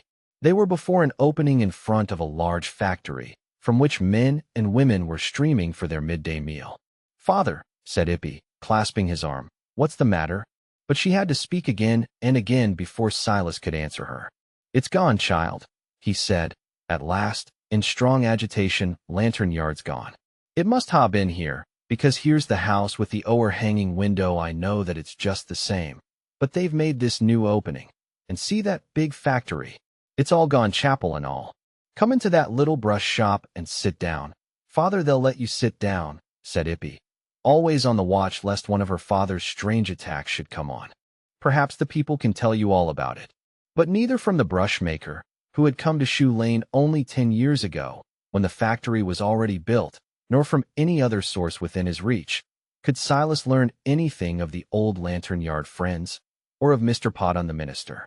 "The old place is all swept away," Silas said to Dolly Winthrop on the night of his return, "the little graveyard and everything. The old home's gone. I've no home but this now. I shall never know whether they got at the truth o' the robbery, nor whether Mr. Podon could ha' given me any light about the drawing o' the lots. It's dark to me, Mrs. Winthrop, that is. I doubt it'll be dark to the last." "Well, yes, Master Marner," said Dolly, who sat with a placid listening face, now bordered by gray hairs. "I doubt it may. It's the will o' them above as a many things should be dark to us. But there's some things as I've never felt I the dark about, and they're mostly what comes I the day's work. You were hard done by that once, Master Marner, and it seems as you'll never know the rights of it. But that doesn't hinder there being a rights, Master Marner, for all it's dark to you and me." "No," said Silas. "No, that doesn't hinder. Since the time the child was sent to me, and I've come to love her as myself, I've had light enough to trusten by, and now she says she'll never leave me. I think I shall trusten till I die." Conclusion. There was one time of the year which was held in Raveloe to be especially suitable for a wedding. It was when the great lilacs and laburnums in the old-fashioned gardens showed their golden and purple wealth above the lichen-tinted walls, and when there were calves still young enough to want bucketfuls of fragrant milk. People were not so busy then as they must become when the full cheese-making and the mowing had set in, and besides, it was a time when a light bridal dress could be worn with comfort and seen to advantage. Happily the sunshine fell more warmly than usual on the lilac tufts the morning that Ippy was married, for her dress was a very light one. She had often thought, though with a feeling of renunciation, that the perfection of a wedding dress would be a white cotton, with the tiniest pink sprig at wide intervals, so that when Mrs. Godfrey Cass begged to provide one, and asked Ippy to choose what it should be, previous meditation had enabled her to give a decided answer at once. Seen at a little distance as she walked across the churchyard and down the village, she seemed to be attired in pure white, and her hair looked like the dash of gold on a lily. One hand was on her husband's arm, and with the other she clasped the hand of her father Silas. "You won't be giving me away, Father?" she had said before they went to church. "You'll only be taking Aaron to be a son to you." Dolly Winthrop walked behind with her husband, and there ended the little bridal procession. There were many eyes to look at it, and Miss Priscilla Lammeter was glad that she and her father had happened to drive up to the door of the Red House just in time to see this pretty sight. They had come to keep Nancy company today because Mr. Cass had had to go away to Litherley for special reasons. That seemed to be a pity, for otherwise he might have gone, as Mr. Crackenthorpe and Mr. Osgood certainly would, to look on at the wedding feast which he had ordered at the Rainbow, naturally feeling a great interest in the weaver who had been wronged by one of his own family. "I could wish Nancy had had the luck to find a child like that and bring her up," said Priscilla to her father, as they sat in the gig. "I should had something young to think of then, besides the lambs and the calves." "Yes, my dear, yes," said Mr. Lammeter. "One feels that as one gets older, things look dim to old folks. They need have some young eyes about him, to let him know the world's the same as it used to be." Nancy came out now to welcome her father and sister, and the wedding group had passed on beyond the Red House to the humbler part of the village. Dolly Winthrop was the first to divine that old Mr. Macy, who had been set in his armchair outside his own door, would expect some special notice as they passed, since he was too old to be at the wedding feast. "Mr. Macy's looking for a word from us," said Dolly. "He'll be hurt if we pass him and say nothing, and him so racked with rheumatiz." So they turned aside to shake hands with the old man. He had looked forward to the occasion, and had his premeditated speech. "Well, Master Marner," he said, in a voice that quavered a good deal, "I've lived to see my words come true. I was the first to say there was no harm in you, though your looks might be again you, and I was the first to say you'd get your money back, and it's nothing but rightful as you should. And I'd said the amends, and willing, at the holy matrimony, but Tookie's done it a good while now, and I hope you'll have none the worse luck." In the open yard before the Rainbow the party of guests were already assembled, though it was still nearly an hour before the appointed feast time. But by this means they could not only enjoy the slow advent of their pleasure, they had also ample leisure to talk of Silas Marner's strange history, and arrive by due degrees at the conclusion that he had brought a blessing on himself by acting like a father to a lone motherless child. Even the farrier did not negative this sentiment. On the contrary, he took it up as peculiarly his own, and invited any hardy person present to, but he met with no contradiction, and all differences among the company were merged in a general agreement with Mr. Snell's sentiment, that when a man had deserved his good luck, it was the part of his neighbors to wish him joy. As the bridal group approached, a hearty cheer was raised in the Rainbow yard, and Ben Winthrop, whose jokes had retained their acceptable flavor, found it agreeable to turn in there and receive congratulations, not requiring the proposed interval of quiet at the stone pits before joining the company. Ippy had a larger garden than she had ever expected there now, and in other ways there had been alterations at the expense of Mr. Cass, the landlord, to suit Silas's larger family. For he and Ippy had declared that they would rather stay at the stone pits than go to any new home. The garden was fenced with stones on two sides, but in front there was an open fence, through which the flowers shone with answering gladness, as the four united people came within sight of them. "Oh, father," said Ippy, "what a pretty home ours is. I think nobody could be happier than we are." And here, the story comes to an end. We'll meet again with a new story very soon. Before you go, do let us know in the comments how you liked this story. Thank you for listening. Only on Driven to Win.